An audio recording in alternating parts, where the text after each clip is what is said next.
Good afternoon. Can we please just settle down? We are very happy to have with us this afternoon the Chief of the South African National Defence Force, General Mapuana. General, thank you very much for availing yourself and for coming to this important hearing into the July unrest. He is joined by Brigadier General C.S. Mashlauli. Thank you very much that you are here. Also from a legal advice perspective, I understand that you're the legal advisor. Then the panel, just to quickly introduce us to you, and you might take off your mask if you would find that more comfortable.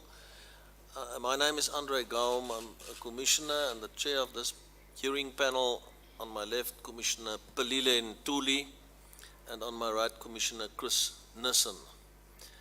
We also have a legal team, the legal team. You can introduce yourself quickly, please. Good afternoon. It's Yanela Ntloko, advocate at the Johannesburg Bar, and I'll be leading the evidence together with my friend, learned friend, Ranso Moraka, also an advocate at the Johannesburg Bar and a member of the Human Rights Commission.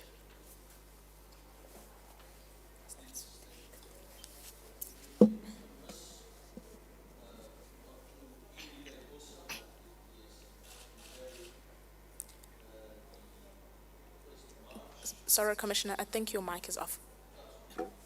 Now, it would be amiss not to also mention that it is the 1st of March today, first day of Human Rights Month, very important month for the South African Human Rights Commission as well.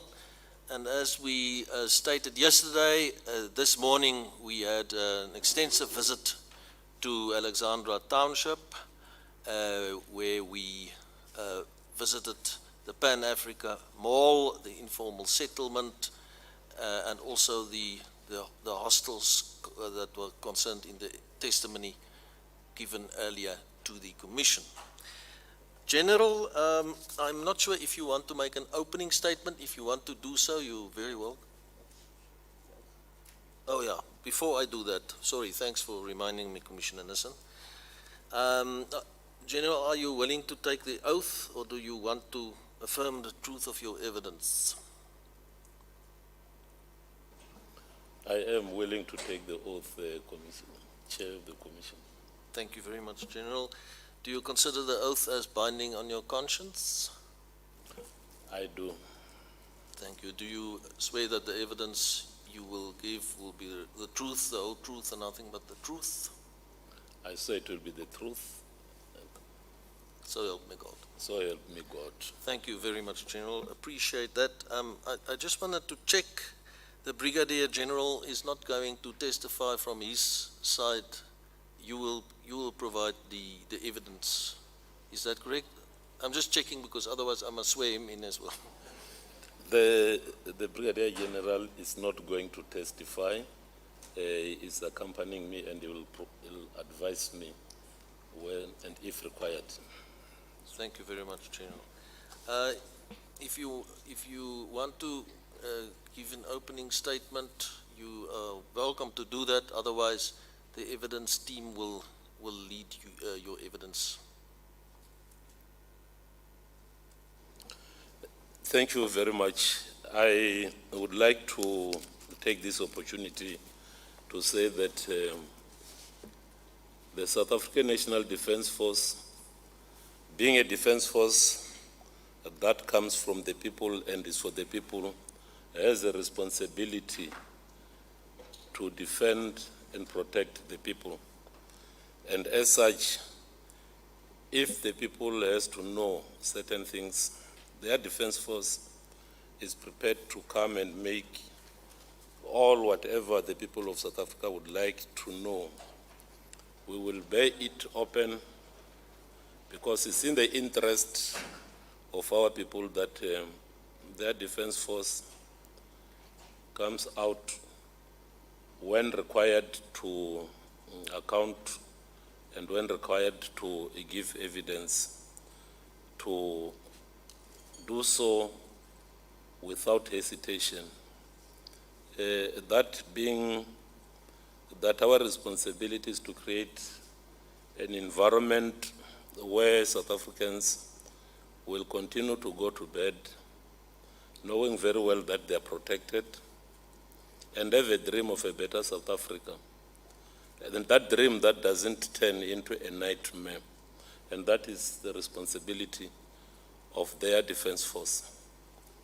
I wouldn't like to delve much on the issues that are at hand in terms of our involvement in that fateful month of July. I will wait for the evidence leader to come out and seek whatever they would like the people of South Africa to know without compromising their security.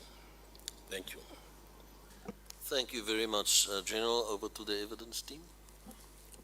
Thank you so much, Commissioner, and thank you, General. I think, General, just to start off, we'll start with cosmetic questions, and then we'll get into the themes as we go. With our first question is, how long have you been a member of the Sndf?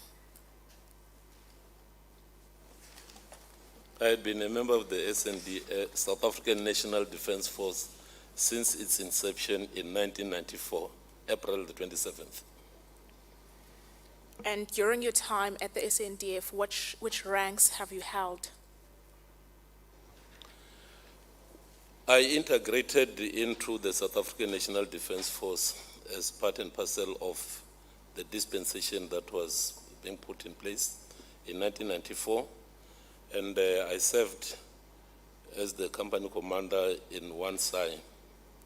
And thereafter, I was transferred to Far North Command, where I served as the senior staff officer in operations and in training.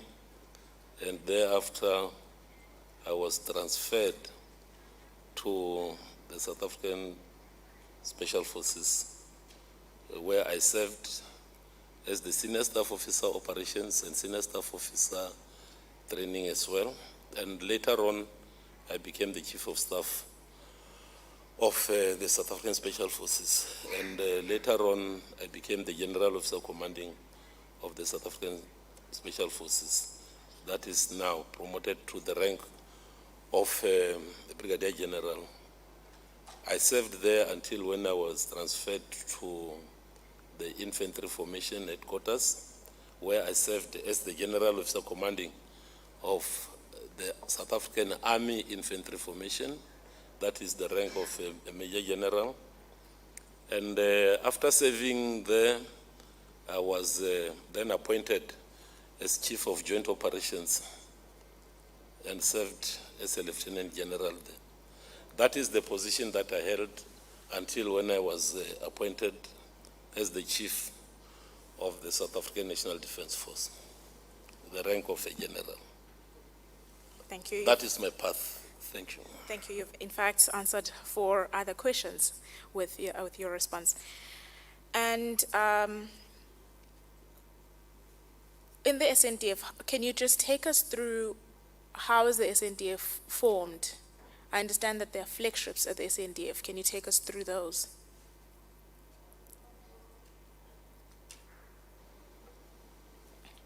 I just want to confirm if what I have to respond to is the creation of the South African National Defence Force post-1994.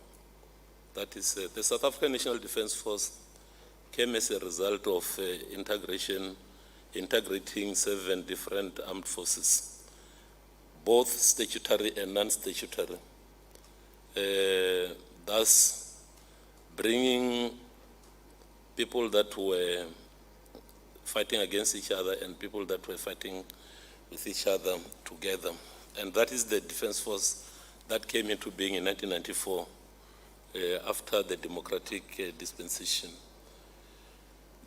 That is how it was formed. It brought in members from non-statutory forces and members from the statutory forces, being the SADF and the TBVC states forces.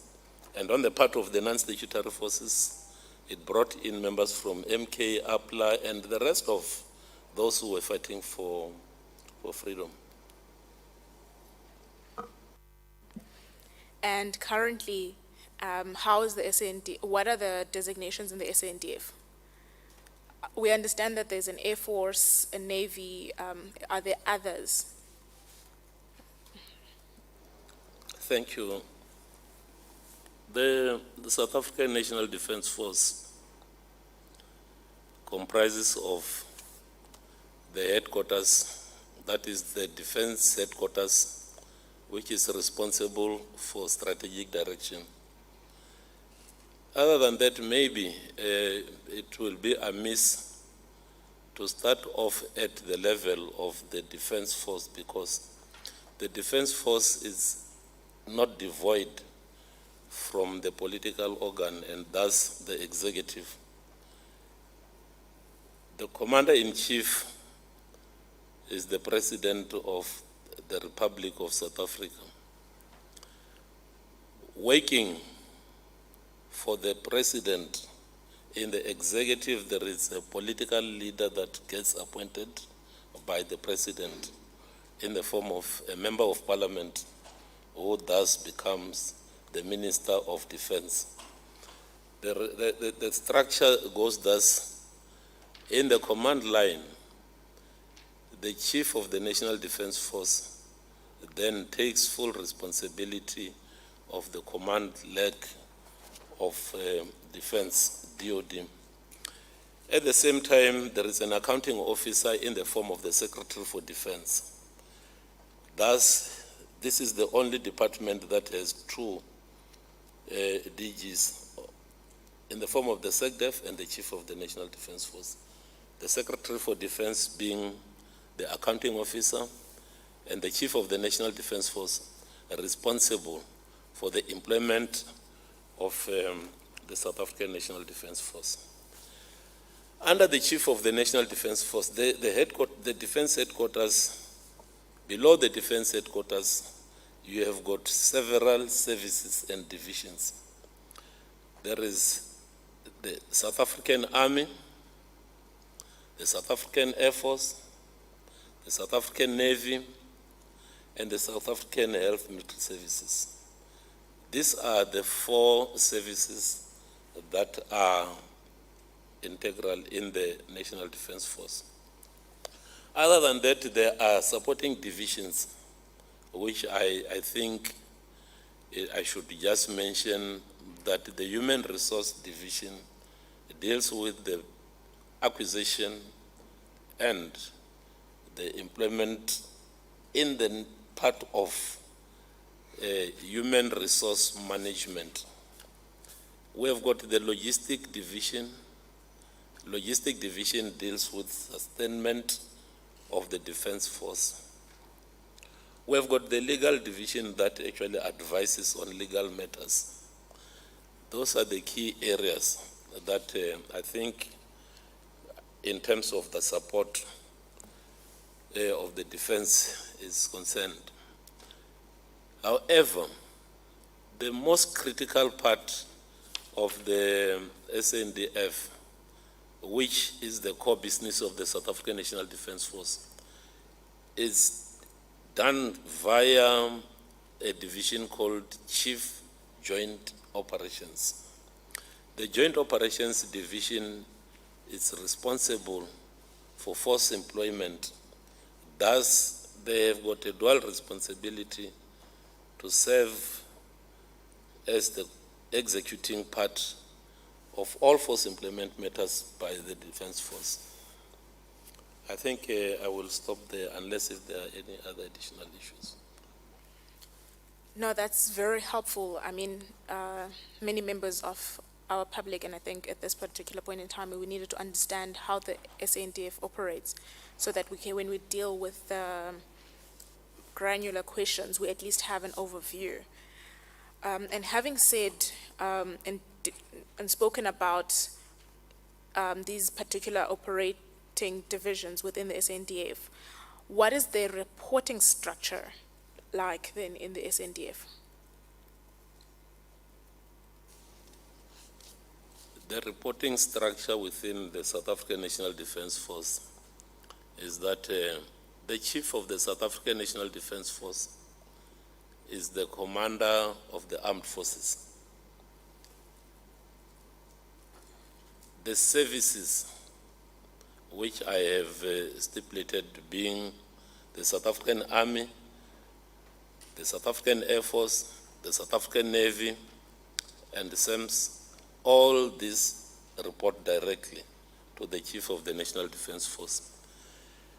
The services have got command responsibility towards their subordinate units. The divisions as well report to the Chief of the National Defence Force. Chief Joint Ops, as the executor of operations, reports to the Chief of the National Defence Force as well. So it is a linear type of a relationship. In terms of command responsibility, the Chief of the National Defence Force is accountable to the Commander-in-Chief, politically to the Minister of Defence. That is the line of command with regard to the command affiliations. Just on that, on the channels of reporting, you indicated that you are obligated to to report to the Commander-in-Chief, which I understand is the President, and then politically to the Minister. But what are the channels then in relation to that tripartite relationship, and how is the reporting done there? Do you report first to the Minister and then the President, or how is it done? If you can just take us through that. Thank you. The reporting channels, maybe I should qualify it in this sense that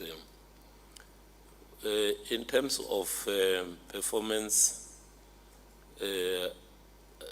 assessment, or rather, in terms of the annual performance plan, we report quarterly, and the annual performance plan, being the element in the political arena, goes jointly to the Minister from both the Secretary for Defense and the Chief of the National Defence Force. That is now in the administrative arena. In the operational arena, the Chief of the National Defence Force reports in terms of responsibilities of operations to the Commander-in-Chief, because the Commander-in-Chief is the one who authorizes the employment of the National Defence Force. This is done in line with the ministerial directives. So the question of operations, they come to Chief Joint Ops, from Chief Joint Ops, and Chief Joint Ops reports to the Chief of the National Defence Force. The services do not have a responsibility to employ forces. The responsibility resides with Chief Joint Ops. Thank you. And do these channels, firstly, at the very least, in the Sndf itself, remove the Minister and the CIC Commander-in-Chief? And I realized when I was using that word. Do these also apply in deployment situations? How people then report?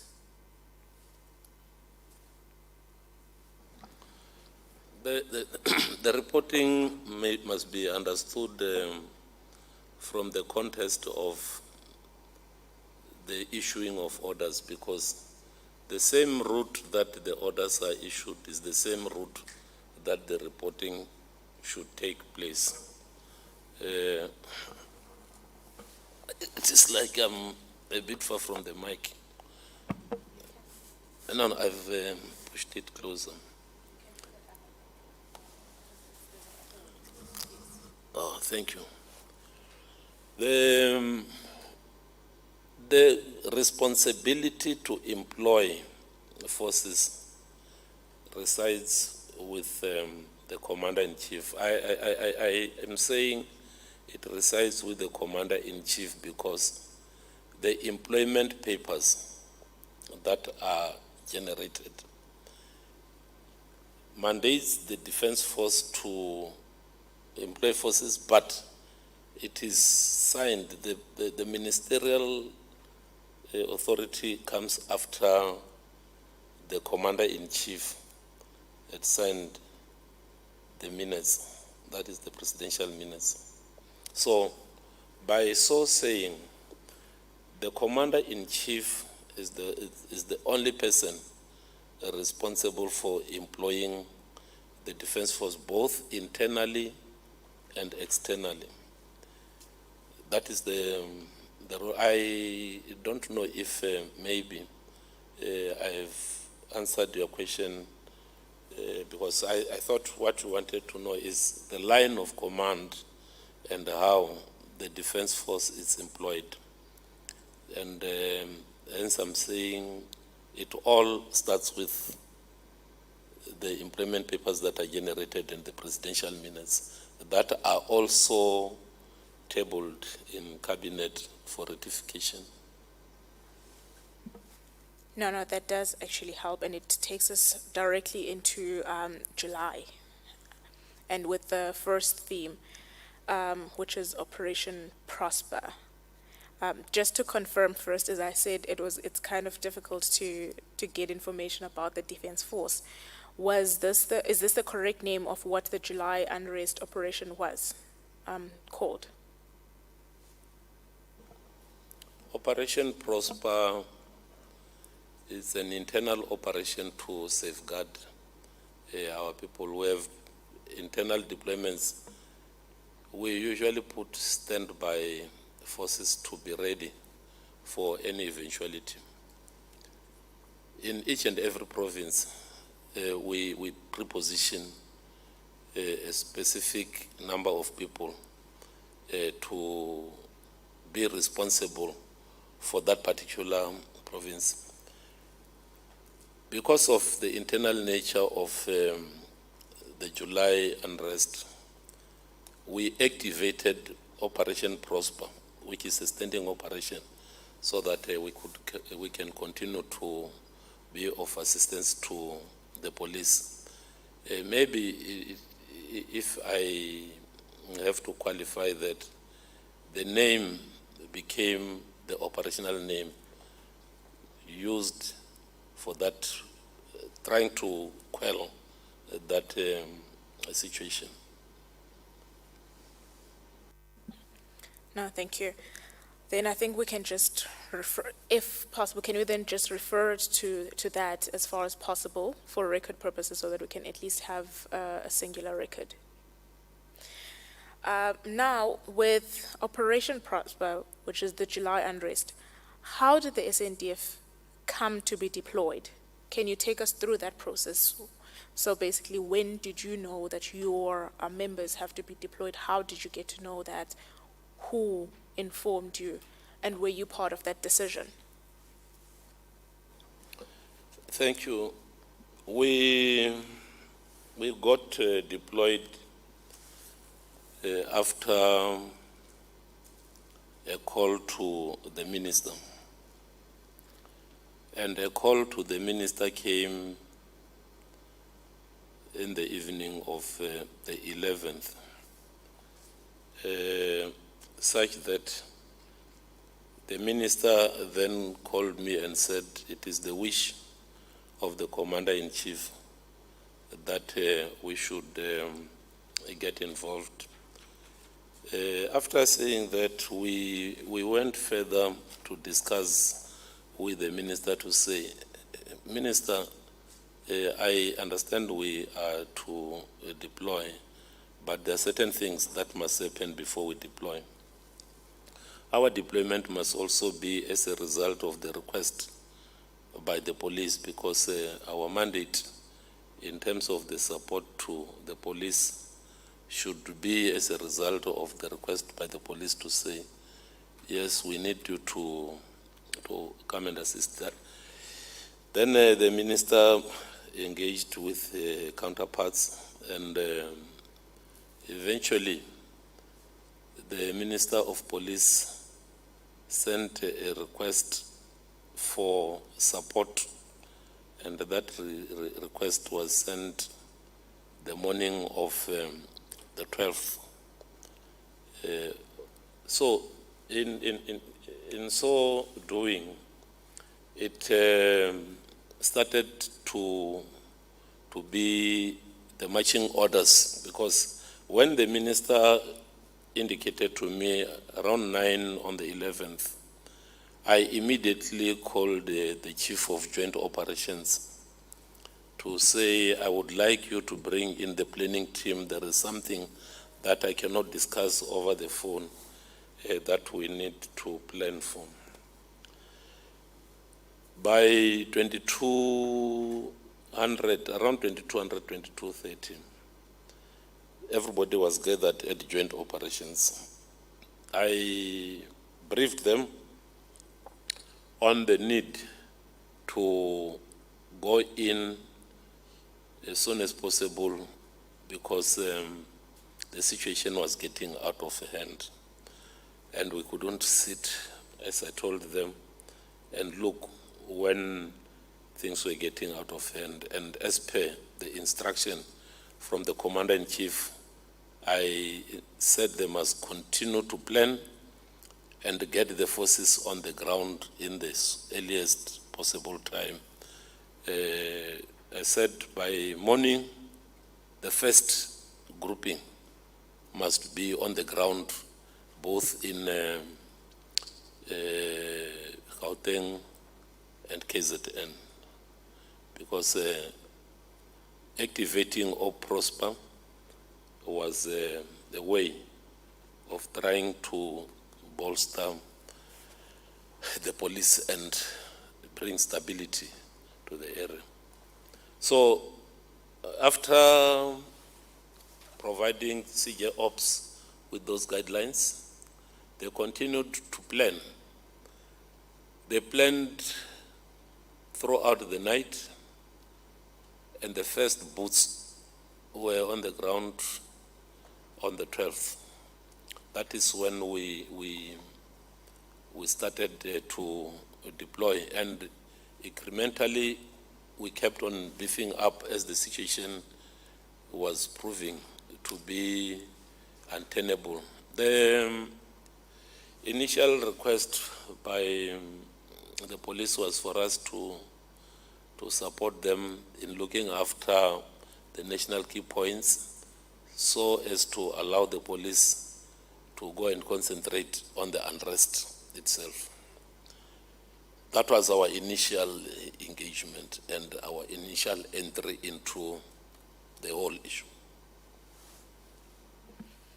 I want to just take you back on what you've indicated. You said that at this point, which I think when the Minister of Police sent a request, you had marching orders.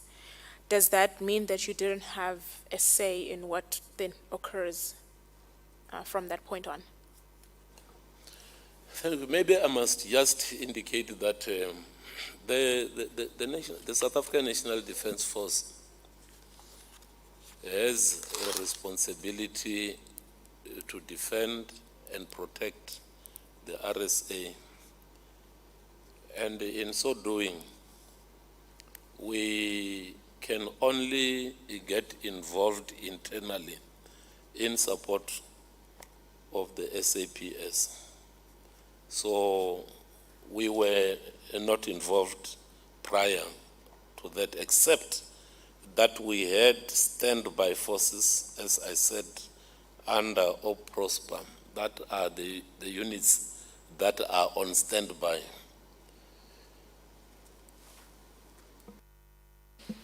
Okay. And I think since we're dealing with this particular issue, apart from what you indicated that you support the South African Police Services, where do you normally get your request to assist the South African Police Services? Can you take us through that process? How it, in normal circumstances, how is it done? There are structures that we haven't actually touched on that are created to facilitate the coordination of effort. I will just zoom into one of those structures, which is the net joints. That is the National Joint Ops and Intelligence Forum, which coordinates the effort of the JCPS cluster.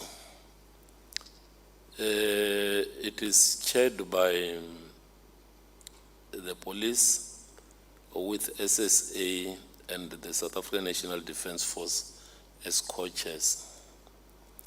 The people that sit there, Chief Joint Ops represents the Defence Force in the net joints.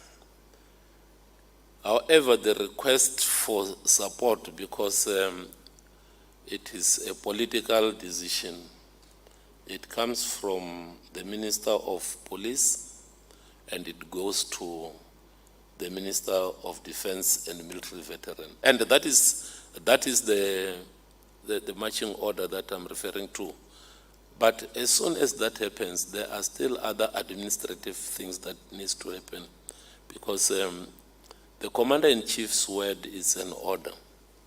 And as such, when he had issued that order, the administrative part now continues to take place. So, when the Minister of Police has issued that request to the Minister of Defence and Military Veterans, the Minister of Defence and Military Veterans, because it's not an executing or operating entity, then informs the Chief of the South African National Defence Force to say there is this requirement, and that is when the South African National Defence Force starts with the appreciation in terms of what is it that is required. And if there is a need for clarity, we then clarify that with the Commissioner of Police or any other structure in the police. Parallel to that, the request can be fielded via the net joints, whereby the police may put the issue to the net joints, and the net joints, being the advising entity, then advise that maybe you need the South African National Defence Force to help if you feel that the situation cannot be handled by the police. The sole responsibility of public order policing resides with the police, and it's only when they say they need the support of the Defence Force, then will the Defence Force be able to go in. And those are administrative issues. Before that, it will not be viable for us to unilaterally go and say, police, we want to assist you. We think we are big enough to assist you. No, thank you. And you mentioned, of course, the current Minister of Police and your former minister were both here, and the National Commissioner was also here. You just mentioned that in these instances with the operational requirements, you would have a discussion with the structures, including that of the National Commissioner.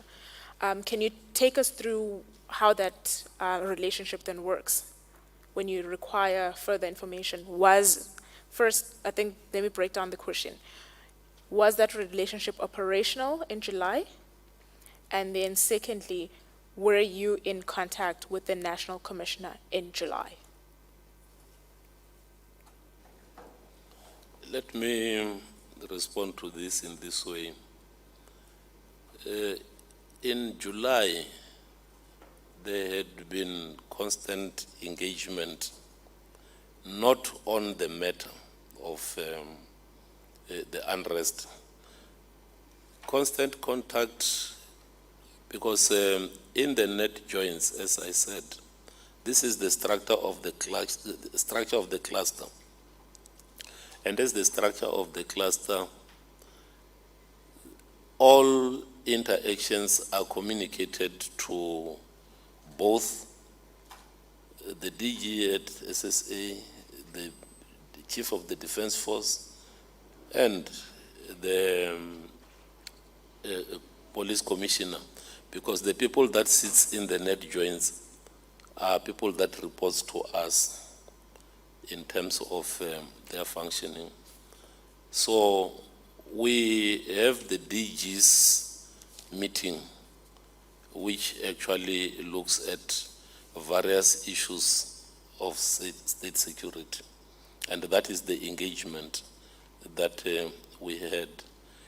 As soon as the Minister of Police had written to the Minister of Defense, the instruction came and we clarified in terms of requirements with the command structure of the police in terms of the nature of support that they would like us to render, and that informed the instruction that was generated in terms of the deployment of the troops. And I know I might be probing too much. When you say who in the, was it the National Commissioner's Office that you were having these discussions with, or the provincial offices, or was it within net joints where these discussions were happening? Let me rephrase this, because when a request is put forward, it is not like you move from one office to the other in coordinating. The requirements are put out to say there is a need for the South African National Defence Force to support the police.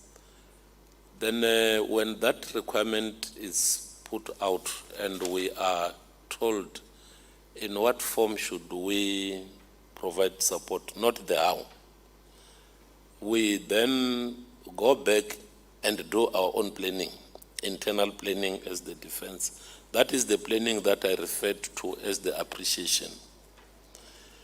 That appreciation informs us of how are we going to support? 2, what form of support are we going to provide? And in terms of the requirement, what is the required strength that we need to put out to support? So, if I may put it, in the environment of defense, Chief Joint Ops, as I said, is tasked to be responsible for operations. He goes and he plans, and during that planning, he interacts with all the stakeholders that he must interact with, so as to define the parameters of the support that we are going to render. He will engage with the various commissioners within the police, specifically the ones that deals with operations in the police environment. It is not coordinated at the provincial level. At first, it is coordinated within the headquarters, and then when the deployment takes place, because deployment in one way or another takes place in provinces, it is then that a contact person or a link will be established. In the Joint Ops environment, maybe I should indicate that the structure of joint operations is such that there is the Joint Ops division, and under the Joint Ops division, there is an operational headquarters that is also commanded by a Major General. The operational headquarters is responsible for the deployments, both internally and externally. In the organization of joint operations, in each and every province, we have got what we call the tactical headquarters. The technical headquarters is purely to coordinate any form of deployment in that particular province. Primarily, in provinces where we have got borders, the Tech HQ is responsible for coordinating the effort for the borderline defense. That is primarily what they do. And they are also responsible for coordinating the effort if the Defense Force is tasked to employ forces within the country and in one specific province. In that case, the net joints is replicated in what we call the prof joint, the provincial joint. And the prof joint, therefore, comprises of both the elements that you find in the net joints are the same elements, but at the provincial level. So that is the structure that coordinates the effort, and it's informed by the Intelligence Coordinating Center, which basically provides the necessary intelligence for that particular province. And that is the structure that deals with provincial issues. But in terms of national, it is the net joints. Cascading it down to the provinces is the prof joint. No, thank you so much. And then, so in that regard, how was the decision made on how many members should be deployed? Let's say you said the first feet on the ground were on the 12th of July.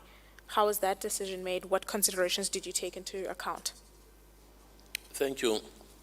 The request was for the Defense Force to go and look after the national key points so as to allow the police to be released and go and deal with the unrest. That was the primary responsibility that was identified after planning.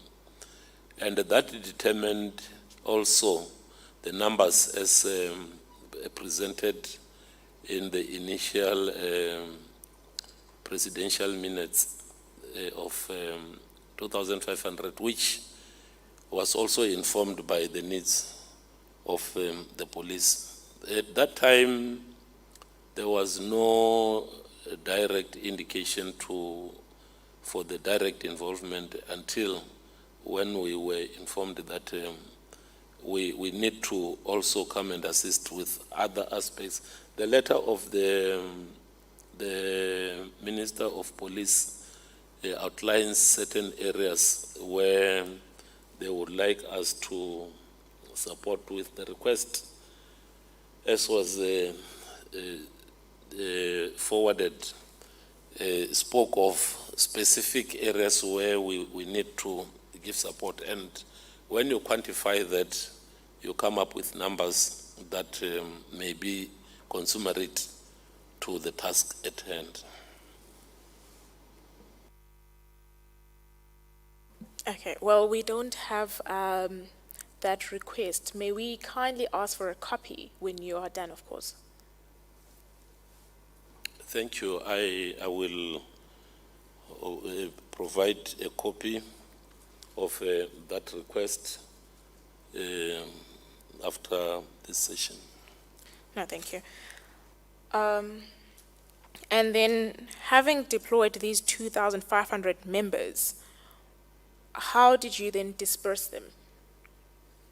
And how did you make the decision to how many go to which province or to which national key points? Thank you. When we initially deployed the 2,500, the main thrust was for both KZN as well as Gauteng. We identified the key points and we deployed members to those key points.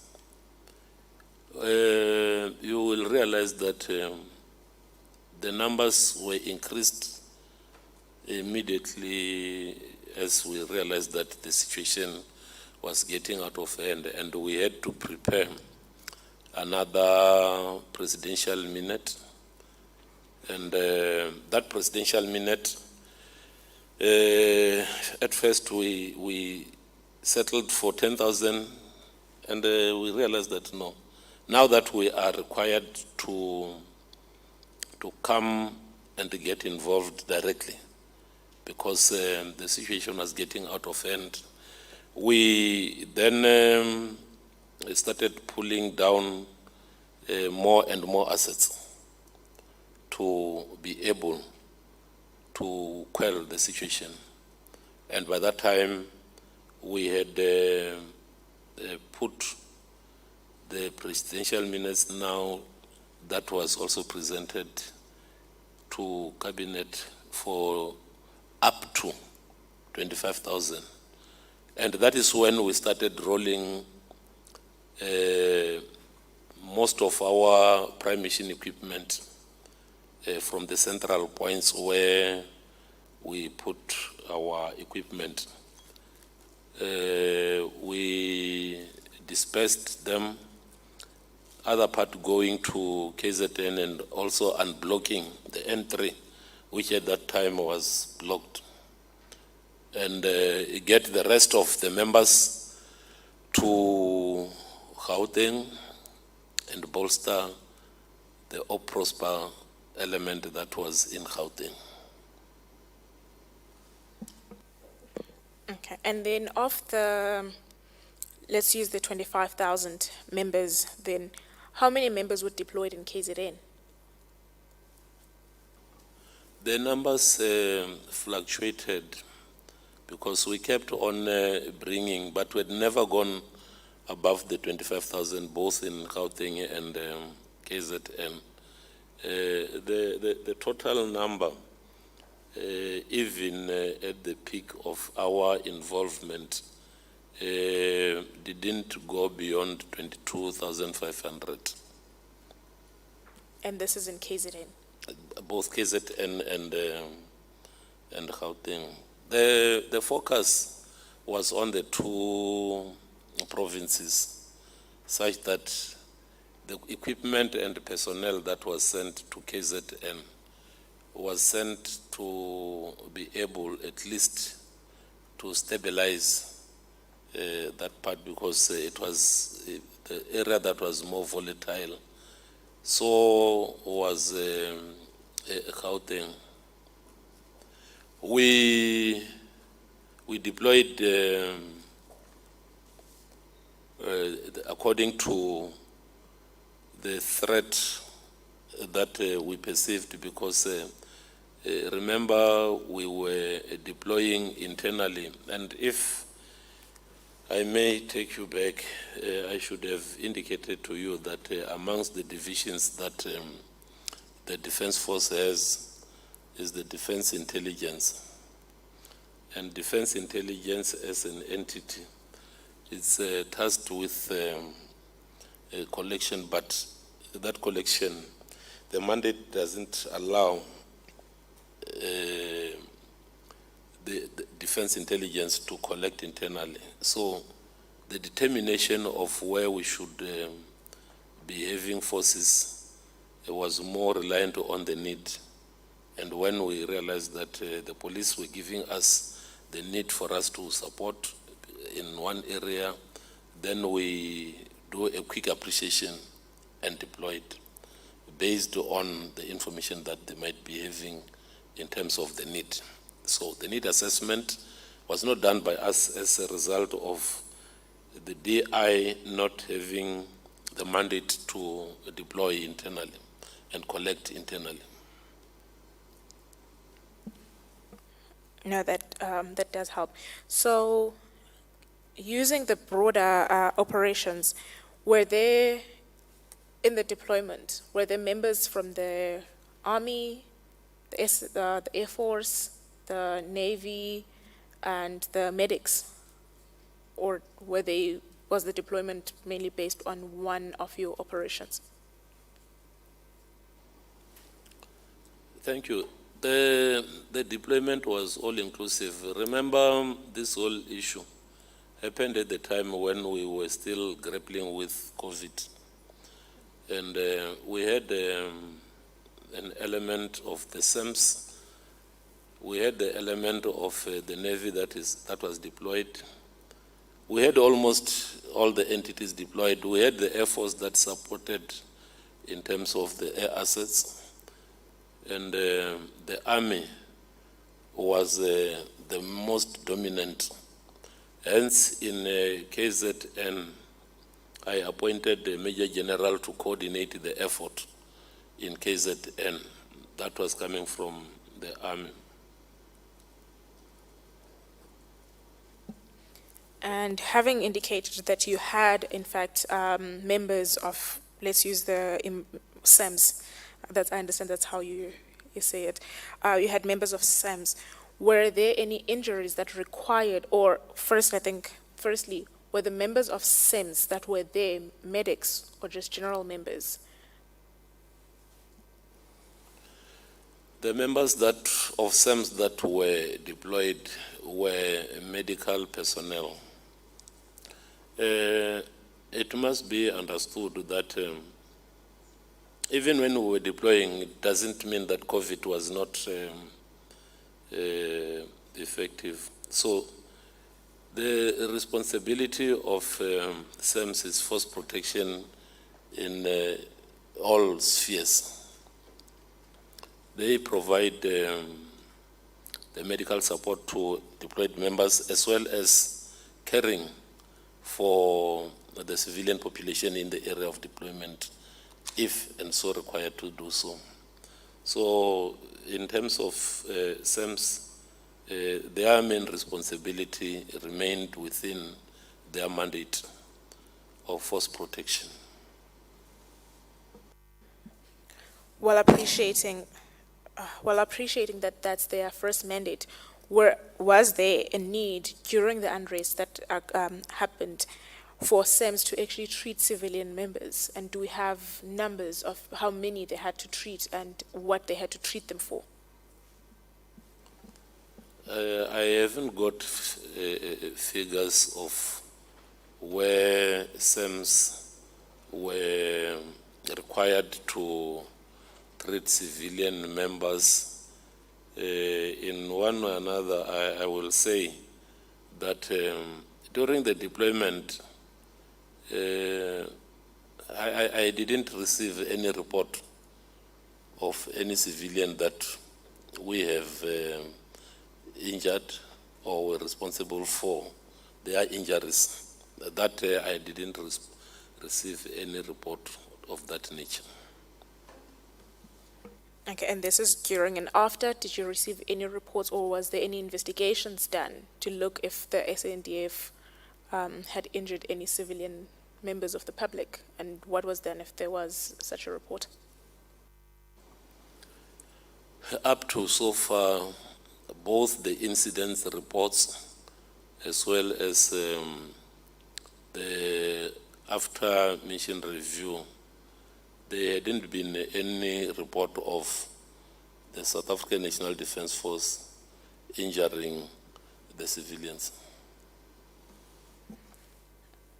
And has there been any reports of members of the Sndf being injured during this July unrest? I will cite a few reports, although I haven't got a register of incidents report, but there was an accident that was reported during that operation, and yes, indeed, during an accident, members, I think two or so, as I say, I haven't got the report of that incident report, but we had a vehicle accident. Okay, and now let's go back to the numbers once more. And of the numbers, how many, as far as you know, were deployed in Gauteng, in the Gauteng province? You see, we need to be wary of trying to pitch everything in terms of numbers in that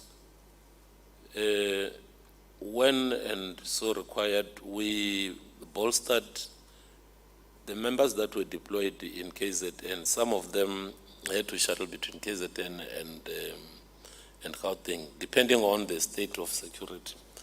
And hence I'm saying to crunch those numbers, it suffices to say, we were mandated to deploy not more than 25,000, and we deployed those members according to the threat assessment.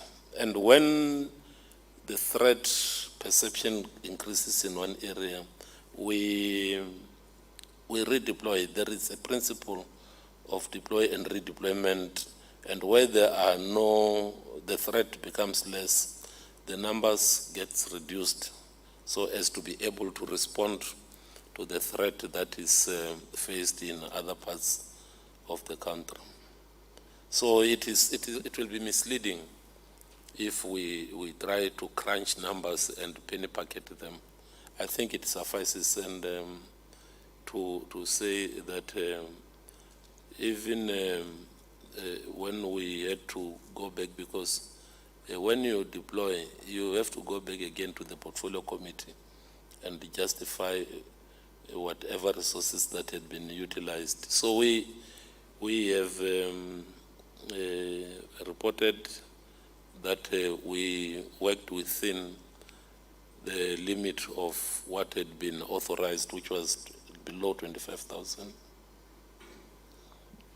I appreciate that. And the reason why we ask of these numbers is that we had testimony from the Premier of Gauteng that indicated that of the 25,000, only 500 members of the Sndf were in fact deployed within Gauteng.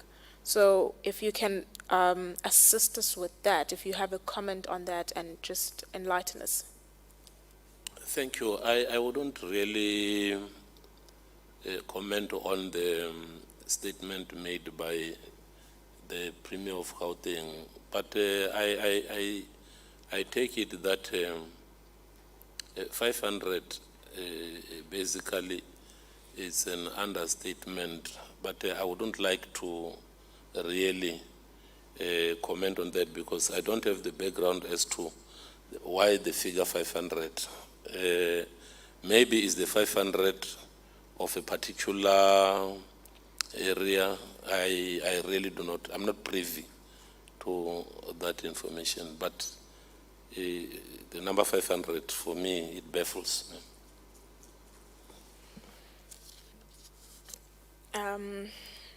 We can only take it that far. And when the deployment was being done, and you indicated that you had different people from different operations, but of course the army was more dominant.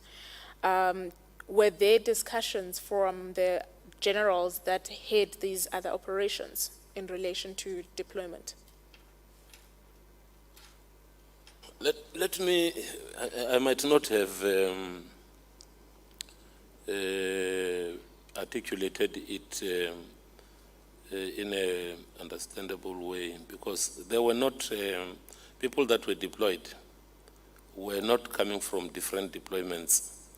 When you say Army, Air Force, Navy, and SAMS, these are the services. The responsibilities of services is purely to prepare forces.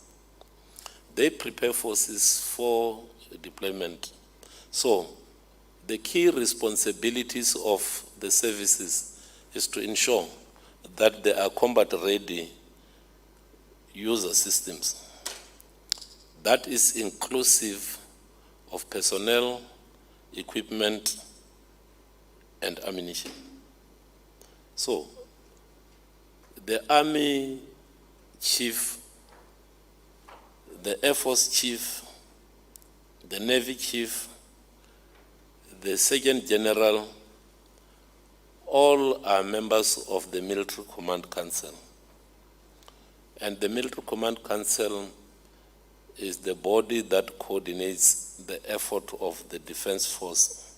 And when it comes to deployment, they will provide the required forces as per the instruction that is generated by Chief Joint Ops, because Chief Joint Ops is the one who employs forces, and therefore he is the one who goes and do the appreciation and put the instruction out in terms of what is it that the different services should provide.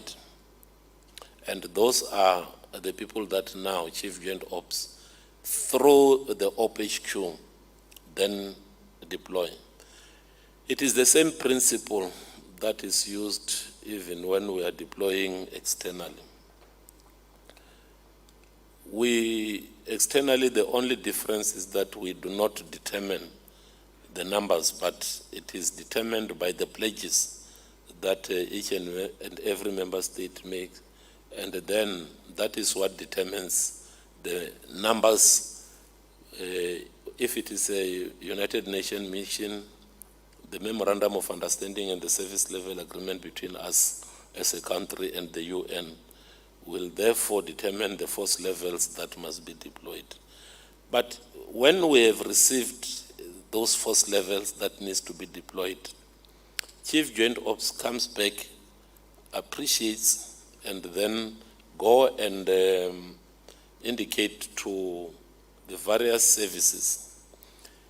As far as our deployment is required, Chief Army, you will provide us with this total number of people, with this expertise, because that is what is required in this deployment.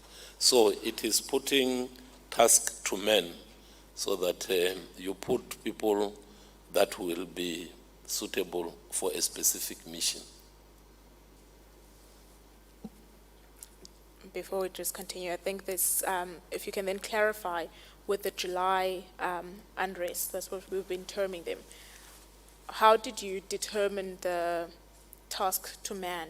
What kind of skills were required, considering you were in one way or another doing public order? Thank you. We are not responsible for public order policing. Let me start there. That is not our business. Our business is to defend, and we found ourselves in that space because we felt, and the country felt, that whatever was going on must be put to an end. And the bringing your last line of defense meant we wanted that to stop in the earliest possible period. And indeed, we took our assets, brought them to both Gauteng and KZN. We brought those assets first as a deterrent, not that we were going to trample on our people or shoot our people, but to ensure that our people feel safe and they are secured and the unrest comes to an end. It will be amiss if I say we had identified individuals, but we have put together systems. The Defense Force function, that's why I said the services has a responsibility to provide the user systems. And the user systems speaks to men and equipment. We do not separate men from equipment in the user system. It is a complete system.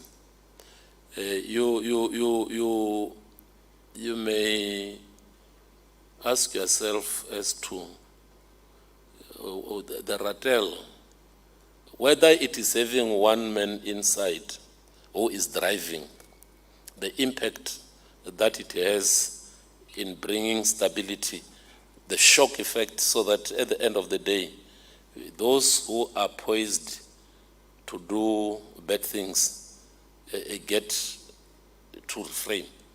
So it is about the effect than the numbers and the people, because the driver of a Ratel is not doing anything except putting that vehicle to a specific position and defending whatever is defending. So you will say a Ratel, a record, and any other equipment that had been put on the ground, the shock effect served as a deterrent. So it is not like we took people and say, you will carry the buttons, because we carry guns. But those guns were not meant to kill our people, but to protect our people. And that is what we did. Our people felt safe, and the unrest stopped immediately when we were on the ground. Thank you. And then when you said your mandate is to defend, while you are defending, what human rights considerations are taken into account, or what human rights considerations are taught to your members while they defend to ensure that they do not break? When every soldier is deployed, there's a code of conduct. Let me qualify it this way. There is a code of conduct that we carry on our day-to-day, in our day-to-day life. And there is a code of conduct that is generated for the operation when the operation is conducted. So we ensure that each and every member of the defense that is deployed is aware of the code of conduct of that particular mission. We go to the extent of developing the rules of conduct and engagement, that is the ROC, and we develop miniature code of conduct and rules of engagement that actually defines how they should behave and what are the do's and the don'ts and how they should interact with our people, because the defense force is of the people and is from the people, and therefore has a sole responsibility to protect the people. Both the rules of engagement, the rules of conduct and of engagement, as well as the code of conduct, are published in the Gazette. That is how far we go in ensuring that our people continue to serve as the defense force that is not against the people but for the people.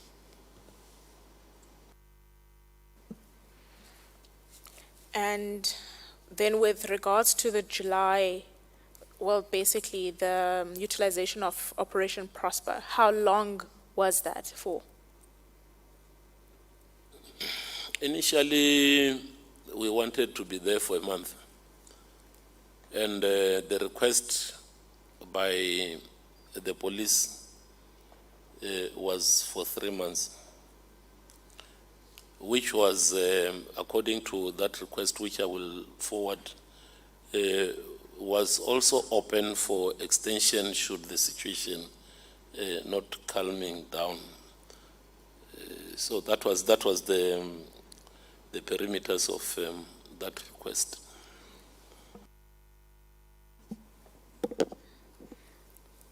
So you arrived in July, so you left in September, or your troops left in September?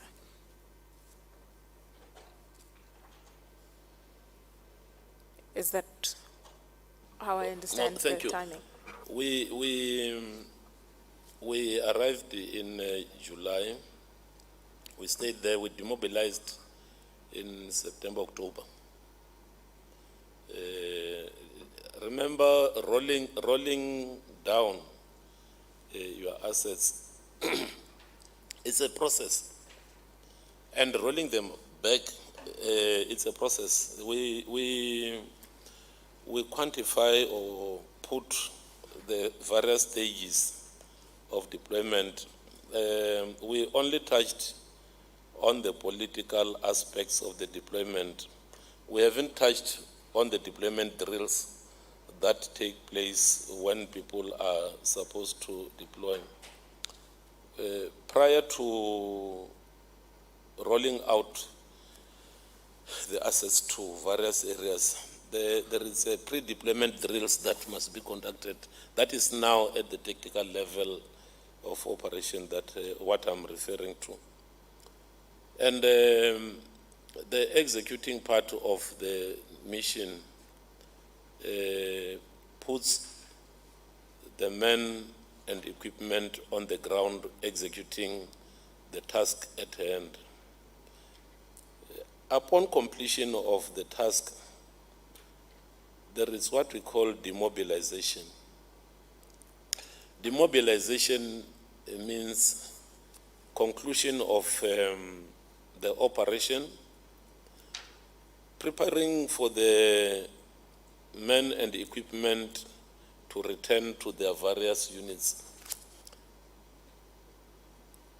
That is also inclusive of a debrief in terms of how they have perceived the operation, so that people that have deployed must learn from that particular deployment. And that is also fed in the lessons learned that are put in the training environment, because it is during the time of peace that we prepare for war. So all issues that are learned are then fed into the training. That is the essence of the debrief. So demobilization includes all those other phases until when men and equipment had been returned to the stores and men had gone back to their respective units. And if you may recall, when was the decision to ensure that the members they continue to be in KZN or Gauteng for 3 months made? Or that request, when was it made and when was it approved, the 3 months period? If I may, the request that was put by the Minister of Police to the Minister of Defense, dated the 12th of July, that request had indicated that they would like us to continue to support them at least for 3 months. Initially, it was supposed to be for a month as requested, because if you may recall, the Moy River toll plaza was blocked by trucks that were banned, and that was prior to the request by the Minister of Police. And when we were required to move in, the letter stated very clearly that we would request that the support of the Defence Force should at least be for 3 months, which can be extended if the situation is still untenable.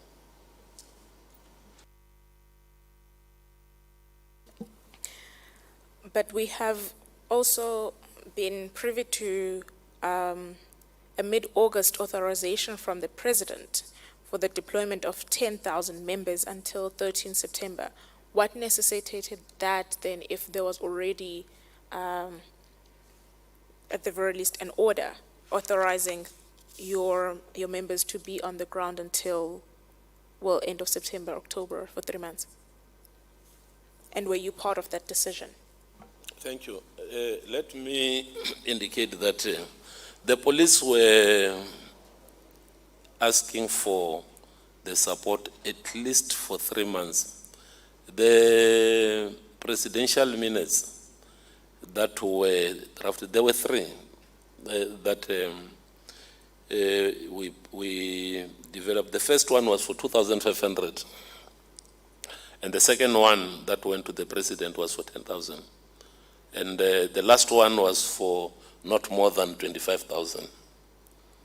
So throughout, we had been getting the extension, because the 2,500, we were just taking that we will go deploy in the national key points. Police, they go, they sort out whatever they have to sort out, because the police job is to sort out the public order policing issues. And then the 1 month, for them, they could sort it out within that period. And when we submitted the presidential minutes for the 10,000, which actually came as a result of appreciation to say this situation cannot be contained in that particular period. That the appreciation is, I don't know, in the civilian environment, it's the planning process, let me put it. In the civilian environment, it's a planning process, both in business as well as in day-to-day life. You have got the planning process, and our planning process is referred to as the appreciation process. So that appreciation determines as to what do you want to field, how long do you think the problem will persist, and then when you get the presidential minutes drafted, they are based on that appreciation process to say, now that there is a requirement for additional, will we be able to contain the situation within this given time? So it is not that we acted outside what we were set to do. The initial presidential minutes actually spoke, I haven't got it here with me, of that period, might have spoken of that period that you referred to, of the 13th of September. And just for appreciation, well, appreciation in the civilian terms, so that we appreciate exactly what you've just discussed, were all of these extensions within the same terms? Or was there a difference? Say, when you were first deployed, you were deployed to do A, B, C, and these were the terms of references, or were the terms of references the same throughout? I haven't brought the different employment papers, because the employment papers, they get submitted to the minister, and the minister, as I said, we are now dealing with the political and the operational process. The employment papers that we were submitted has different provisions, but the nature of the operation didn't change, except that the initial part, as perceived by the police, was for us at least to allow the police to have capacity to continue with their police job by going and protecting the national key points. That was the initial intent, to say, go protect the national key points by so doing, because the responsibility also of the national key points lies with the police. But with that request, we were supposed to go and protect the national key points, and then the police would, those who were responsible for national key points would then go and deal with the unrest, thus increasing the numbers of the police. So we were more of a force multiplier, if I may put it.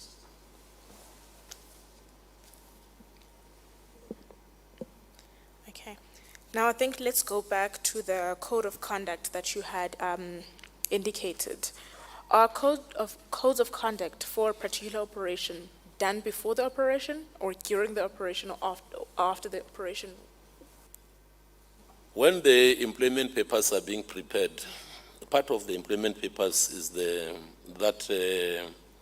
rules of engagement, because you are now prescribing, hence it gets gazetted, you are prescribing to the soldiers, to the troops, to the officers, that this is how you should conduct yourself, this is how you should relate with our people, and this is how you will behave in the midst of our people. When I say our people, I'm talking about South Africans of all shapes and forms.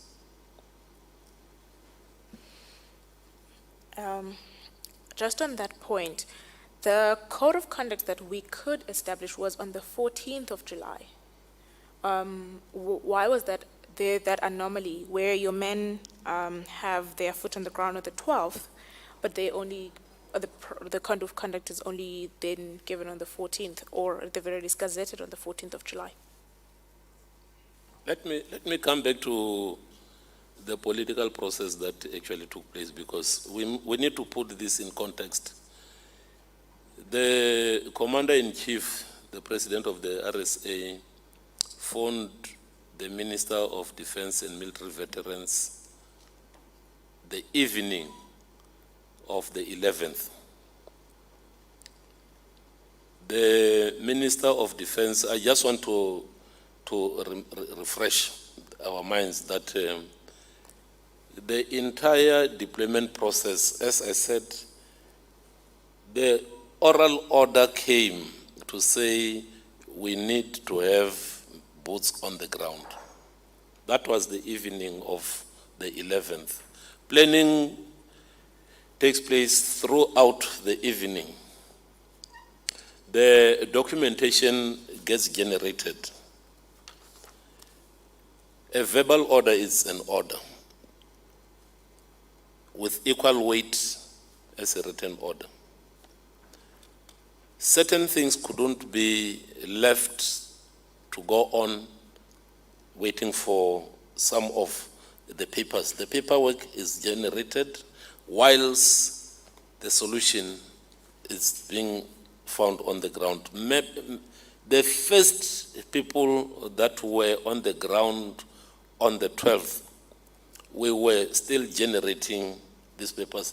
As I said again, the request by the Minister of Police came in on the 12th, and you will appreciate that by that time, we had already started. We have got what we call warning order, and people start moving, so that it's like a reconnaissance. You start to block the water before it spills, so that when those who will be coming, they will find that the water is not already spilled. So yes, there might be a discrepancy between the 12th and the 14th in terms of the date when that was signed. But it doesn't necessarily mean that our people were not briefed in terms of how they should behave. Over and above, members of the Defense Force have got a code of conduct. The one that I said, it is on our day-to-day life, we carry that on a daily basis. So that also guides. But for a particular operation, there is a specific code of conduct and rules of engagement, because rules of engagement for one operation differs to the other. They are not the same throughout. It's not one size fits all. So I just wanted to clear the issue of the discrepancy between the 12th and the 14th. Verbal orders were issued and instructions were carried out with restraint in terms of dealing with our people. No, thank you. Then I think we should then deal with that code of conduct of the 14th. In relation to that, so there's the section 2 of that code. Unfortunately, I can only read it from my computer, which dealt with declared hotspot areas. If you may just hold.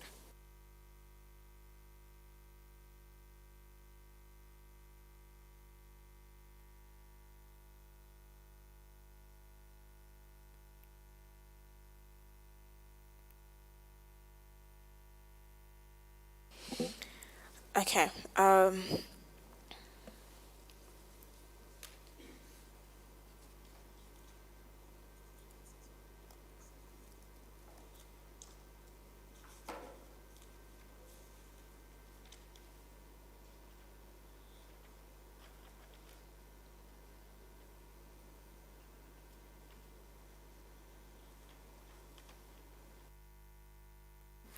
Now, I thought I should give you the time to confer with your legal person.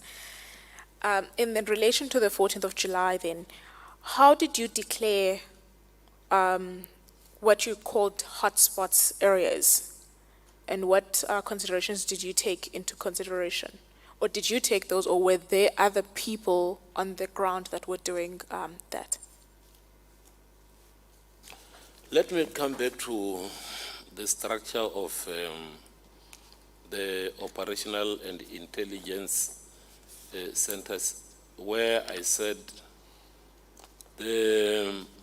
at the national level, the coordinating structure that is more of the operational structure of the JCPS cluster is the net joints. The net joints, as the name put it, is at the national level. And at provincial level, there are prof joints. The prof joints actually deals with provincial aspects and coordinate the effort of the police, the military, and any other stakeholder that might be required. If it is a disaster, you will find elements of disaster management within those structures. So I want to bring it back again to the determination of the hotspot areas. That is the domain of the prof joint. Let me indicate that within the prof joints, there is what we call the prof job, which is more of the command structure. That structure is informed of its activities and threat assessment by the Intelligence Coordinating Committee. And the Intelligence Coordinating Committee being at the national level, at the provincial level, it becomes the Provincial Intelligence Coordinating Committee. And those are the structures that actually determine where the hotspots are. I said earlier on that we as the South African National Defence Force do not have the mandate for intelligence collection internally. I am putting it that way, notwithstanding that there are structures that are created by statute that are responsible for that particular aspects. And those are the structures that actually should feed into the Provincial Intelligence Coordinating Center. Okay. And then, in addition to the general guidelines to ensure effective command and control, I would think, were there commanders on the ground with your members? The South African National Defence Force functions in this fashion. For every operation, the overall in charge is the Chief of the National Defence Force, by virtue of being the commander of the armed forces. The responsibility of employing force is delegated to Chief Joint Operations for coordination. Chief Joint Operations, because he provides guidelines and guidance and directives, he issues an instruction to the Joint Operations Headquarters, which is the implementing organ in terms of employing forces. The Joint Operations Headquarters has structures in each province, which I referred to as the tactical headquarters.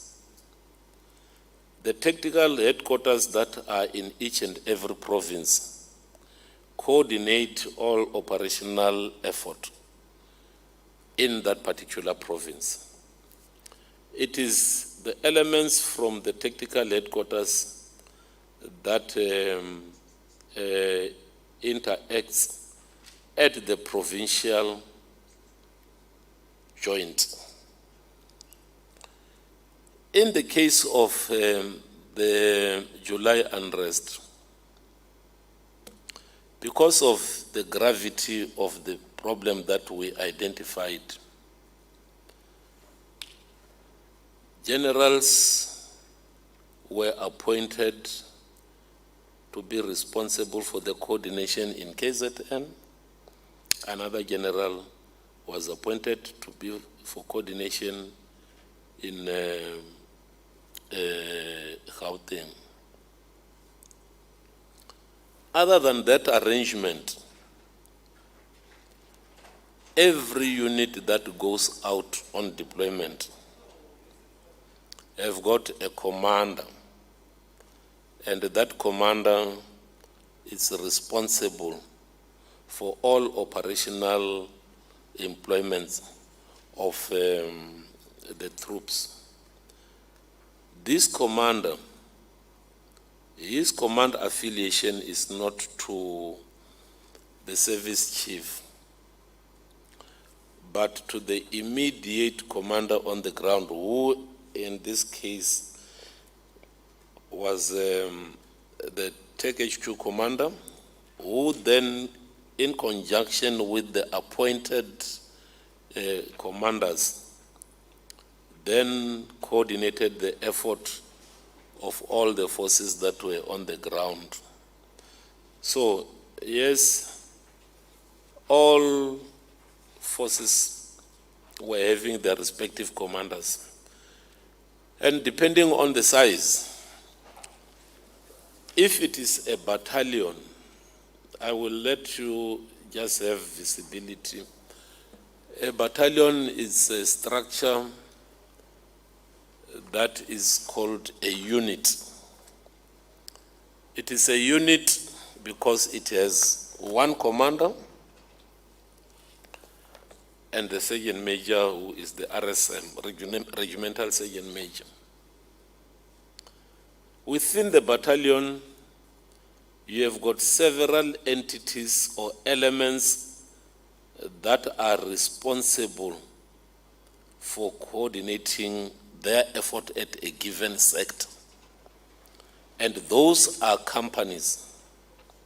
It's not companies in the sense of the economic or the business world. It's companies as of men and women in uniform that are collectively responsible for the formation of the battalion.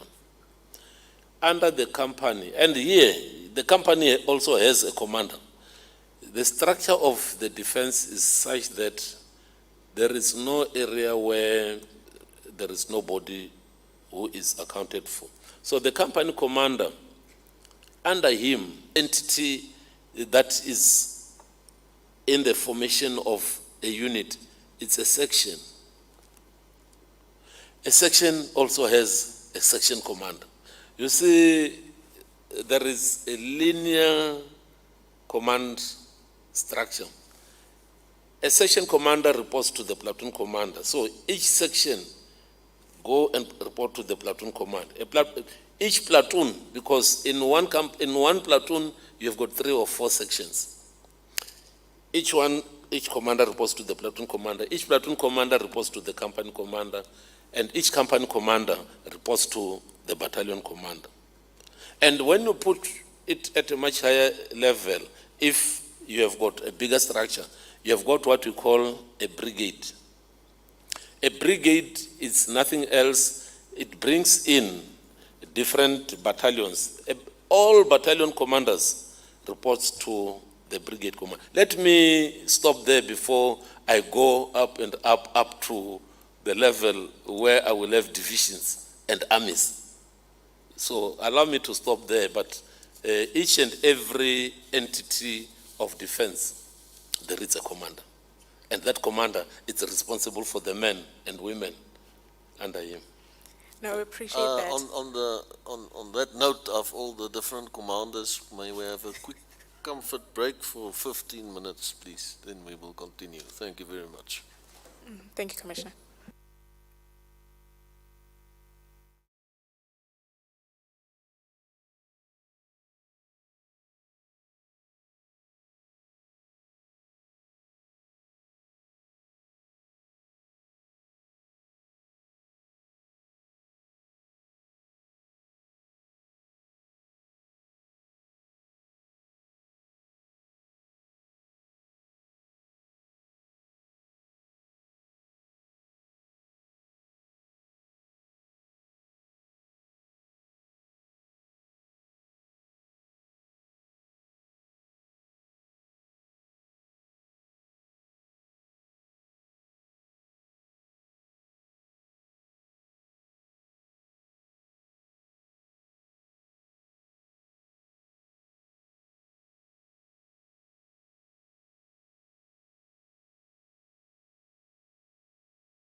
Okay, if we can settle down, please. General, I remind you, you're still under oath, and we will continue with the questions from the panel side. Once again, you can take off your mask if you feel more comfortable doing that. You may continue. Thank you. Thank you, Commissioner. And Commissioner, I should say, now that I'm assured that the General has a copy of, at the very least, the Code of Conduct that was published on the 14th of July 2021, because I would like us to go through it. Can we go to Section 4 of this Code of Conduct?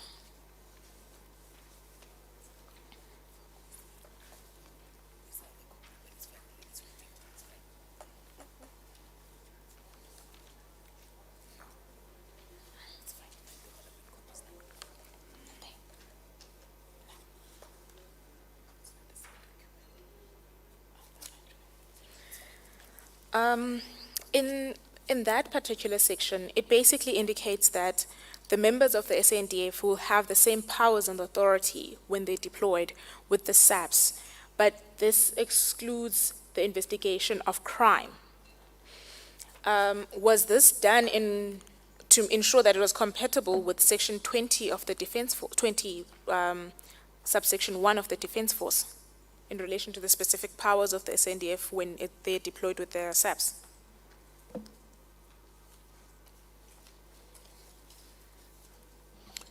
Thank you. If I may, under this general principle, it is an acknowledgement that the police duty and responsibility resides with the police. Whereas when the president employs us, because the employment of the defense force internally is as a result of what the Constitution says, that the president can deploy the military internally. Yes, indeed, it is in line with that constitutional principle. The function of policing remains the duty of the police. When you interpret this, that the defense force has the same powers, you will also understand that it also means that arrests during operations by soldiers, we subsequently hand over whoever that is arrested to the police. And there is a principle that is also applied when we deploy that during patrol, we should at least encourage that we have got joint patrols. Joint patrols in the sense that when we take one sector, at least we should be accompanied by a policeman. That is when that principle, which is sometimes overlooked by those who wants to understand how do we do the arrest, because the power to arrest, even though we can do citizen arrest, but the investigation and the arrest is the domain of the police. And during the unrest, before we continue in the theme that we're in, were there any arrests that were done by the Sndf? And if so, how many and where were those? During the unrest, the police and the defense were in most instances co-located, and the police did the arresting. There are no reports that were sent to my headquarters where we were directly involved in the arresting. We might have assisted in various environments to cordon off areas so that the police could actually do the police job. And following the July unrest, has there been any investigation to look into whether or not your members were involved in those particular arrests, actively involved, notwithstanding the barriers? We haven't investigated the arrest because if it could have been sent to my headquarters, that would have formed the basis for the investigation.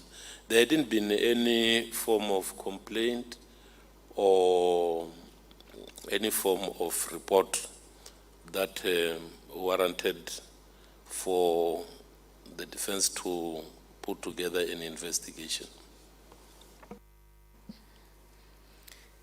Going back then to this code of conduct, can we go to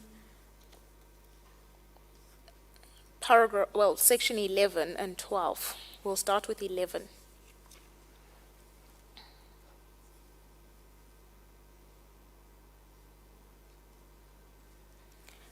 Is the right of South African, National Defence Force members to self-defense within the parameters that civilians also understand them to be?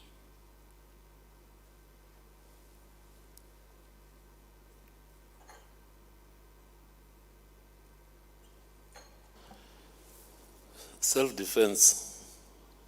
Yes. It's self-defense in the sense that if you are threatened, you reserve the right to protect yourself. In the case of the defense, when and if their life or the equipment is put in danger, then they have the right for self-defense. I think in the same context with the civilian, I don't know if we can qualify the rights in terms of age, sex, duty, because my take, if I understand the question well, it's whether it's comparable between the civilian and the military. I take it that here in the defense, we speak of the discretion by the commander faced by the threat, because quantifying the threat, I take it that if somebody wants to disarm one member, be it by pointing a gun to that member of the defense force, that member of the defense force will have the right to defend himself. I really find it a bit difficult to say I can quantify. It's consumary to the threat perception, because both civilian and military will be faced with a threat of different magnitude. But if the threat is to life, maybe I must just add here that the right to self-defense of the military personnel is not only the privilege of preserving own life, but it goes also if the second person is threatened, whether it's a civilian But if that life of a civilian is threatened in the presence of a soldier will have to protect, because part of our responsibility is to protect our people. So when we qualify the threat perception, we should also qualify it not only threat to the self, but threat to the immediate person who is in the close proximity of the soldier. Thank you. And then still on this section 11 then, during the unrest, were the rights in particular in section 11, in this provision, were they utilized by any of the members of the defense force? The rights to self-defense, including the right to protect property and the destruction of property.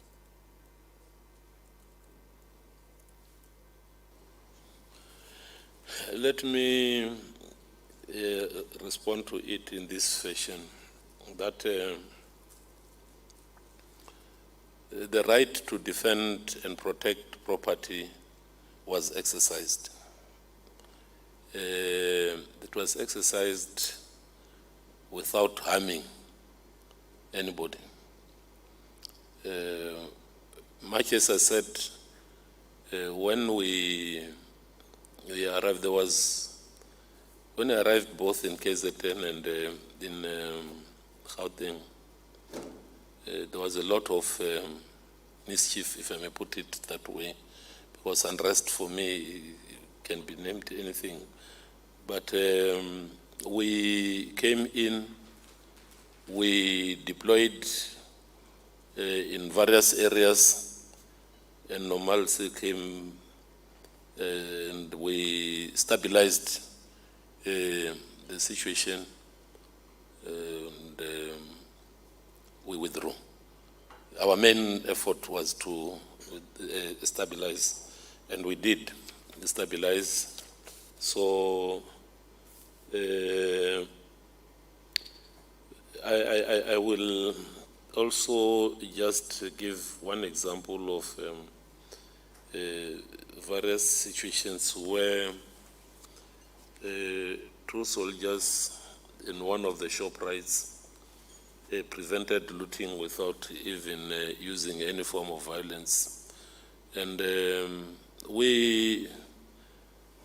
I will say the right to self-defense hadn't been exercised in a violent form, if I may put it, because this is much broader than trying to protect oneself.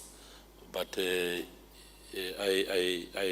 gave an example of an imminent threat to destruction of property and mayhem. So we have exercised it to that extent, but we haven't harmed anybody. Okay. And then still on this particular one, it says, where there have been, well, I would think that would be live firing, but it says live firing.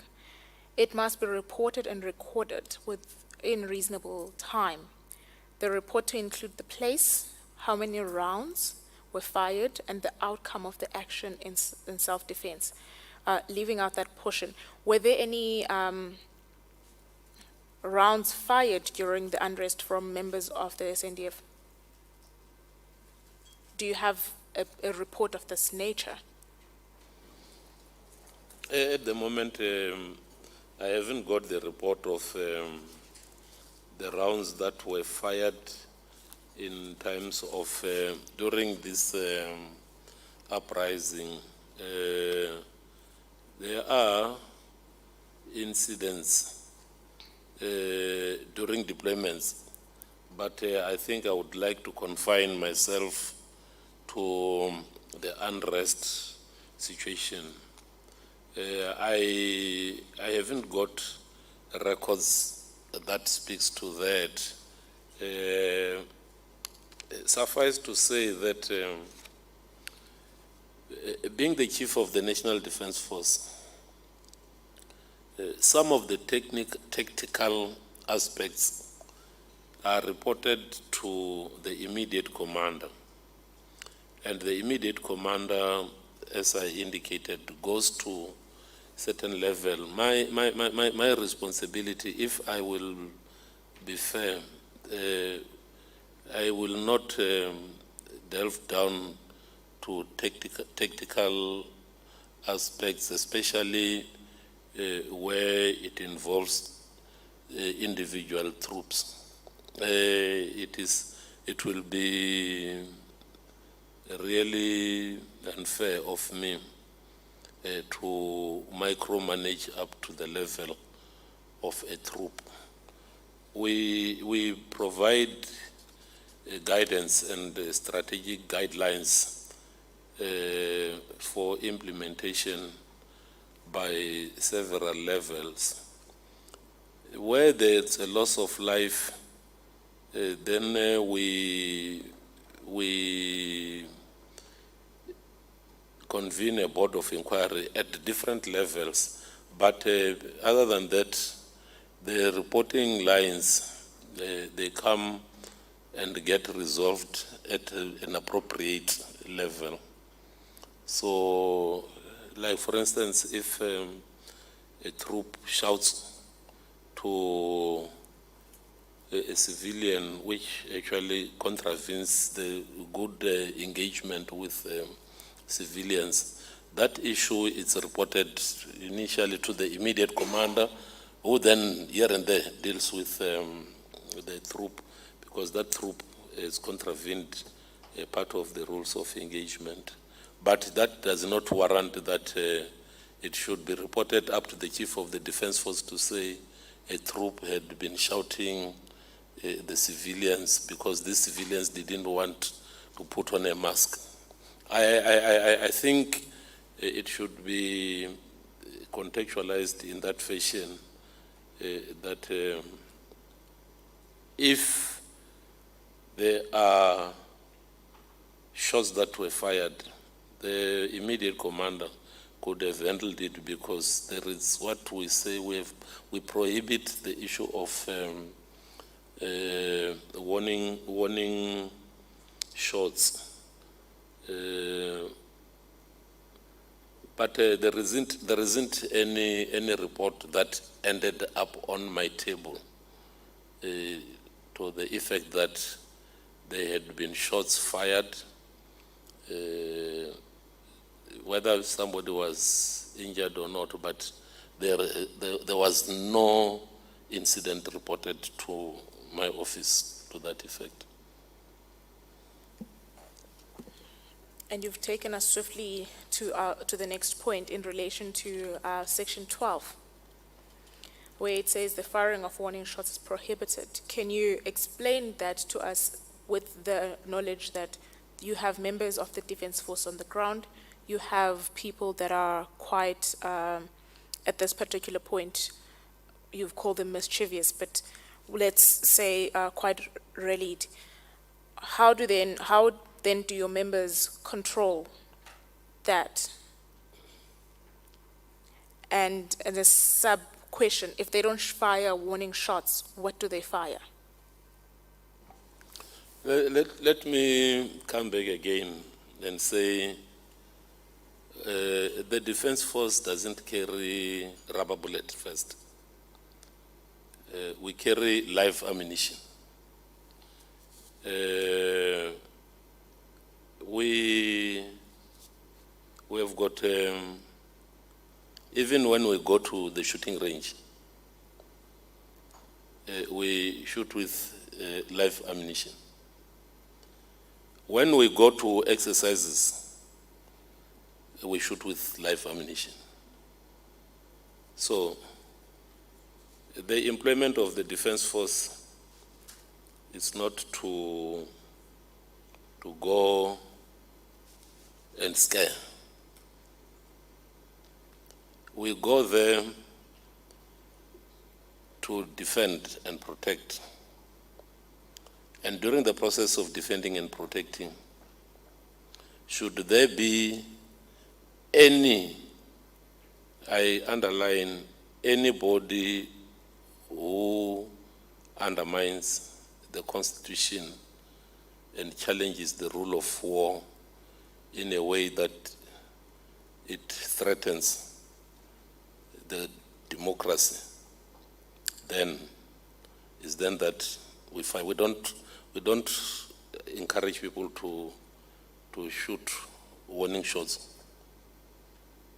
When you have now declared that this person is the threat to the state and is threatening the democracy, then that person becomes qualified as the enemy. And enemies are treated as enemies. That is the appropriateness of force that is used to the enemy. It depends on the threat perception that is presented by that person. So firing of warning shots is prohibited. It's a simple way of telling them that avoid firing warning shots. Why do you have to fire warning shots? Because you don't carry rubber bullets and you are not against our people. So we are saying, should there be a situation whereby you are confronted by a threat to life, the best to do is not to fire a warning shot. I don't know if I am interpreting it in the same way that I see it on this paper, because if I may go back to paragraph 11, where it speaks of where there have been live firing, it must be reported and recorded within reasonable time. The report to include the place, how many rounds were fired, and the outcome of the action in self-defense. So firing, if you are being fired at, that report must include the number of shots that were fired to our people, and that must be recorded. We are now looking at a more technological inclined way of doing it, in terms of at least trying to have live recording of activities, so as to be able to account, and also for our people at least not to be accused for things that they haven't done. So that project had been given to one of our entities to try and research on how best can that be done for us to get at least the camcorders that our members can put either on the rifle or in any other part of the body. And just dealing with what you just indicated, that your members don't have rubber bullets, so they always have live ammunition. How does that then square to the right to life that is protected by our Constitution when you're dealing with members of the public, South African public, and you are deployed to assist the South African police services, and part of the deployment in the Act says that then you have the same powers as them? Why can't those powers be utilized to also include giving your members, at the very least, rubber bullets to ensure that the public is protected in that sense? Thank you. Let me reiterate once again that the South African National Defence Force will never be issued with rubber bullets.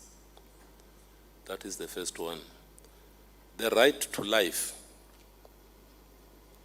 is enshrined in our constitution. The South African National Defence Force had never been created to be against our people. I want to qualify our people, as per our constitution. It's inclusive of all who live here in South Africa, including there would be enemies. Hence I said, when and if the life of a soldier is threatened and we have qualified that that person is an enemy, is then that person must be dealt with as an enemy. That does not, rights and obligations go together. And where you have qualified that a person is an enemy, our job conflicts with some of the issues that may be seen not to, that are supposed not to be contravened. Like, for instance, when you say within the OHS law or act that you need not expose somebody to the noise level of certain decimal, you are simply referring to the trade. I do not see a soldier in a battle space or a battlefield putting on earplugs and continue fighting.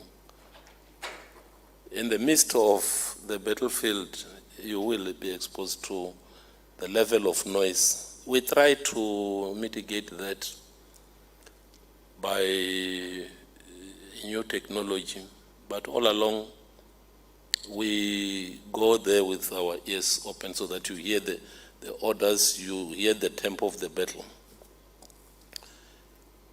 In the same vein, the right to life,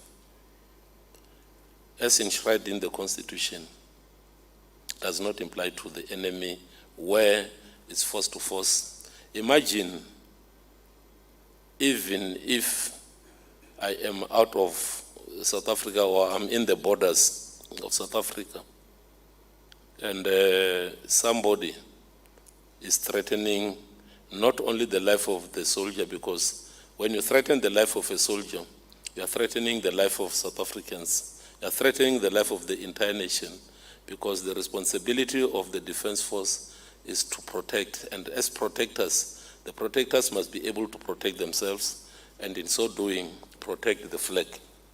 That is very critical. So, if by any means the life of a soldier is threatened, he will use force to protect the lives of the rest. It is part of what had been enshrined in that part of the Constitution, where in the Bill of Rights it states that people have got the right to life, but the soldiers have the right to defend the country at all costs. That is the sacred duty of a soldier. Hence, soldiers do not go to work. It is a calling than job. So soldiers are good people in the midst of good people, and in the midst of bad people, they react to the threat in order to protect all the people of South Africa.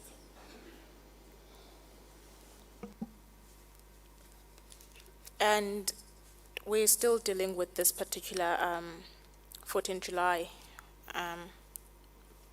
issue.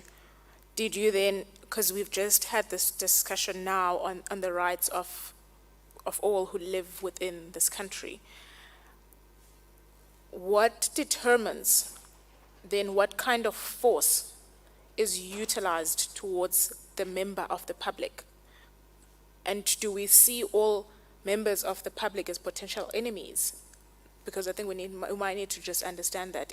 In the instances where your member might feel threatened, do they immediately become an enemy? And what considerations are taken in that instance, considering we live in a constitutional state?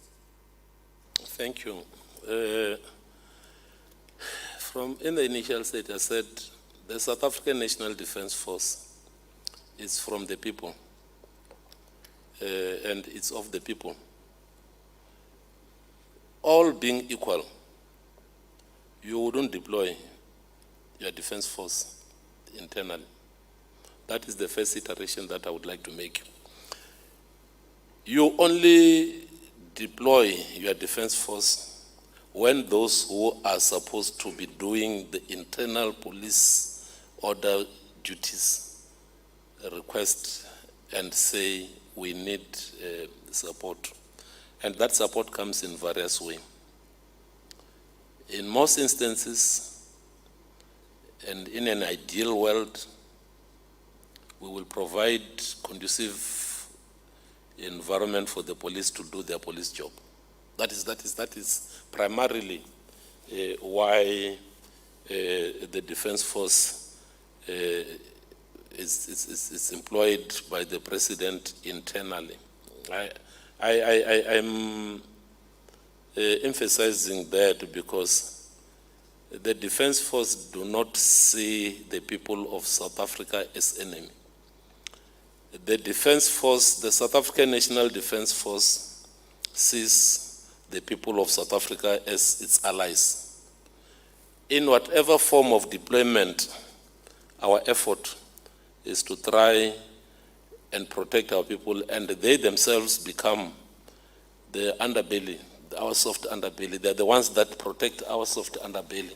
They are the ones that are supposed to protect us. They are the ones that are supposed to provide us with the necessary support that is required. Whether we are deploying externally or internally, we rely solely in the support that the people of South Africa provide to their defense force.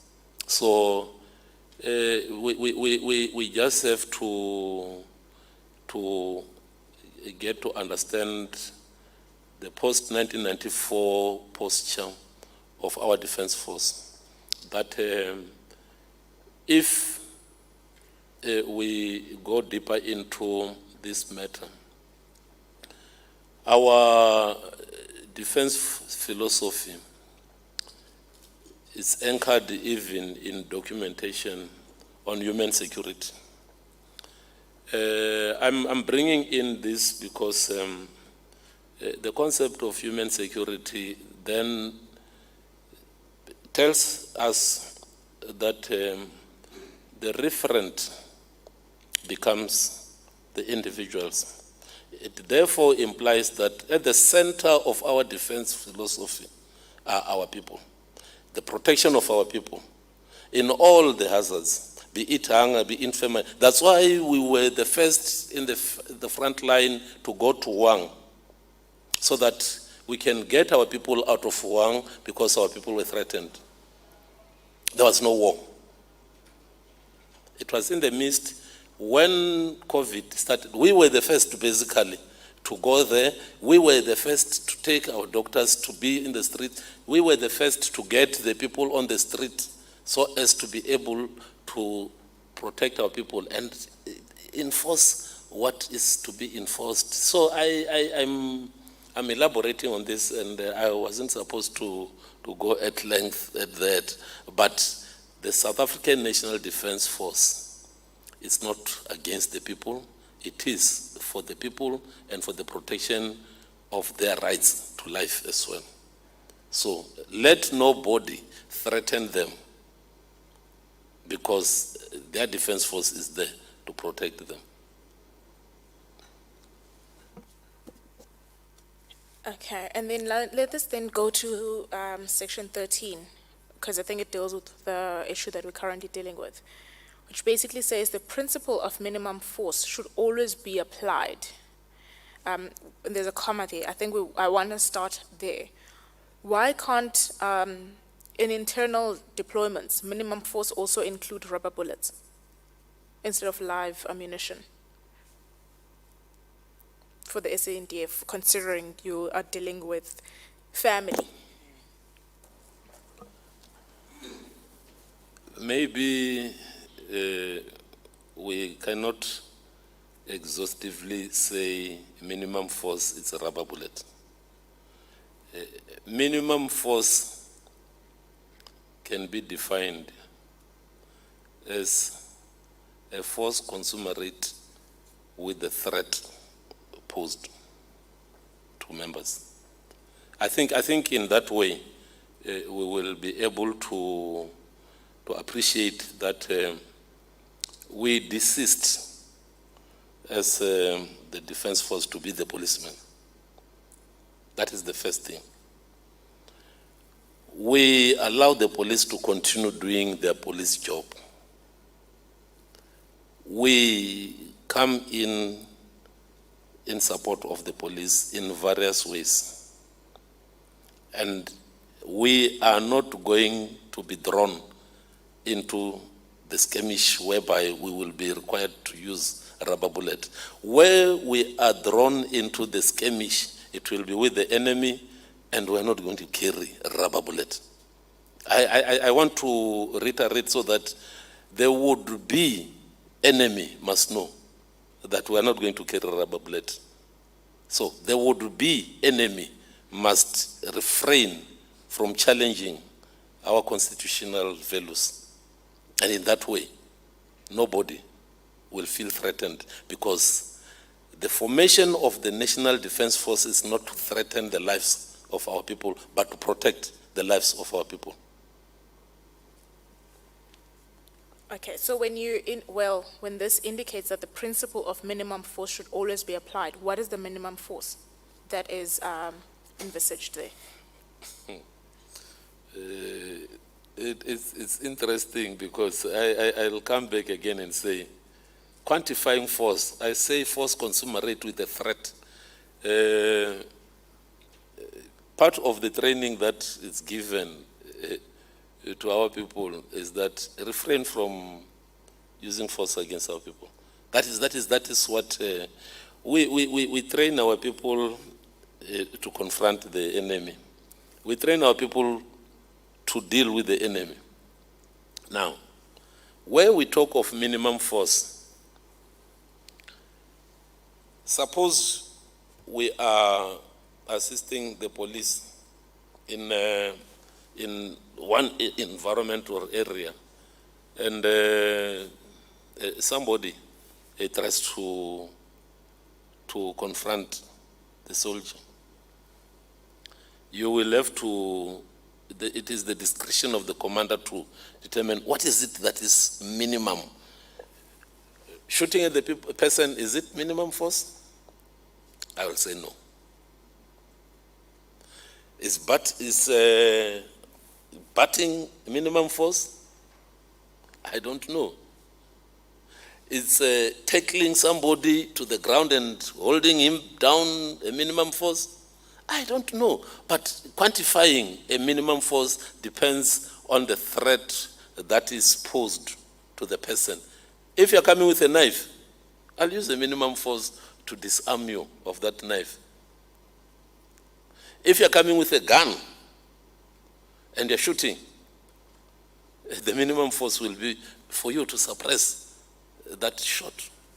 And it means, therefore, whoever will dare be shooting at the soldiers, he does that at his own peril, because he had already declared that it's an enemy. It had never happened, we had never been shot at, and we had never shot at any South African. So, here we are simply saying, in whatever we do, we must act with restraint, because the defense force, if I may underline again, is for the protection of the people. So minimum force must be commensurate to, if you have to use the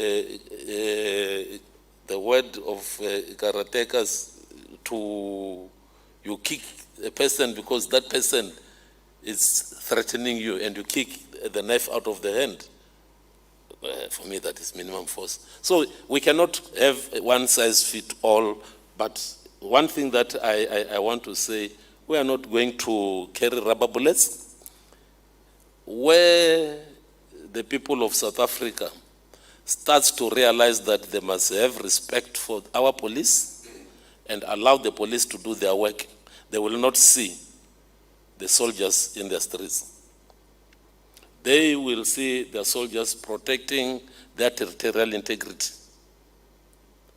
But where our democracy is threatened, the military will not sit back to watch our constitutional values being eroded. And we will challenge anybody who is threatening our democracy. And I think in that way, the use of minimum force versus what we are designed to do can only be classified in terms of the threat that is posed to our members. We have no intentions of harming our people, and we have no intentions of undermining the very same constitution that we defend and protect, where it says the right to life. So minimum force is the force that is consummate to the threat. Okay, so well, Maybe proportionate to the threat is a good word. Chair, I really appreciate, because I didn't have that word, and now the force, the proportionality, because now the next question is proportionality, how then? But yes, it should be proportionate. Thank you. no, you do thank the chair indeed. And of course, you didn't have the word because, just as an aside, English is not a first language for most of us, right? So the bundles do deplete at some point. So just going back to that issue of force then applied, which is appropriate, how do we then understand, how do you then understand 13, which indicates just after the comma that we had stopped at, which says, while keeping in mind the minimum force will depend on the weapon issued to the deployed forces. And we remember that there are no rubber bullets. Thank you. Let me also indicate that the equipment that is issued to the military, the primary equipment is a weapon, it's a rifle. That's why the first rank in the military is a rifleman. A rifle, if you're carrying a rifle and the threat is not as antagonistic as the shooting of the member, a rifle is not a knob killer. Its main purpose is to shoot. However, because soldiers are put together in armies to fight enemies, they are therefore not designed for public order policing. That is the first thing that we should underline. Where the military is deployed internally, there are specific tasks that are given to the military. Coming to this paragraph where after the comma, it says, whilst keeping in mind that minimum force will depend on the weapon issued to the deployed forces. And in this case, if you say that you are now forced to use your weapon, and the only thing that you have is a rifle, and the threat is not deserving for somebody to be sent to his maker, you can use the bat. when we train, there is what we call close combat fight. And even then, close combat fight is designed because we are using the defense, its collateral utility in terms of being in support of the police. But if you are too close and you are feeling that your life is threatened, sometimes I don't want to qualify how it is threatened, whether it's a knife or a knob carry or the butt can also be part of it. Sometimes if you are not armed with a rifle, close combat, because we also teach our people close combat fight. So this must be understood as guidelines and not as prescripts. We're not saying to people, go and headbutt people, go and hit people. We are simply saying, we are not going to allow anybody to undermine our soldiers. We are not going to allow people to put the lives of our soldiers in danger. We are not going to allow a situation whereby our soldiers are pitted against our people. We encourage that with all the ills of our society,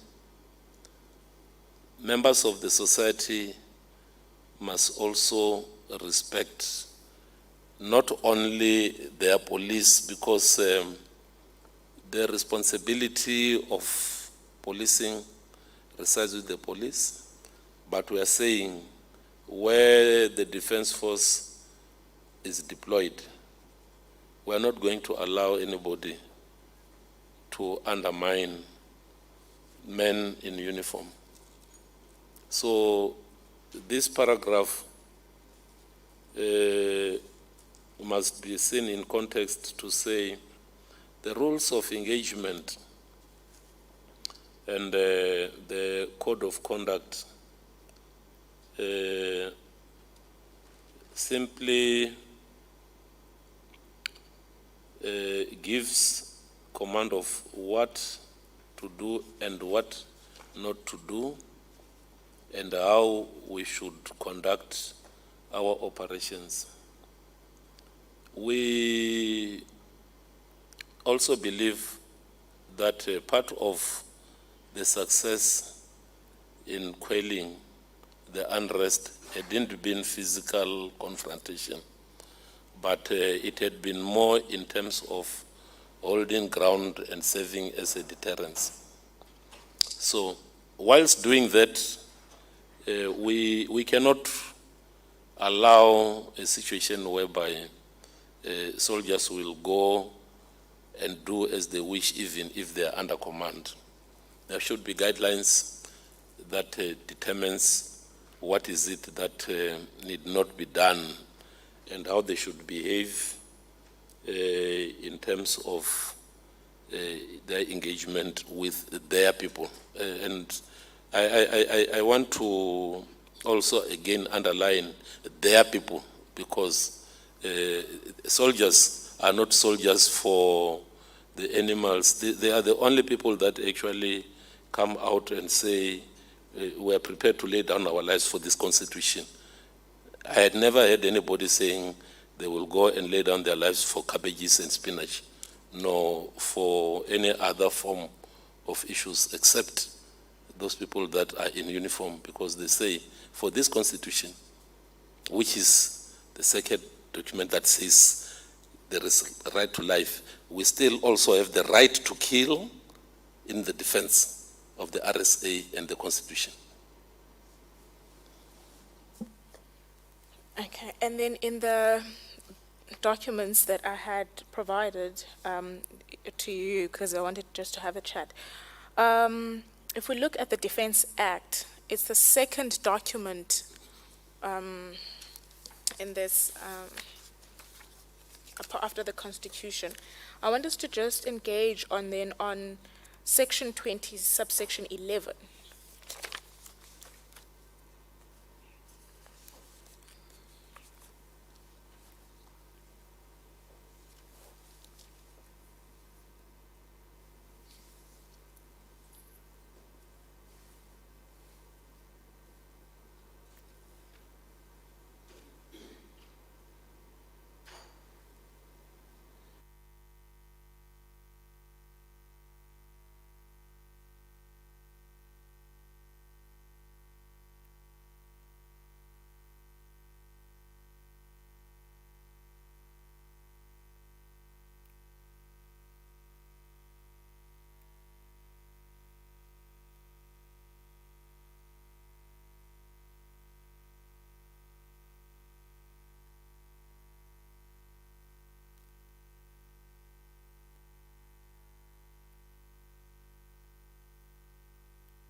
I am reminded that I have to respond to that question.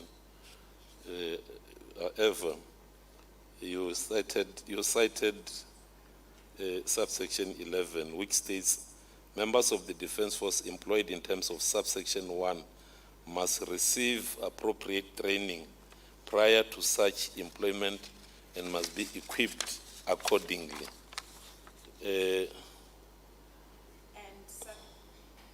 Yes. And with 21 is basically where you are deployed in support of the South African Police Services. That's in the previous page. And the question there really is, while we may appreciate what you have indicated and your candor on saying, well, the Sndf will not be given rubber bullets when they are going in support of the SAPS, does this section not, at the very least, give the Sndf that power to issue, because it says equipped accordingly?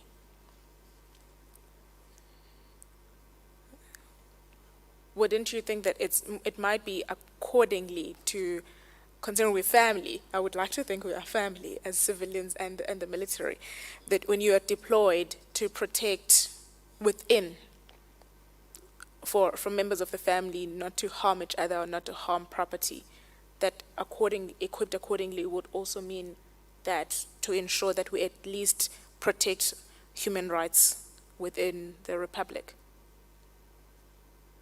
Thank you. Read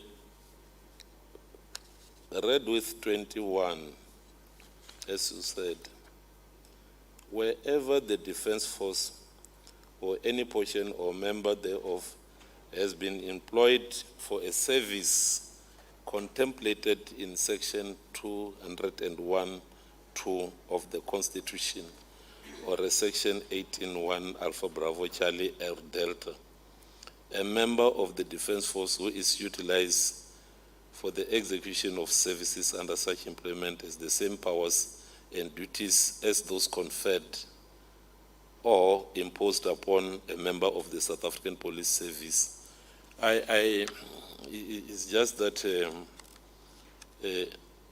these powers that are said to be in this police section, Section 13(9)41, they are quite broad, but it's not prescriptive of us carrying the same duties and responsibilities of one having the handcuffs, having to carry the baton, to carry the tear gas.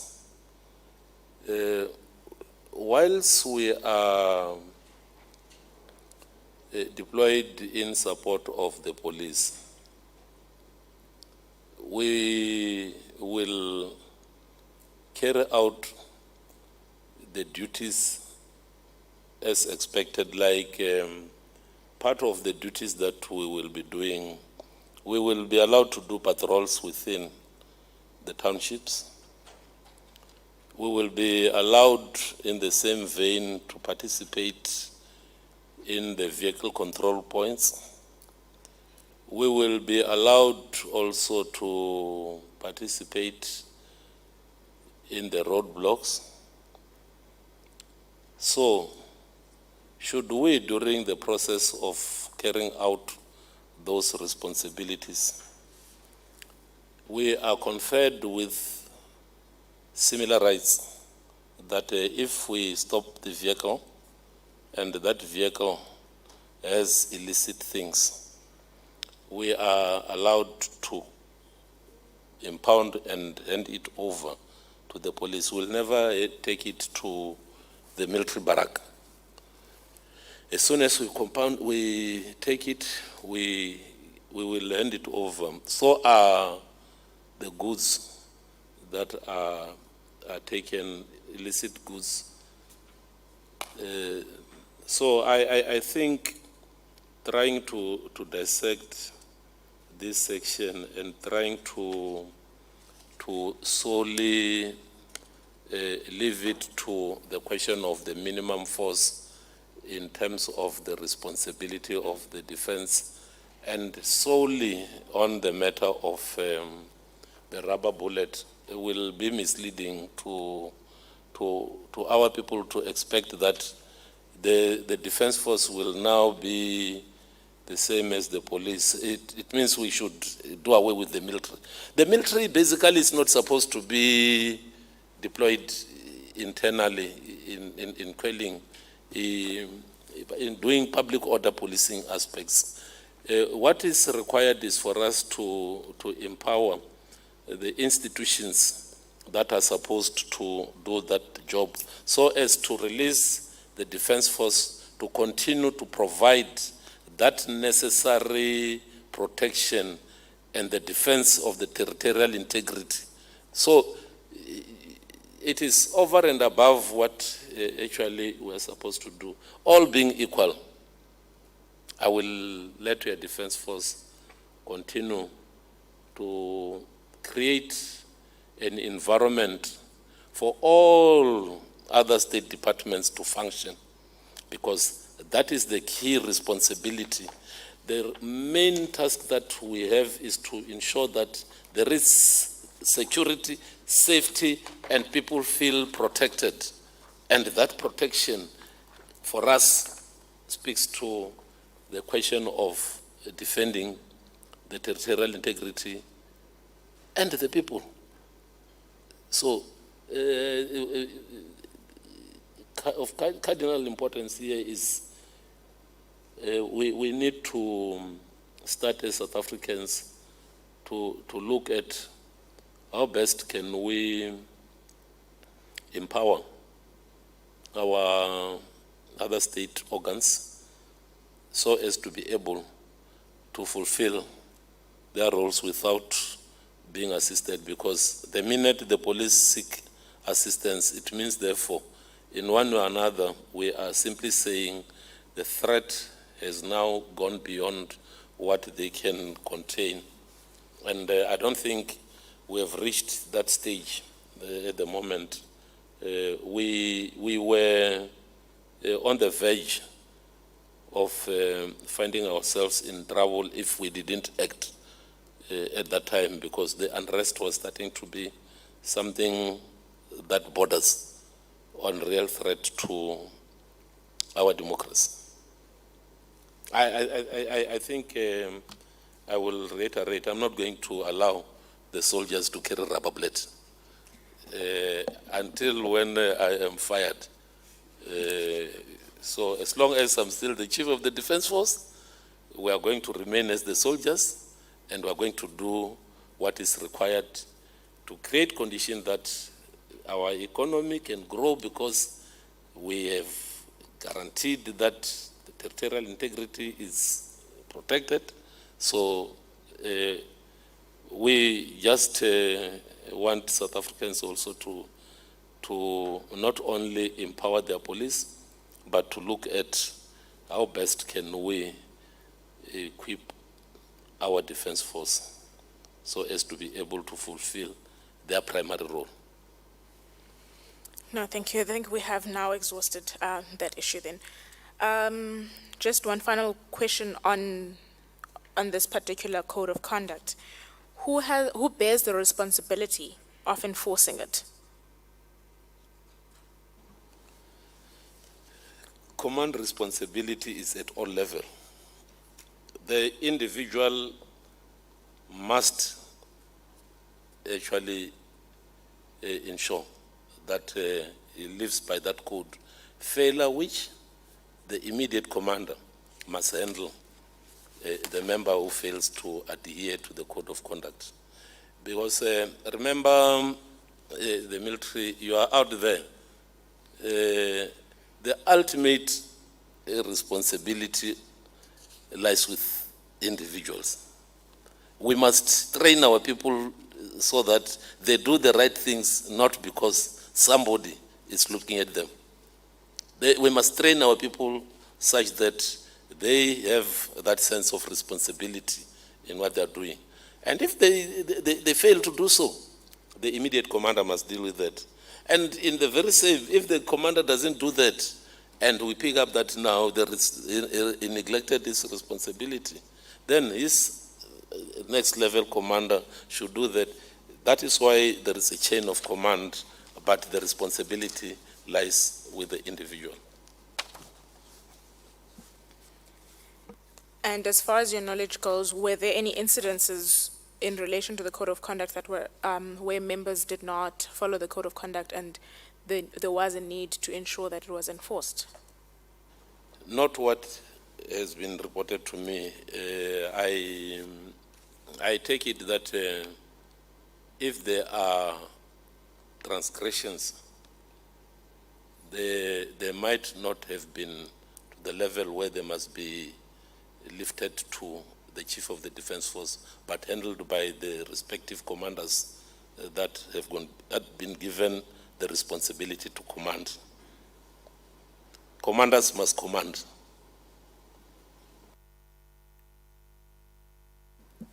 Okay. Then I think let's move to the next theme, which is your relationship with the South African Police Services. And you indicated that the Sndf sits in the joint operations basically with the SAPS. That's that correct? Let me contextualize that in that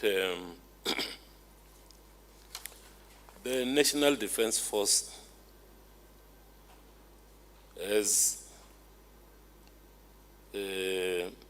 one, the responsibility for preparing forces,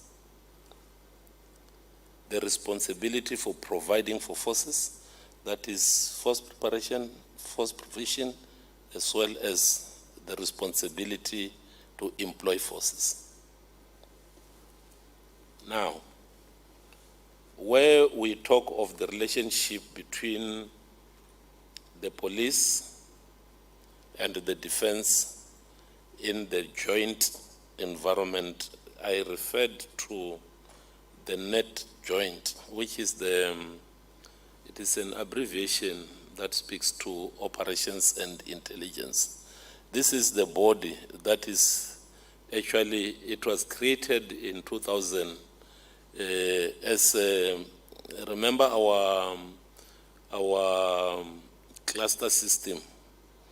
Our cluster system put together the justice, police, crime, that is the JCPS cluster, which actually speaks to all the other aspects of security and justice. So This structure that was created, called the net joints, it's a coordinating structure that is supposed to report to the JCPS cluster. So the net joint brings in both the police. As I said, it is co-chaired by the police. The police chair is co-chaired by SSA and the National Defence Force. The National Defence Force representative in that structure is Chief of Joint Operations, because what comes out of that speaks to the question of operations, and operations are informed by intelligence. So the structure that actually feeds into the net joints is the NICOC, National Intelligence Coordinating Center. So I am bringing this whole explanation so as to put in context that the jointness is in the sense of coordinating effort. I don't know if I have responded to it, because I think there was something that I might not have been correctly understood when I speak of jointness. Chief Joint Ops is responsible for force employment, and he is joint in the sense that he put together members of the Army, the Air Force, the Navy, and SEMS in the effort to conduct operations. So if we have to do an operation,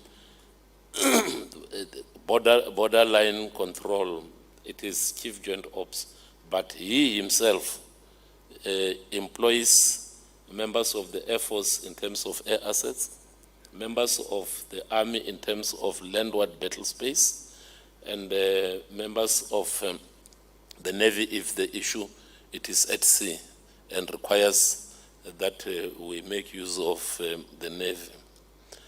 But all in all, there is another service that comes in the form of SEMS, as I said, that actually is responsible for force protection in as far as the health of the soldiers and their immediate family is concerned.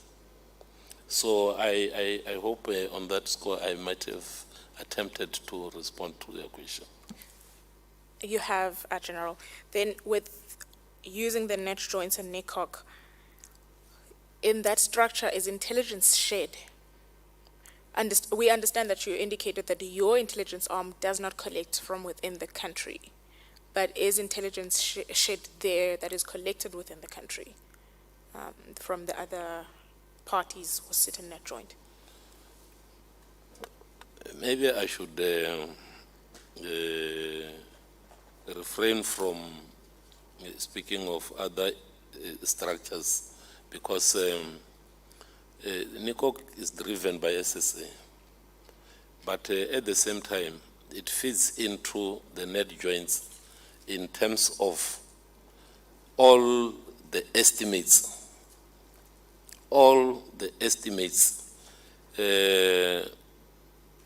Within the net joints, I said the net joint is a coordinating body, and as a coordinating body, it is more advisory to the JCPS cluster.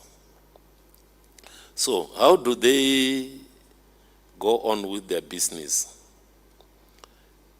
NICOC is a work group within the net joints. There are several work groups depending on the state of assessment and analysis, and the frequency of the net joints is also dependent on the conditions. During the COVID, the meeting was more frequent. At times, it was more on a weekly basis, so as to be able to coordinate the effort in combating the COVID. Under normal circumstances, they're supposed to meet once a month. But it's more of a coordinating structure. So you cannot say intelligence is not shared, when the net joints sit, the net joint will get a briefing that speaks about the situation at that particular point in time. But remember, the principle of intelligence is in the need to know basis. There are issues that one, you hear people saying whether intelligence is shared. Intelligence is shared with whom? For what purpose? Because intelligence is not shared willy-nilly. Intelligence is not information. I think I must put that intelligence is it's when you have gathered, collated, interpret, and disseminate. Then that is the end. It's intelligence. What people are saying and picking on the street and coming is information, and some of the information, the accuracy of the information may not necessarily really end up as intelligence. But we have got this misconstrued notion to say information is intelligence. Information becomes intelligence when it has been collated and interpreted. And it tells you, it gives you more of a prediction. And that is when you disseminate. And it is disseminated to the highest possible level, because remember, intelligence, there are various levels in terms of intelligence. So if we say, was intelligence shared, the question comes, shared with whom? Because what is given to the commander-in-chief is different from what is given to those who are supposed to do operations. Like, for instance, I don't like talking about other entities. That's why I confined myself to defense intelligence. In the case of the police, they've got also a section that deals with intelligence, which is called crime intelligence. And the body that deals with both internal and external intelligence resides somewhere else. So I will try and refrain from becoming a jack of all trades. I will confine myself to, if it is the issue of intelligence, to defense intelligence. If it is SSA aspects, I will say I will not be able to budge on that. But in terms of NICOC, what is required by NICOC to feed into the net joints, they make any form of presentation that, if so required, they are mandated to go and collect on. And they present to the net joints in a manner that they say it responds to the questions that had been posed by the net joints on a specific issue, like health, intelligence. They, if like during the COVID, they would go collect, collate, interpret, and give the health intelligence. And that health intelligence was also used in determining different levels that were declared after a consultation.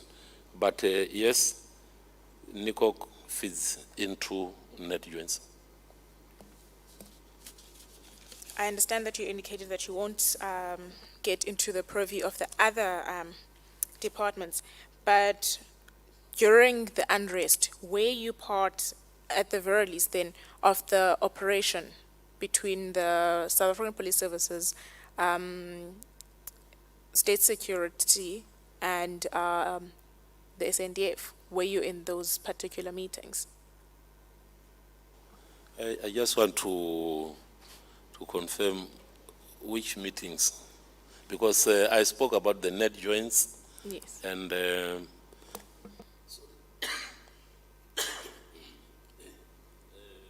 don't be afraid, I'm fascinated.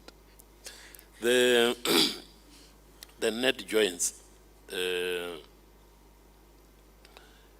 representative of the defense in the net joints is Chief Joint Operations. So I don't know if you say, are you referring to the department, to the Sndf? And if so, the net joints had been attended by the Chief of Joint Ops or his representative at the national level. And at the Prof joints, it was attended initially by the Tech Headquarters commander, and at a later stage when we have appointed the general coordinating the effort, he attended it together with the Tech HQ commander. I don't know if... No. You have in fact answered my question, because what I wanted to then know if on that level, because you indicated that there were meetings during the unrest on a weekly basis, whether or not in those meetings there was any intelligence shared in relation to the July unrest. Maybe I should qualify again what I said earlier. We came into the picture after the 11th, and the 12th we deployed. The call came in on the night of the 11th. So meetings that were sitting were not primarily for the uprising prior to that, the 12th. And the minutes of the net joins are set to remain the net joins, and it is, if there are issues, they are promoted to the cluster. I want to reiterate once again that the Defense Force did not collect any intelligence prior to the uprising, during the uprising, and all what we were doing were informed by the requests that were made for us to support.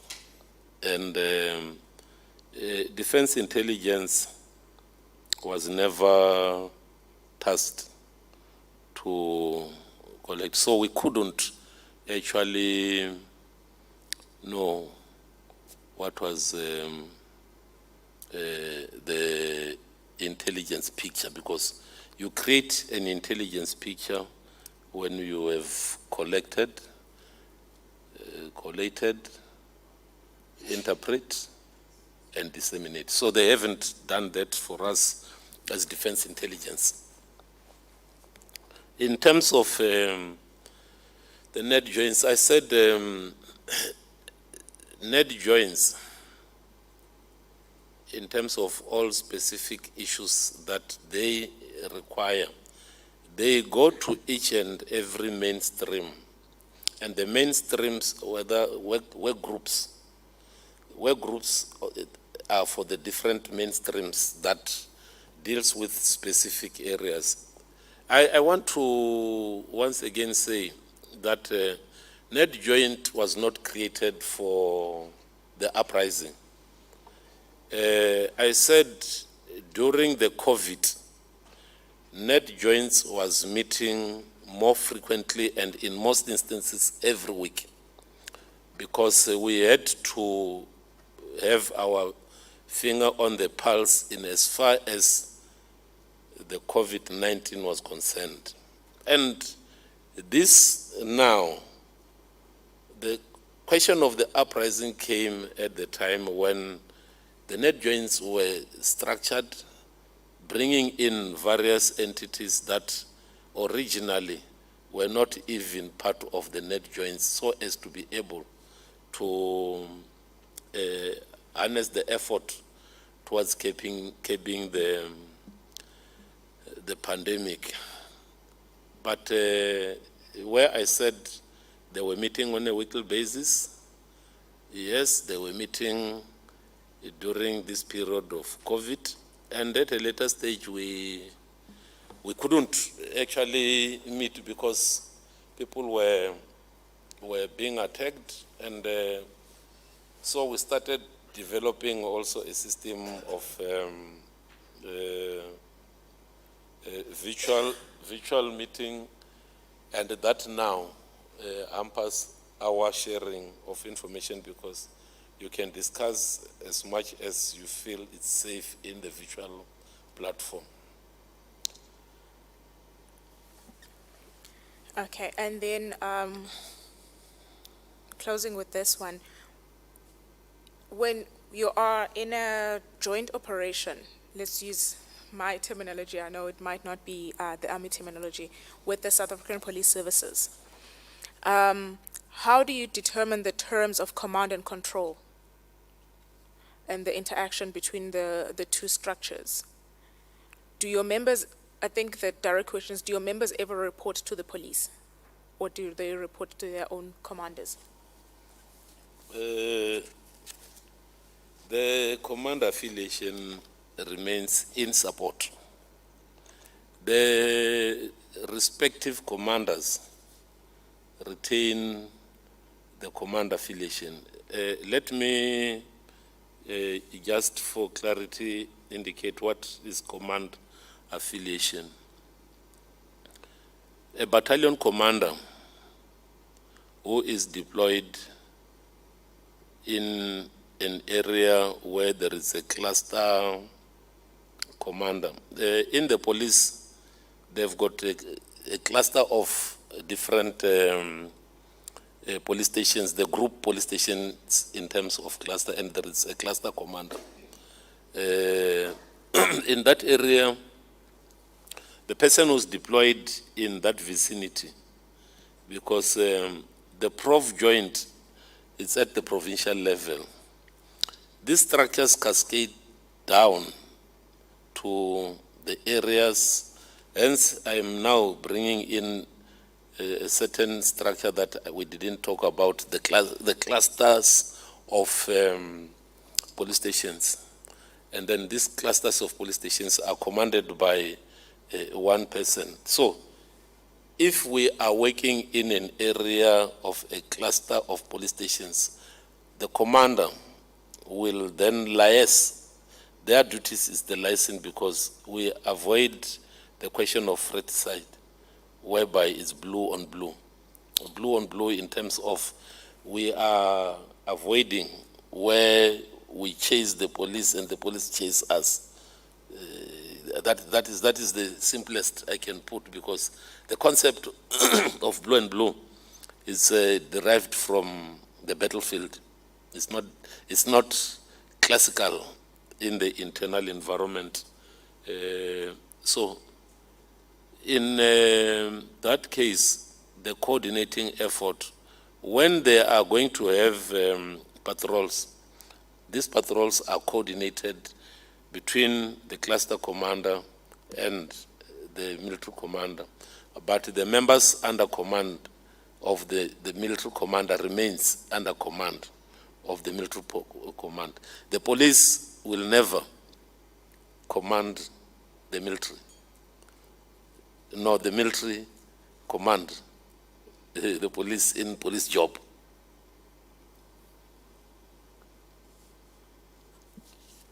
And when you got to the provinces during the unrest, were there any difficulties with the two spheres working together? I haven't observed that friction. In all areas that I have gone through, I found that there is a good working relation such that even the accommodation where our people were staying, sometimes they pitch tents close to the police station. And in all the roadblocks, we encouraged that we deployed in roadblocks with the police. And in most of the time where we patrolled with the cooperation of the police. So I haven't really experienced or got a report of any form of animosity or jealousy or turf wars. The relationship was more cooperative than competitive. Okay, and then one last question on the police portion. Can the Sndf ever arrive at a place in support of the police without informing the police or without being invited by the police or without the knowledge of the police?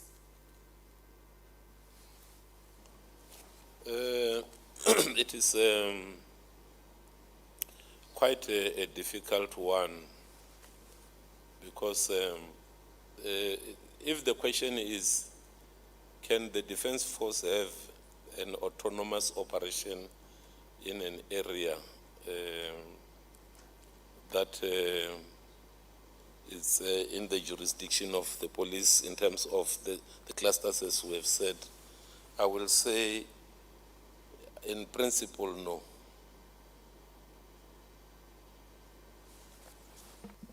Well, I think there was evidence that was given by one of the provincial commissioners that at some point they were quite taken aback by the presence of your men on the ground when they had not been informed.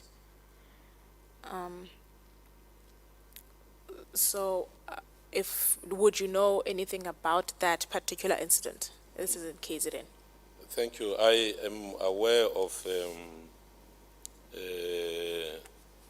such a report that was brought actually to the attention of the general that was coordinating the effort in KZN, where during the roll-out of the deployments, the police and the commander on the ground misunderstood each other, such that it didn't only impact on the relationship, but also in the sustainment of our people, because the area that was designated for them was out of the area of jurisdiction of the cluster commander of that particular area. The one who coordinated the effort didn't have the jurisdiction. But I picked it up, and I think that thing was resolved between the police and the members that were on the ground. Hence I said, in principle, it shouldn't be that way, because every deployment, as I said, at the provincial level, it must be coordinated by the Prof Joint, and at the national level, it should be coordinated by the Net Joint. So there hadn't been any situation really that was,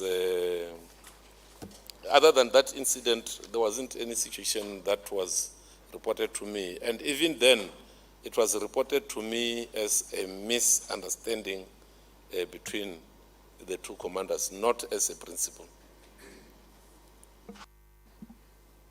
Okay, and then since we are now at the realm of the evidence that this commission has heard, the former Minister of Defense and the Premier of KZN spoke at large about a lack of synergy in relation to the deployment of the Sndf. first, I think it would be a fair question to ask if you agree if there was a lack of synergy in the deployment of of Sndf members, and following that question, what has then been done to ensure that in future, when we, hopefully not, when we need to deploy the Sndf within our borders, that lack of synergy is resolved? I will not call it lack of synergy. Rather, the unrest, I think, caught everybody by surprise. I will say by surprise because, as I told you, when we were informed on the evening of the 11th, there was need to push as many men as possible in the shortest possible time so as to avoid the spread of the unrest. And in that case, it means people had to move from one area to the other. And the level of command in the province versus of the police versus the level of command of the Tech HQ, it was quite vast, and what actually transpired was that the prof joints were not really meeting more frequently. And one of the reasons that were given was that they couldn't, during COVID, come together. And at one stage, you could find that there are so many cases of people that were infected, and it hampered the level of engagement at the prof joints. So in KZN in particular, when we realized that there might be a challenge of coordination, not signage, coordination, we appointed, it is, as I said, the discrepancy between the tactical headquarters and the provincial command is that the provincial commander of the police is a lieutenant general.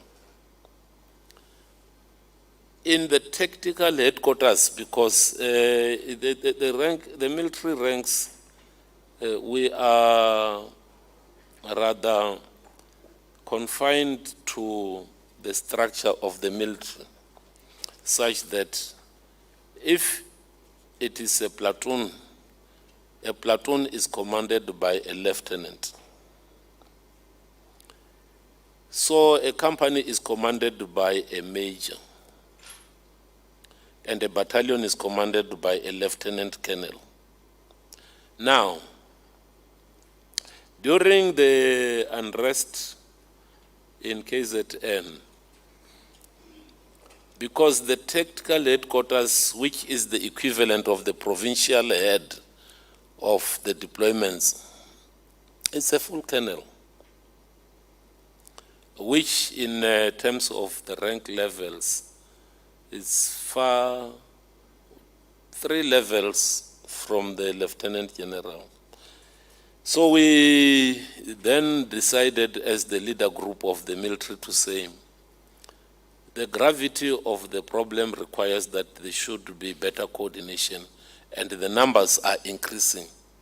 And therefore, the level of command of this number of people cannot reside at the level of a colonel.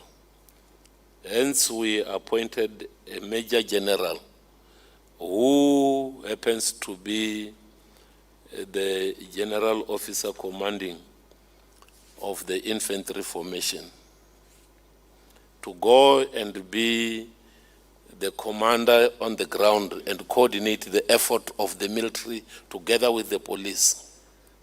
So I don't really think there was no signage, because when we have actually leveled that playing field, there was nobody running around in the street. There was nobody looting. I don't remember anybody attempting to loot after that. And the general remained there, coordinating that effort. Maybe what we need to appreciate is to separate between the political perceptions versus the operational perceptions.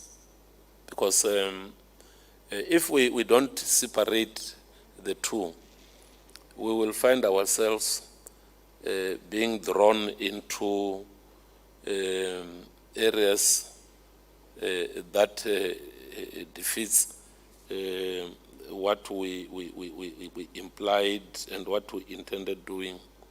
And people will also tend not to appreciate what the people of KZN have expressed themselves, because there hadn't been a situation whereby the unity of effort had been undermined by either the police or the military in achieving the objective. I think we will all agree that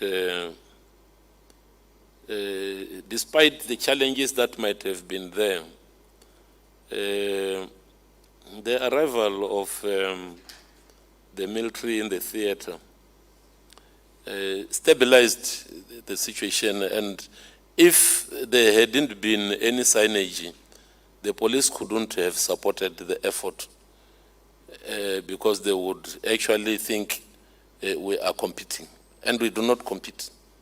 We compete against ourselves. We don't compete against anybody, because we don't feel that any effort towards national security should be a competitive effort. So we find that we had been complementing each other, and the testimony is borne by the remarks and the gestures that were given by the people of KZN to our soldiers. I was also even told that the people of KZN wanted us to have a parade just to say thank you to our soldiers for bringing normality. And that, I think, is testimony to say that we were all working towards seeing that there is stability, coming from different angles and employing different tactics. And us as the military, we didn't claim to be the police. We remained as the military, and we used different tactics and techniques to stabilize the situation. And just as an overall question, were you ever on the ground either in KZN or GP during the unrest period? I will answer this one holistically, in that during the COVID, I had been to almost all the areas. Whenever you heard of epicenters, I had been to each and every epicenter in this country to go and ensure that we protect and defend our people. And I was on record to say that we will force them to protect themselves if they don't want to. That is when I was moving from one province to the other. During the unrest, I'd been to KZN, I'd been to Gauteng.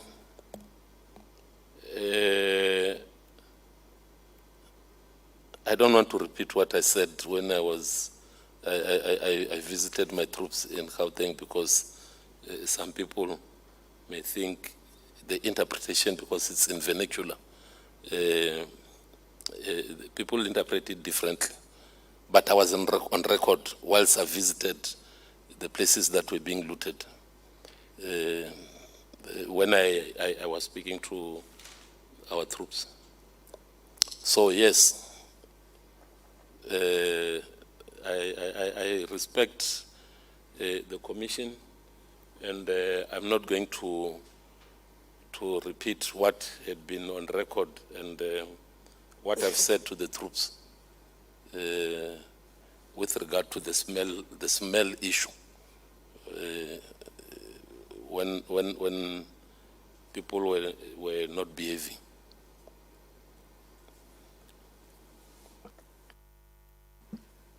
I think we can appreciate that in the civilian term of appreciation, of course. And then just in dealing with that, was the Sndf part and parcel of the operation now known as KP Receipt?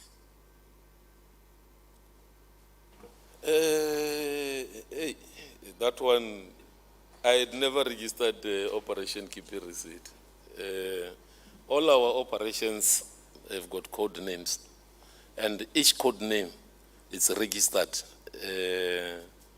We had never registered Operation KP Receipt. General, I think this is what it has come to be known as, which is basically at the time when members of the police services went door to door in particular townships and particular areas, asking from particular households when they see particular goods for them to produce a receipt. Were your members also involved in that? Of course, it could have been a different, I think it was within the time when Operation Prosper was in, but were your members then involved in that door-to-door operation where this was happening? I never really aspired to be a policeman, and the issue of policing is done the police way. I just want to respond to it in that fashion, in this fashion, that part of our responsibility when we are in support of the police, we are required to do a cordoning. A cordon in the military sense is there are two cordons. There is an outer cordon and an inner cordon. This is when the police, be it whether they want to go and do a raid, in pursuit of criminals in an area, we are required to provide that outer cordon. So, by virtue of being in the outer cordon, there is no specific distance that defines how the outer cordon is, but it is determined sometimes by the nature of the terrain, and in the urban environment, you find that the outer cordon can either be in the outer perimeters of the township, if it is in a township, or in the close proximity of the streets, adjacent streets. So I will not say the military was part of Operation Vula Receipt, Kipi Receipt. In that case, I really, if it was still within Prosper, we might have been in the outer cordon. There hadn't been any report sent to me of our people coming and say, where did you get this fridge? Let me see the receipt of the fridge. That might have been done by law enforcement agencies. And our people, if they were in an area, they might have formed either as an outer cordon, but this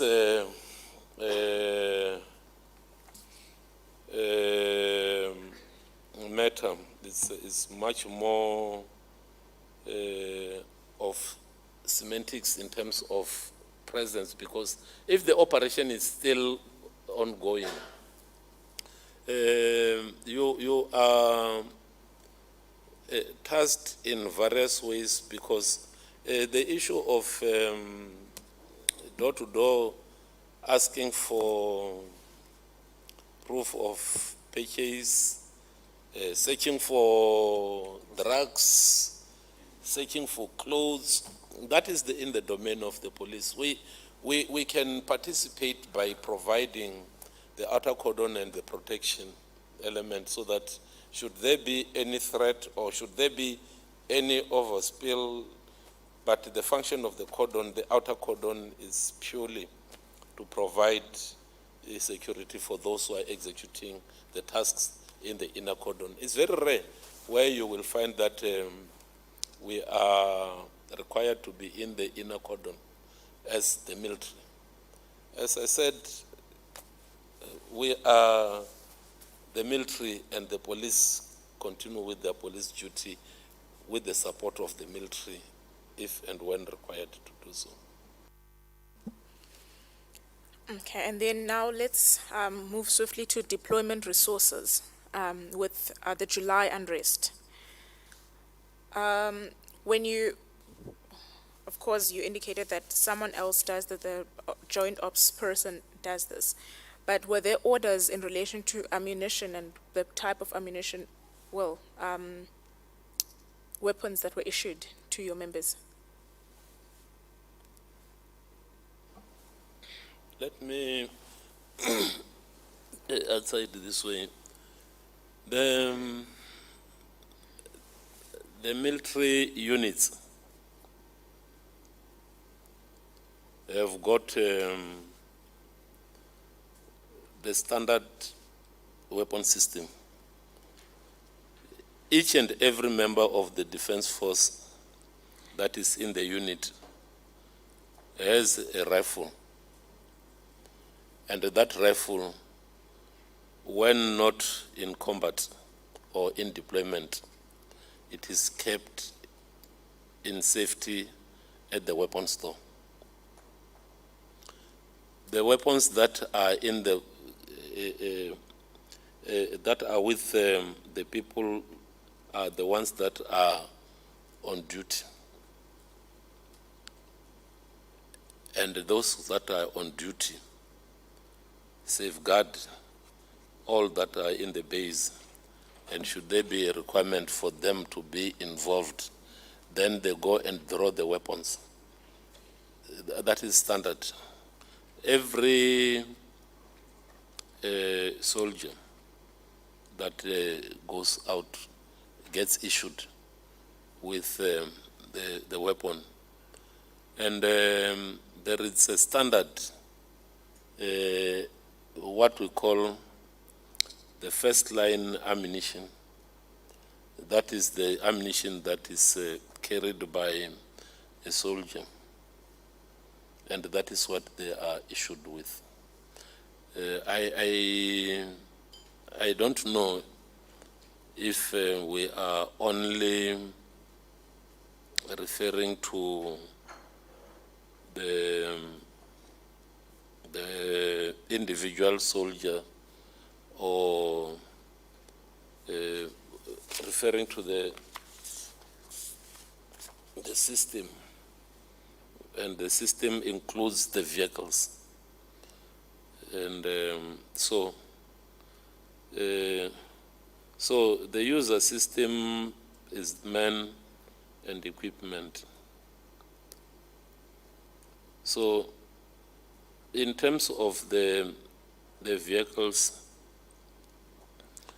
a grouping like a platoon has a certain number of vehicles that must be issued to them.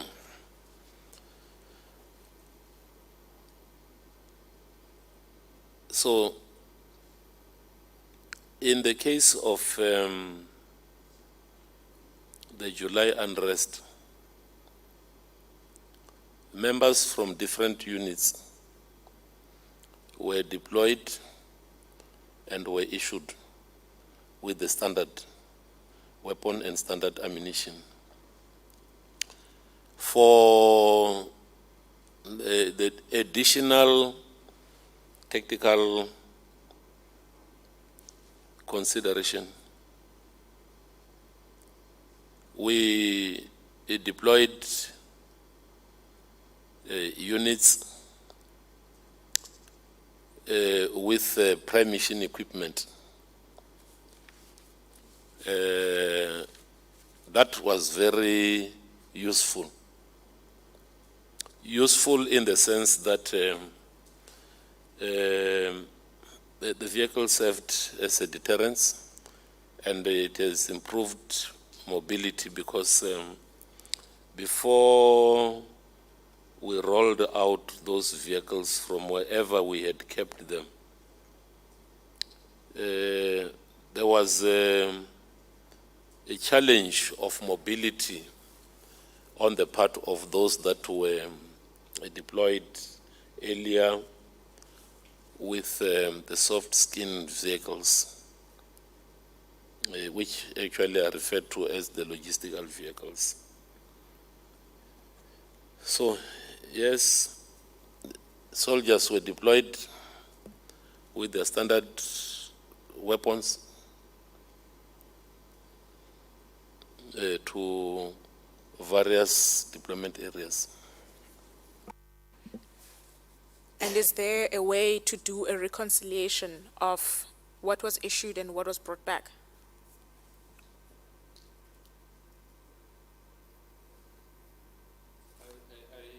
I indicated earlier that upon completion of the mission, there is a concerted effort to do what we call demobilization. And demobilization is done primarily at the level of the units, whereby unit commanders summon all their subordinate headquarters, and they put together a debrief, and in terms of that debrief, it's inclusive of the equipment serviceability as well as the stock levels that are there. And that is the part where what had been issued is reconciled with what had been brought back, except the consumables. The consumables are accounted for in a different form, but the issue of weapons and ammunition is accounted for in a different way in terms of reconciling, to say, because weapons, it's a serial controlled item. Weapon and ammunition, it's a serial controlled item, and therefore, if one weapon is issued to me, it cannot be issued to somebody else, because the serial of that weapon now corresponds with my first number. Soldiers. Soldiers are also serial controlled items because each soldier has a force number that is for that particular person. So the weapon, when it's issued against the force number, and therefore the reconciliation is done in that fashion. The consumables, what had been eaten is eaten, but they must at least record in terms of what had been provided to the soldiers. Okay. And then let's move on to the next topic, which is the acceptance of gifts by the Sndf. What is the policy, if any, in the Sndf of the acceptance of gifts from the public?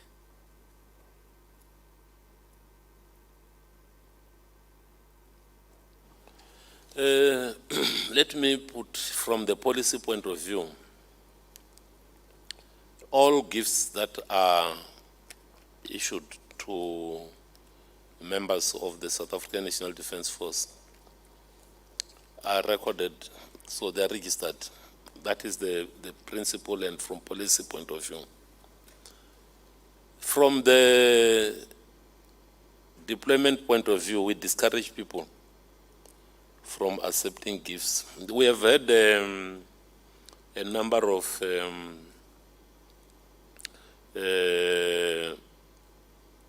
allegations, I'll call them allegations, whereby the public in appreciation was saying, we will give the soldiers what do you call this, soup kitchen. We say no. Soldiers must deploy with their own sustainment levels, and therefore we discourage it. We do not condone any form of gifts because we avoid an uncontrolled system whereby people will then, instead of getting gifts, then get to the tendency of demanding, because you will never be able to differentiate between a willing gift and a coerced gift. So we discourage this form of gestures. We even went to the commanders and tell them that, no, look, tell those people that are honestly trying to donate anything to say, please, we do appreciate, but let us refrain from giving that type of gifts. And if there are gifts that need to be received, those gifts must be registered if it is the gift to the organization.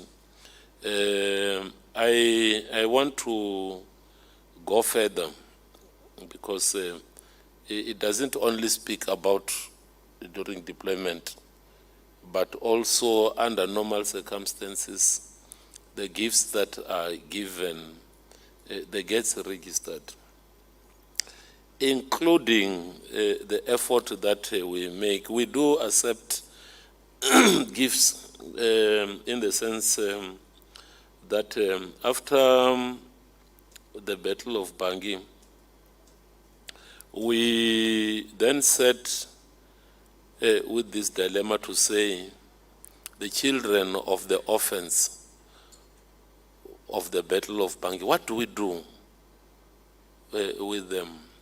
And not only those children of the orphans of the Battle of Bangui, but what do we do to the children of those members that fall in the line of duty? We then established an education trust, and this education trust is not funded by any form of public fund. it is funded by the donations that we get. We organize even the golf days. That is the main area where we get gifts or sponsors, and those sponsors are returned and declared, and the proceeds that comes out of that golf day goes directly into the South African National Defence Force Education Trust, which I am actually the patron of that education trust. So yes, indeed, in that case we take the gifts, and we take it for the benefit and for the good of our soldiers. But in principle, we discourage people from receiving personal gifts for self-gratification. And then on that issue, were there any gifts received by the SANDF during the July unrest? I want to come back again and said there were allegations that we picked up, which actually were not confirmed, whereby there were people in certain areas which I haven't got the full details, where members of the community were volunteering to provide the rations, food. The second issue that was reported to me, which actually has to do with the mobility of our people, has to do with one of the companies in Durban that wanted to donate the fuel for our vehicles, which we said if it is brought into the organization as a gift to the SNDF, that will at least reduce the cost of deployment. And what I didn't follow is the quantities that were supposed to be donated. We sat as the Military Command Council and said, should we welcome this gesture? And we had a discussion and say, in view of the constraints that we are facing, maybe if it is in good faith, we should consider that. And that is the guidance that we gave to the commander on the ground, to say it should be regulated if it is done, because we were afraid that if it's not regulated and they just say vehicles must go and put fuel, the fear would be that some people would go and replenish their vehicles and not the Defence Force vehicles. So I am aware of that. It was reported and it was discussed at the Military Command Council in terms of, those were the two areas that issues of that nature were reported.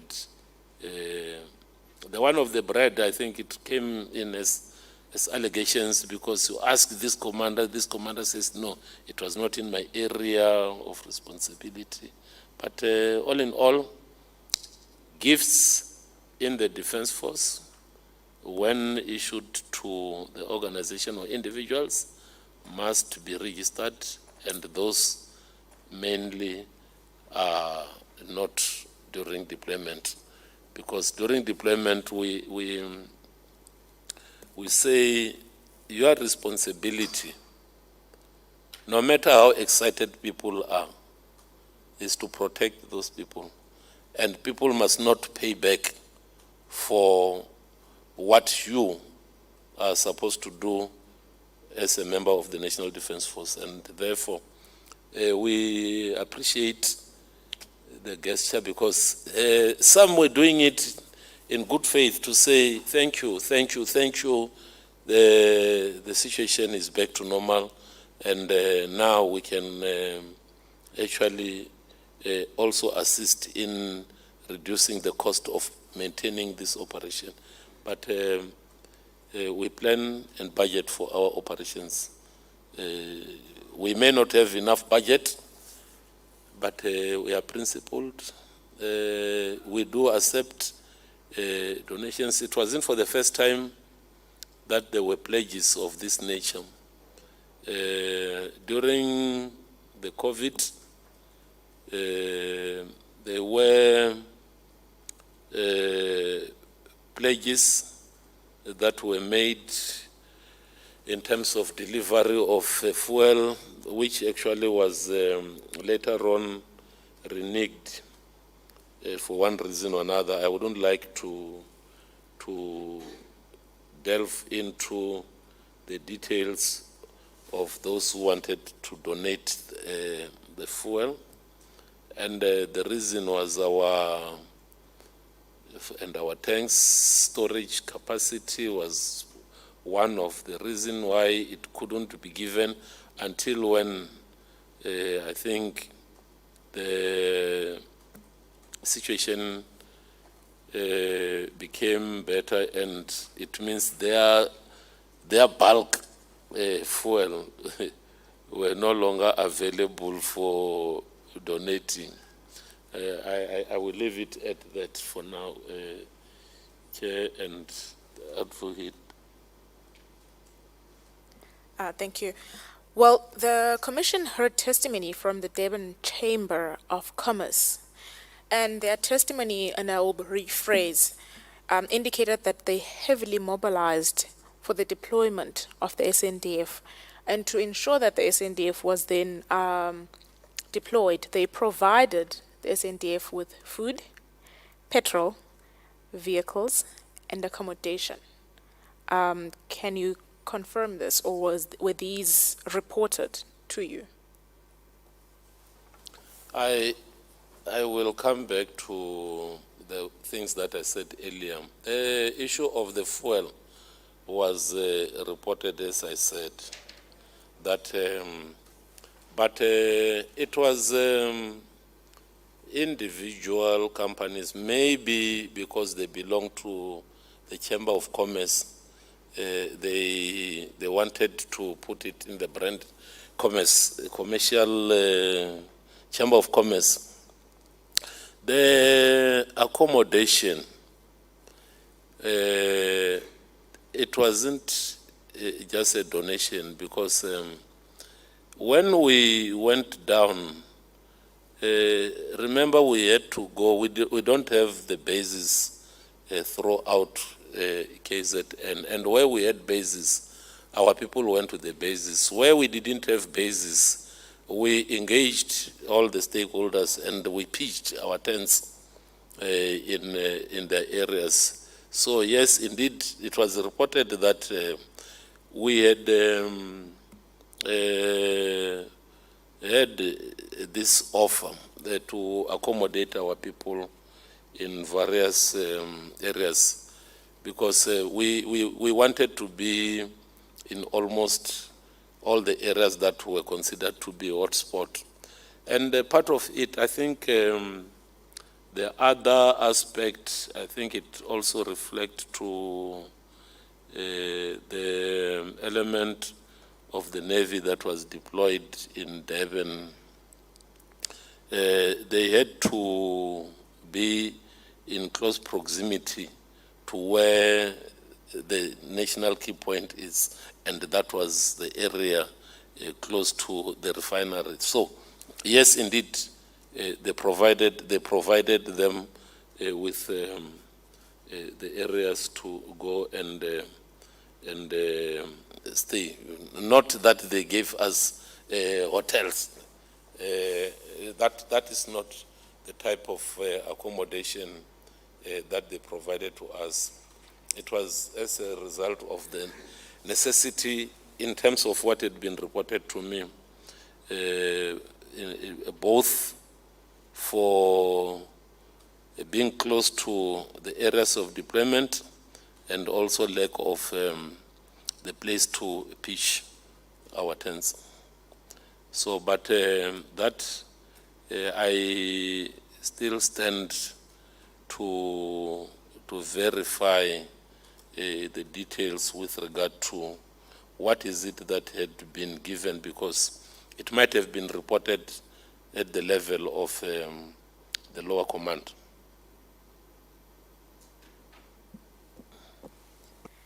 And then with the, let's use the gift of fuel.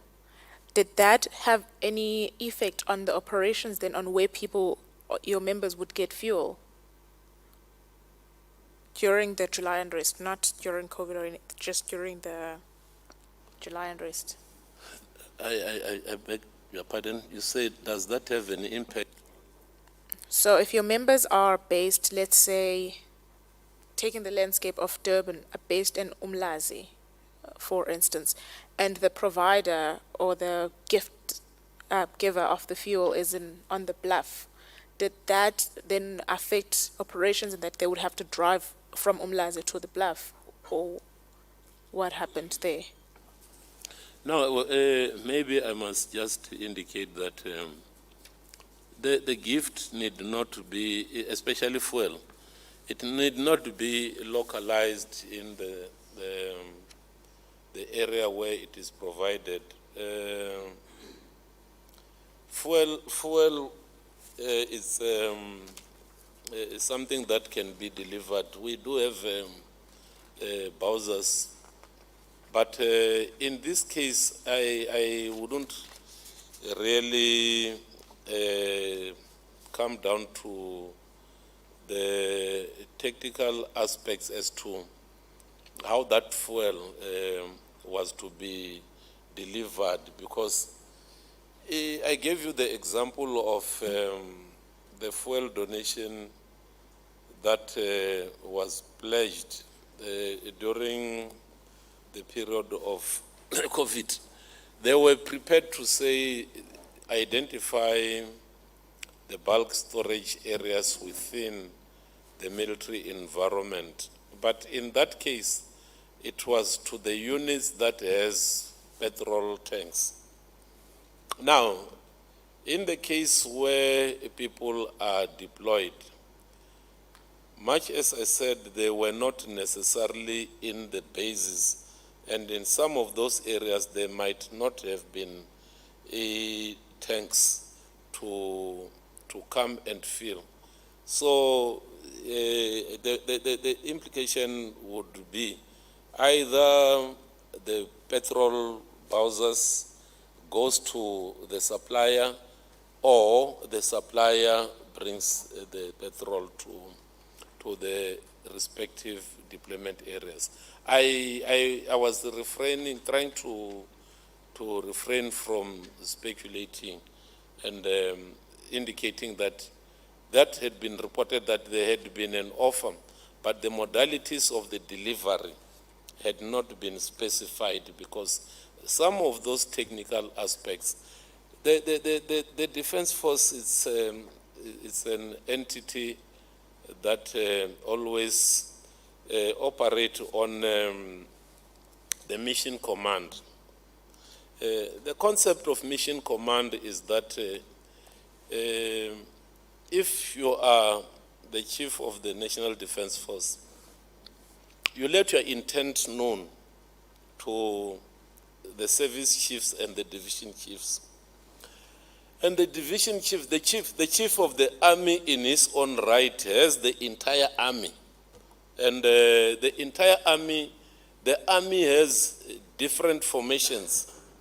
And these formations, they have got the units that falls under command. So in case of deployment, the units would report to Joint Ops in all what they are doing. So The technical aspects as to how the delivery is affected, it becomes really the issues that are handled at that lower technical level in terms of, do they have to move from one point and go and fill in and come back, or do they have to take a Bowser, go and get the fuel and come back and refill in the units? Really, that one I would like to say, these are some of the details that are much more at the technical level, and I wouldn't delve to drill deeper, which in the civilian environment I've learned they call it micromanaging, but at least at a given level. So I really feel I have understood that yes, we picked up that there were donations, but the modalities of disbursing of those was handled at that level of command.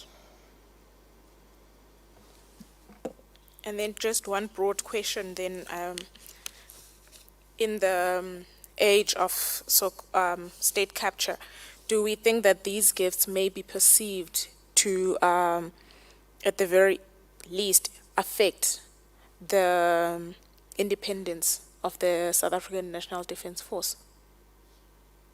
The South African National Defence Force had never been captured and will never be captured.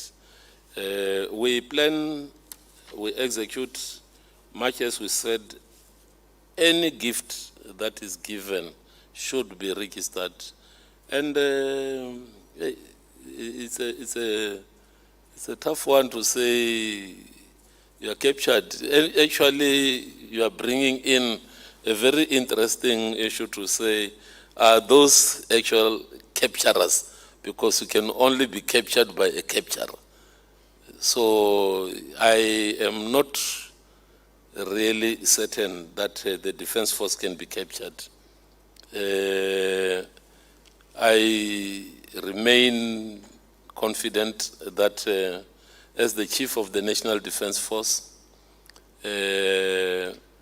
all what we do, we should plan, and whilst planning, quantify what we need for that particular operation.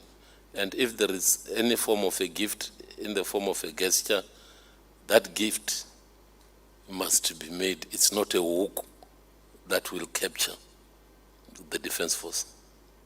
That I will fight. Okay, well, with you've indicated that you haven't really, you don't know what the modalities were in relation to these gifts. Will this at any point in time be investigated by the Sndf, or would you require reports to at least understand? And if so, would you be in a position to share those gifts, and what is the timeline for that particular investigation to know exactly what were the modalities? Thank you. Now that you have brought to my attention that the gifts were dubious and they have the element, as you are saying, whether those gifts in the face of the state capture, whether we shouldn't be wary that the Defence Force may be captured. I will go back and find out the total amount of fuel that was pledged, who pledged those quantities, where were they delivered, and how were they delivered. So those are the four areas that I will try and do in the next 2 weeks. We will appreciate that. And after that, will there be any form of correspondence where I should send this to the Commission? General, the same way that you've been corresponding with the Commission would be the ideal, in that where the person who sent the invite for your attendance, you can send it to them, and then it will be shared with the commissioners accordingly.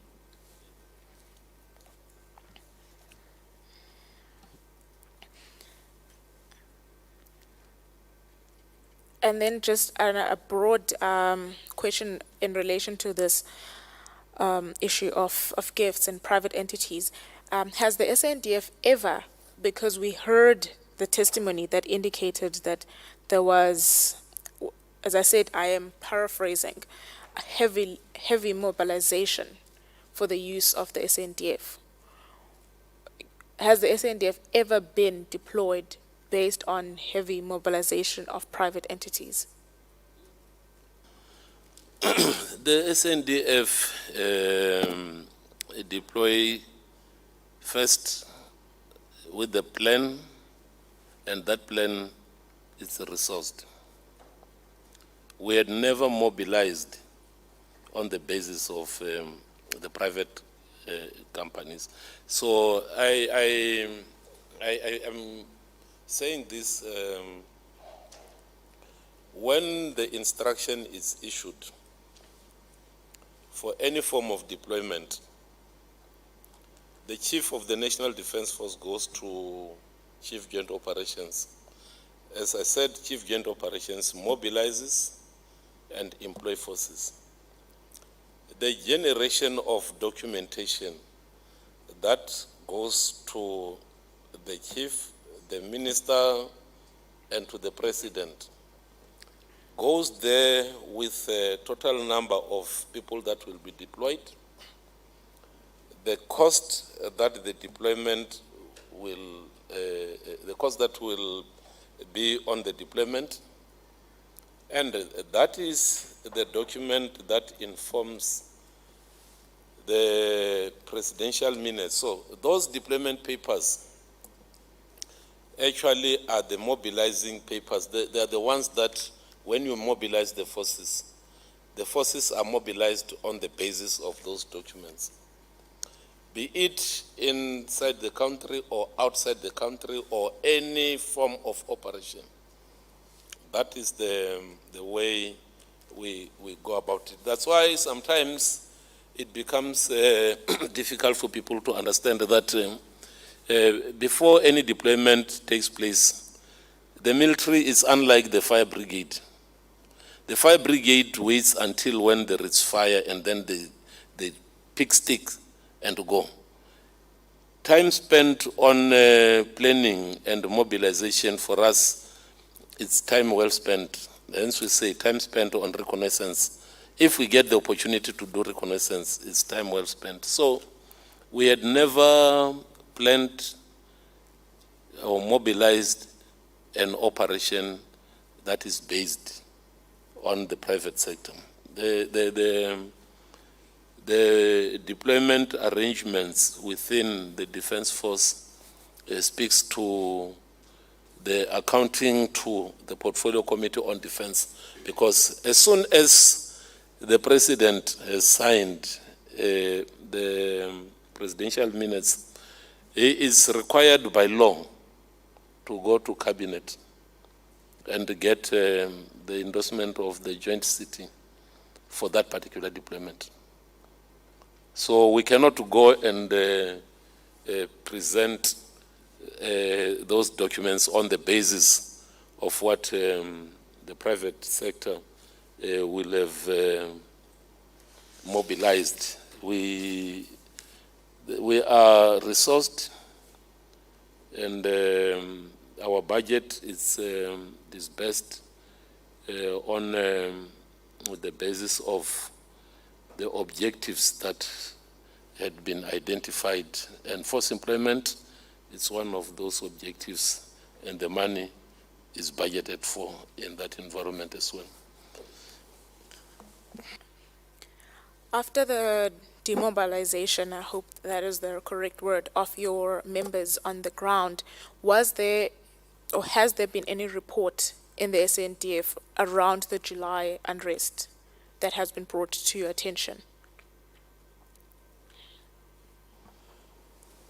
The report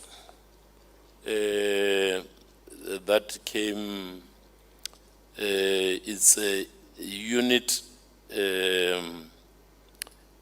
feedback, that is the debrief, operational debrief that gets into the war diary.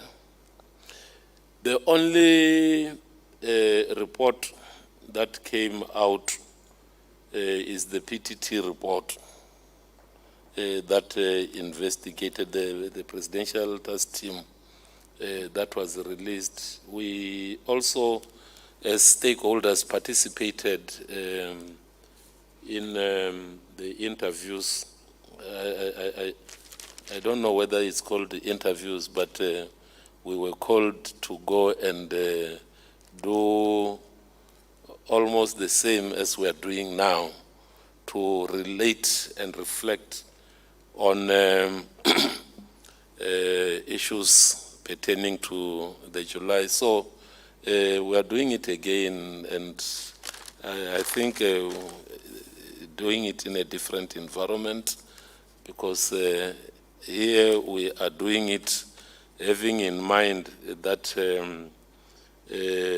human rights as enshrined in the Constitution has to be respected, and we are going through this with the sole purpose to ensure that there hasn't been any form of violation of human rights by our deployed soldiers, and our actions didn't border on the violation of both individual rights. So we haven't had any other report. The next report will be the one from the Human Rights Commission after this. The first one we got was the PTT.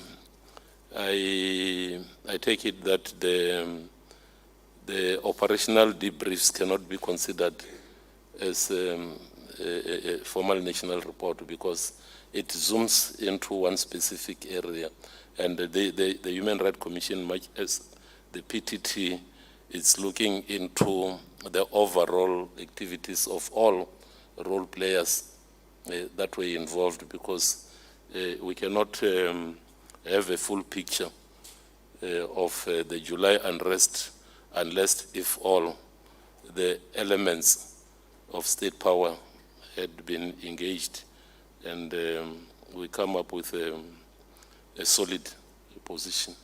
So yes, we received the PTT report, and we have received the debrief report from various commanders. Thank you.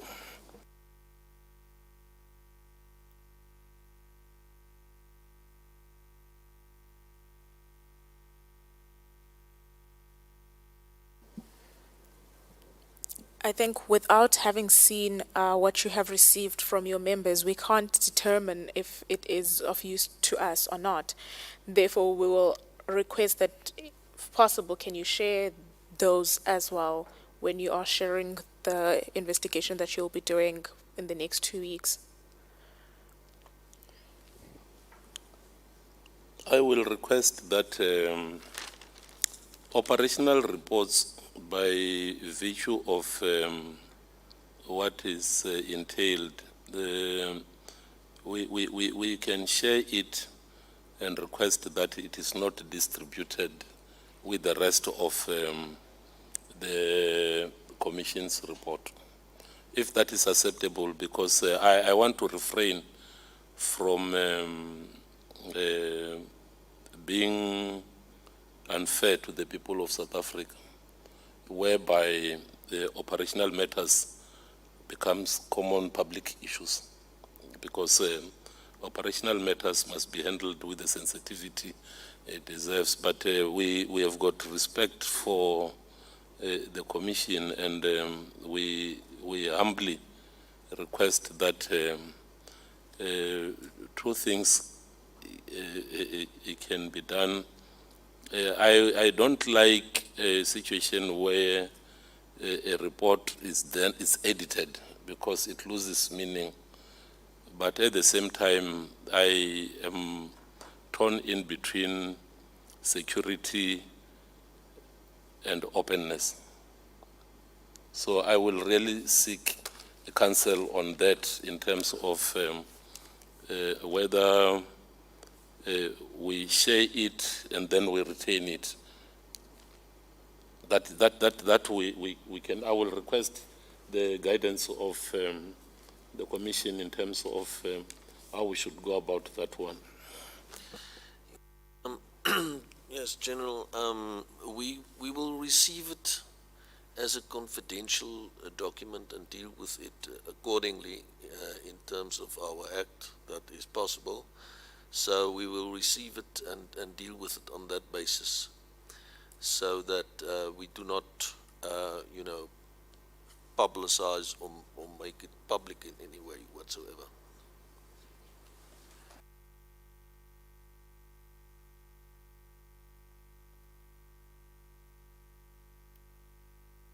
But so that is our suggestion, if that is acceptable to you. Thank you, It's Chair. important that the General also take counsel on the matter. Yeah, you can In take making his counsel on decision. the matter if you would like to do that as well. Sorry, Chair, I didn't get the last portion. Yes, now the last point is, I mean, if you want to take legal counsel, you can obviously do that as well, but that is the basis on which we are prepared to receive those reports confidentially. Thank you. Thank you. And then just to wrap up, how would you, as the chief of the Sndf, classify what happened in July?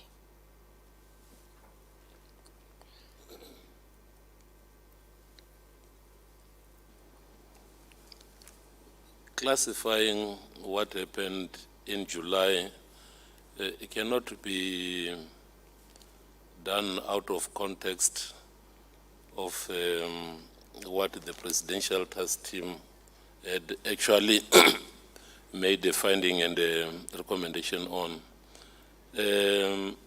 For me, as the chief of the National Defence Force, I would caution that in whatever we do, we should do so putting the interests of our country first. That is the first iteration that I would like to make. Secondly, I would say that we all have a responsibility, a collective responsibility as the people for the security of our country. That is the second issue. Thirdly, I would like to indicate that in whatever form of challenges, we need to take cognizance of the realities that we are living in. The July unrest was more of an eye-opener. I wouldn't claim that I was new in the office, because I'm not a new soldier. When I took over command of the South African National Defence Force, I was Chief of Joint Operations. And the South African National Defence Force, our reason for existence is our ability to employ forces so as to defend and protect the Republic of South Africa in line with the Constitution and international law. And we therefore say that we should be aware that what we have observed gives us an understanding that the defense of the RSA encompasses all the elements. If I say all the elements that I said forms our philosophy, our defense philosophy, which is anchored on human security. I want to also advocate, move away from specifically dealing with the question of the unrest and throw the ball back to all South Africans that if security is our collective responsibility, the rights that we demand must be reciprocated by obligations. So that is the most critical thing, because if you will think that you will put the security of the country solely to the elements that you created as the basis of state power, then we will be missing an important aspect, the people as the nucleus. So I want to conclude our engagement, advocate, on that note to say, let us all work towards making the people of South Africa to realize that security is our collective responsibility, and we should all come together in an effort to try and ensure that all the wrongs that we see should not be left only for the security establishment, but for all of us to take ownership and defend our country. In so doing, we will also be able to go back and say, wait, is our budget actually divided according to what we would like to have? Should we, in the face of the current challenges that the country is facing, not relook at our model of dividing the cake?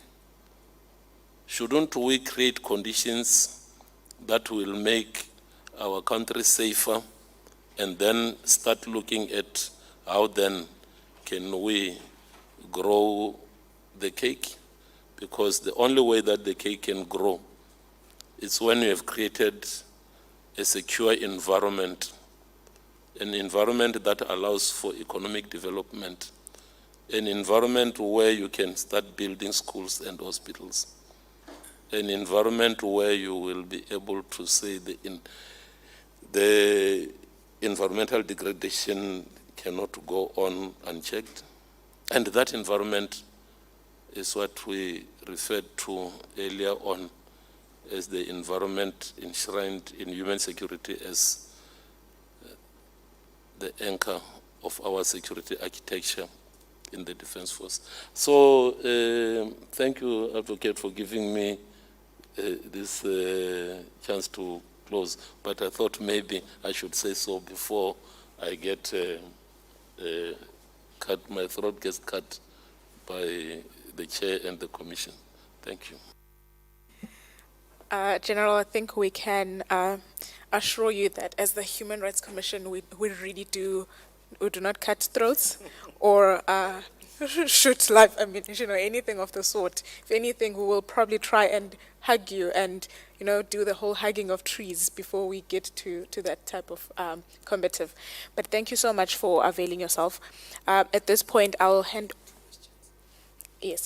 over to my colleague, and he just indicated he has only 2 questions. And I think, General, after those 2 questions, it might be prudent I mean, as, well, one of two female members here, for you to just address the commission on whether or not when you deploy your members, you give them human rights training? And what is the training that is geared towards how they treat women and children? But thank you so much. I'll be handing over. Thank you, General. I was going to abandon one of the two questions I have, but I'm not sure I was able to pick up the answer to this question because my sister did ask it, and I appreciate the tone of engagement you had wanted to end on. But I think you will, General, appreciate the difficulty as investigators, having sat in KZN for 3 weeks, having received all sorts of submission, and having heard from a category of high-ranking officials in security, in police, and so forth, that the central question we're trying to determine is what happened in the July unrest, what caused it, and in hindsight, what do we describe it as? I think my sister here mentioned, what do we diagnose it as?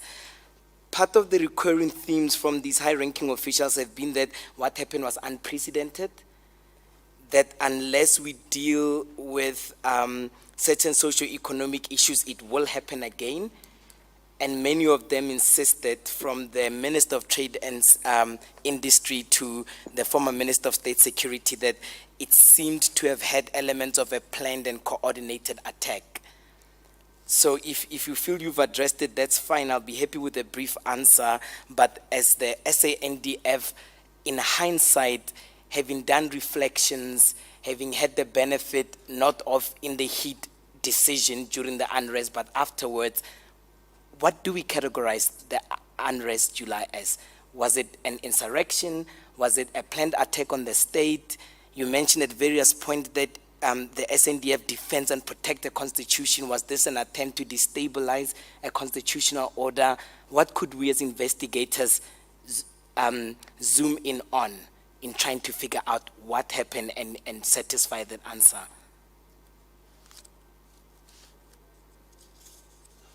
Thank you, thank you very much. I think I will, in a lighter note, say that I am not that old to know some of the lyrics of some of the songs that are considered to be known by those who are old. One of the old songwriters, I think, without mentioning his name because I didn't get the right to do so, once said, how long should we move around before we know certain things? And eventually he answers himself and says, the answer, my friend, is blowing in the wind. So you have touched on the inputs from high-ranking officials in the security environment, and amongst those are people that handles the issue of intelligence. The State Security Minister was the custodian of the intelligence fraternity. And the trade and industry knows well in terms of the importance of trade in the security environment. So they both are qualified to make such assertion. Yes, the issue that is unprecedented is true because South Africa had never experienced something of this nature. From the military point of view, we came in honestly without all the the elements that are required by the military, because our mandate, as I said, does not give us the privilege that the other security organs have, because remember, our intelligence body is meant for collecting for war, and we are more external orientated. So it will be unfair of me to make a pronouncement of actually what happened, because, you know, if you can ask me on the developments in Cabo Delgado, I will give you from the time when the challenge starts to rear itself, when it was still a small fire, until when it developed to where it is today, because that is part and parcel of our responsibility. So, in short, I know it will be unfair. You will think it's unfair on my side not to make a pronouncement as to what happened in July. The country was burning, and that is why we were called in July. How, why, that resides in another domain. Hence I'm saying the answer is blowing in the wind, because those who are responsible for that are supposed to be invisible. The intelligence fraternity operates in that way. So till now we come in robust. We were brought in because the country was burning. Why it was burning, how it started burning, that one, we just said, let those who are in that environment at least do an appreciation, because the intelligence appreciation is what is required, and not the military appreciation. For now, we moved out, and maybe if we work well, we will not find ourselves being asked to come in and try and resolve the problems internally. And we are combat ready to go and do all. If you want us to fight for you, we will. We will definitely continue to prepare so that in times of war, we are ready, because it is only in times of peace that we prepare for war. And allow us to prepare, resource us, be our ambassador to say, let the budget actually also be in favor of those who are to defend and create an environment where you will be able to go to work, where you will be able to build schools, where you will be able to feed, and where you will be able to plant and plow. And in that way, get your defense force to be able to respond to any form of challenge that may face this country. So in that way, I'm saying the answer is still blowing in the air, and let those who are supposed to provide that answer provide the answer. The defense force is ready, combat ready for fighting and defending the country. All right, thank you for that answer, General. My last question, interestingly, when we as human rights lawyers talk about ourselves, we borrow a lot from the military language. So we also think of ourselves as human rights soldiers, and as, you know, responding to threats to human rights, as you would respond to threats to the constitutional order. But my question relates to this issue of the Constitution. You remember that you had an engagement with my sister here about the ammunition and issues of rubber bullets. There was also, we touched on topic about civilian policing and what the role of soldiers actually is when they are deployed to assist the police. And I wanted to perhaps know if you could maybe take us into confidence about 2 or 3 aspects that the military has instituted that reflects our new constitutional dispensation. So I can only imagine that if the primary mandate that the General kept emphasizing is to protect, defend the Constitution and address threats against destabilizing the constitutional order, how does, at the operational level, does the military abide by this framework of the Constitution? Rubber bullets could be one of them, or the training of specific segments of soldiers to specifically do civilian policing instead of combat operations. What has been some of the changes instituted? Thank you. I will start towards the end.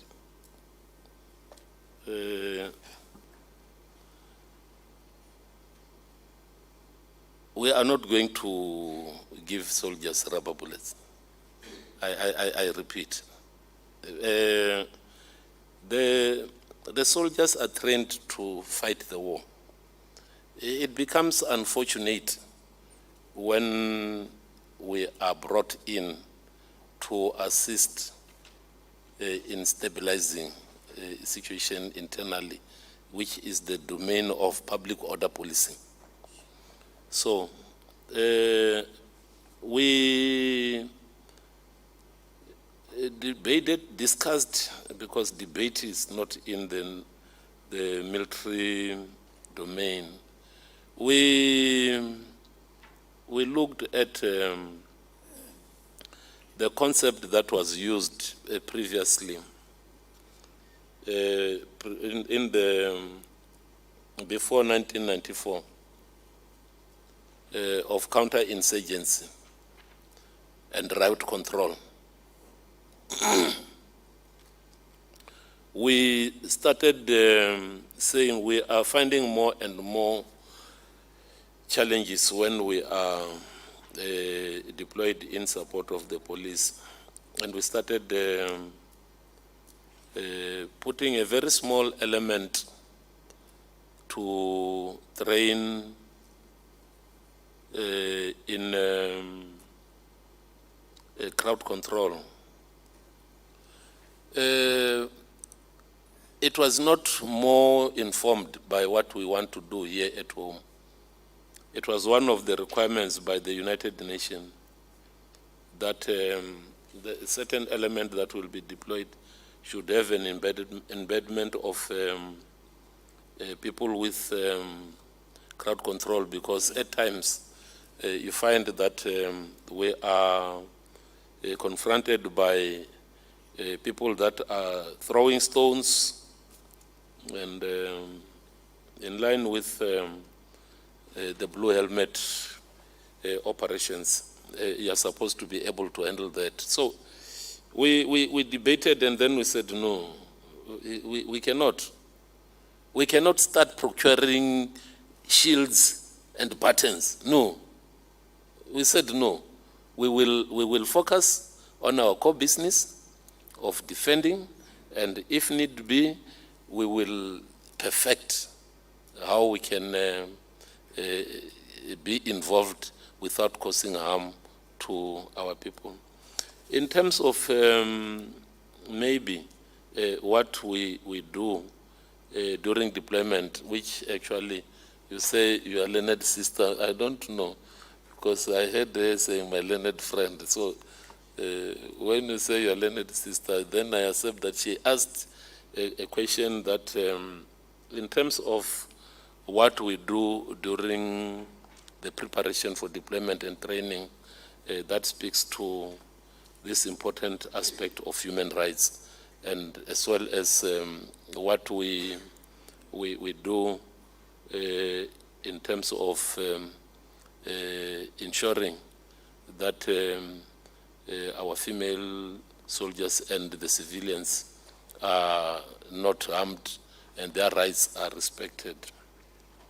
Before and during deployment, we keep on training our people. Training is continuous. We train our soldiers on operational law. That is the first thing, and which includes the applicable rules of conduct and engagement.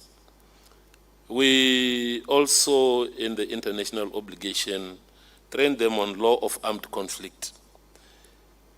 I will expand on that because this is one of the areas that I keep on emphasizing, that we were lucky that the current South African National Defence Force, it's a defence force that actually was formed by integrating the 7 different entities, and we brought these 7 different entities, brought in different cultures. And one of the cultures of the constituent members of the National Defence Force was the respect for the females, such that there is a slogan that they keep on reminding people to say, we shall fight side by side with our women, implying we are not going to put women at the back, or women must be seen now in battlefield as not equal partners in terms of the fight. So we also brought in that understanding to say, by saying we shall fight side by side with our women, it means we are not going to be tolerant to the exploitation of our women and abuse of our women. We then realized, because of the ills that we find our society in, that when we recruit, we are recruiting people that do not have the very same ethical principles than those who came in with this concept of saying we shall fight side by side with our women. We started realizing that during deployment there are other people that are said to be abusing, and those allegations became serious to us. And as the custodian of the Constitution, the DOD then decided to put a ministerial task team to investigate and act on any form of sexual abuse and sexual harassment. And that ministerial task team came up with recommendations which we are now enforcing vehemently so as to ensure. So in terms of the rules of engagement that we teach our people when they go before training, before deployment, and even during deployment, because we keep on sending people. If it's outside, we send people out there from the legal department, because I said we've got legal within the defense.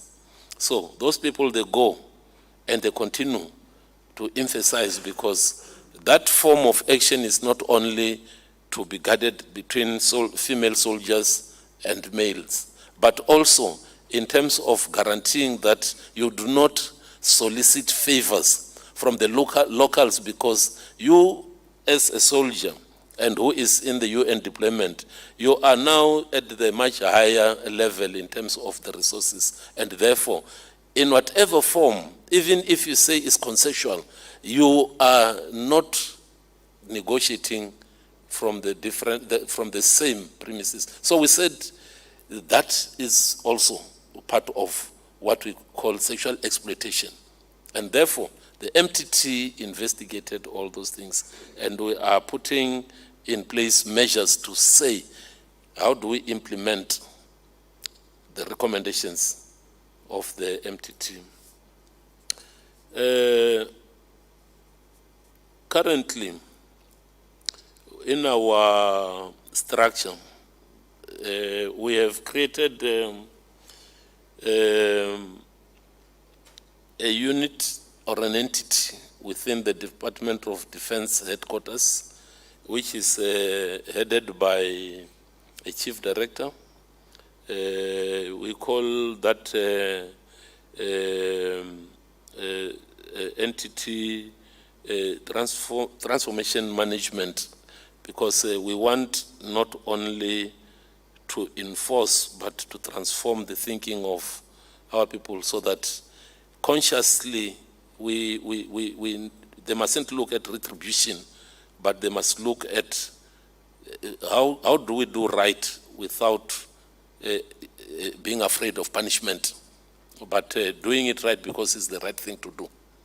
And that is what we are trying to do. And we report to the Minister of Women, Children, and those with disabilities. We've got the system of quarterly report that we do like all the other government. So we have got quite a number of initiatives that we had put up for fighting against gender-based violence and femicide. We participate in international fora as the Defense Force. We championed in the UN basically during the period of Mamlambo to say South Africa is championing, and we were very instrumental in the Beijing conference resolution. So we have moved from an era where in the Defense Force females were not considered for senior positions, and at the same time they were given the second-hand treatment, if I may put it, to an area where we consider that each has the ability to contribute despite the sex or sexual orientation. And we therefore say we have created that environment whereby we can all develop and grow as equals. I think your learned sister, I don't know if that suffices in terms of what is it that we have done in terms of trying to level the playing field in as far as gender equity is concerned. Thank you. Thank you, General. To the chairperson and panel, I think from the evidence leaders we are done. Thank you. Thank you very much. Commissioner Tuli has indicated that she does not have questions. Commissioner Nissen. Thank you, Chairperson. Mapuana. General, please accept from us also belated condolences for one of the members that fell in Cabo Delgado a few weeks ago, a month ago. Please, if you can, find time, convey our condolences to the family. General, in an ideal world, we should not be receiving gifts because the one gift will lead to another gift and will also involve individuals. And therefore, it's very important that the budget, the resources that the South African National Defence Force should be fully equipped with the necessary resources to execute the constitutional mandate. But I understand the situation, but ideally, and therefore maybe the message must go to the government, in order for you to execute your constitutional mandate and then defending the people and the people of South Africa, and also the Constitution and the people, that we should be not even taking gifts. But I understand the situation. General, the former Minister of Defense, in one of the questions to her, or while she volunteered herself on it by saying, one of the problems is that particularly the vehicles like the Rattles are stationed in the Northern Cape, and it does take time, so you do not have a kind of a real rapid response, except for the women and men that were deployed, but because I believe they run at 100 kilometers per hour, and so they can't be doing 140. But she then stated that there was a plan, or there was some discussion around the decentralization or provincialization of some of those resources. So in the event that there is a rapid response needed, that you do not have to wait for 24 hours or 48 hours. Then lastly, General, I think we can add our voice. Safe to say that there were a few issues during COVID that has really, including the Khoza case, but I can say to you that in terms of your deployment within those areas during the July unrest has really, in a very, very short space of time, so whoever has tried to prolong it, your presence and your assistance have been highly valued in bringing stabilization to the situation. Please, when you do meet on the parades, just convey our heartfelt thanks on behalf of the Commission. That's all from my side, Chairperson. Your response, General, especially also maybe on that issue of the tanks and that they are situated in the Northern Cape. Why has that been the case, and is there a better spread now across provinces to quickly be able to mobilize them? Thank you, Chair. Although I said all being equal, we wouldn't like to find ourselves deployed internally, but that was one of the shortcomings that we identified when we were supposed to roll our vehicles. The truth of the matter is that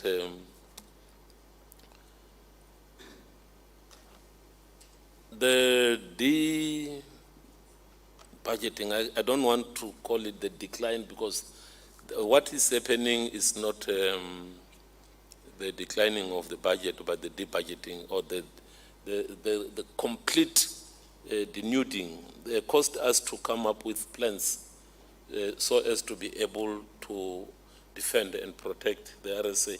The one thing that is important is that we will never say no when we are given the task. We are our own enemies in that anything that is given to us as the military, we try and do it to the best of our ability with what we have. And in that case, we continue to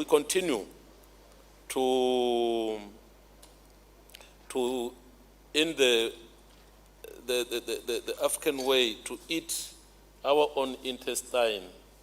And we keep on eating our own intestine until when everybody sees that you are still fine, but the inside is hollow. So we said, how then do we mitigate that? We said, let us try and within the project that we have, which I will leave out for another day, we fixed vehicles. We centralize them. We say we want a full brigade functional equipment other than the training equipment. That can, at the shortest possible time, be deployed. The only place that was ideal for us to get those vehicles out of the way, because if you leave them everywhere, they will be utilized, and the capacity for maintenance and repair is dwindling because the funds are rather not coming forth. So after this July incidents, we said it is not only about the July incident. What about if the threat is not coming from Northern Cape or any way? How long will it take us to roll? So we then came up with a plan which I will say it because the Human Rights Commission, though it is public, I want South Africans to be reassured again that we are now creating almost identical brigades that we had in Luatla in we are starting with two different areas, geographic areas that are dispersed from each other so that we can respond to the threat from those areas. So yes, indeed, it was an eye-opener, though we now went further to say for the entire South Africa. And again, we also said maybe we shouldn't be myopic and say what is happening in Cabo Delgado may not happen in South Africa. And therefore, we need to build capacity. And we need to not only rely on this conventional capability that we're building. Let us now start to build again that light entity that can respond quickly and decisively. And we're busy with those aspects. So we want to reassure the Commission that, yes, indeed, we have started. We are moving slow because we rob Paul to pay Peter. And that is how we can survive. But with the reassurance from the Commander-in-Chief, I want to say that the Commander-in-Chief has come out very strongly in support of the defense, and I am very confident that our effort will soon realize, and South Africa will once again stand up and be proud that we are amongst the best in the world. So that is in terms of the issue of centralization of our assets. It was out of real necessity, not out of what we wanted. We would love that each and every city should be having at least an element that the people of the city owns up and say, this is the battalion that we give freedom of the city to this battalion, so that should anything happen, and that is the pride of the people of South Africa. And that is what I'm optimistic that the Commander-in-Chief would like to see that happening. And we need also to take cognizance of the fact that the fiscus hadn't been very friendly to all of us, but I'm hopeful that we will just repackage our cake and see how we build our defense force to be what we would like to see, a defense force that can be able to defend and be able to be projected, because when we project our defense force, it is also our form of defense, because whatever we do in those countries, if there is peace, it means those people will not be attracted to come to our shores. And if they don't come to our shores, we will take full dominion of whatever we do here at home. So projecting forces is another way of defense, and though it may seem to be just in line with the obligations of the multilateral organs and our regional organs, but it is also to the interest of all South Africans that we defend not from close by, but in depth. That is the one. The other issue that I wouldn't really miss out is that we will re-emphasize the question that the defense force, despite the challenges, let us refrain from accepting gifts that goes to the organ. In terms of the fundraising effort, yes, that is understandable that we need to look after the offense of our fallen heroes, those who have died in the line of duty.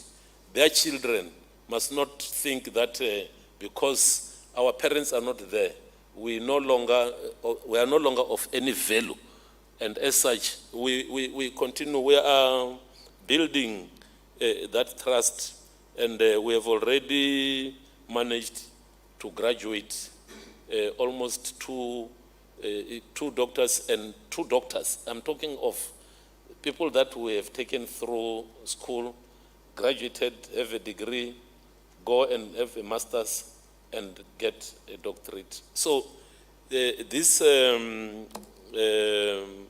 education trust of the South African National Defence Force is purely for the benefit of the orphans of those who have passed in the line of duty.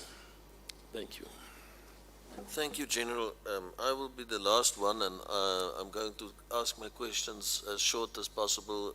If you can give short answers, then we can, be out of here quite soon. First question is, in hindsight, General, would it not have been better for purposes of quelling the unrest quicker to have deployed the soldiers immediately to the points of the unrest instead of to the national key points only?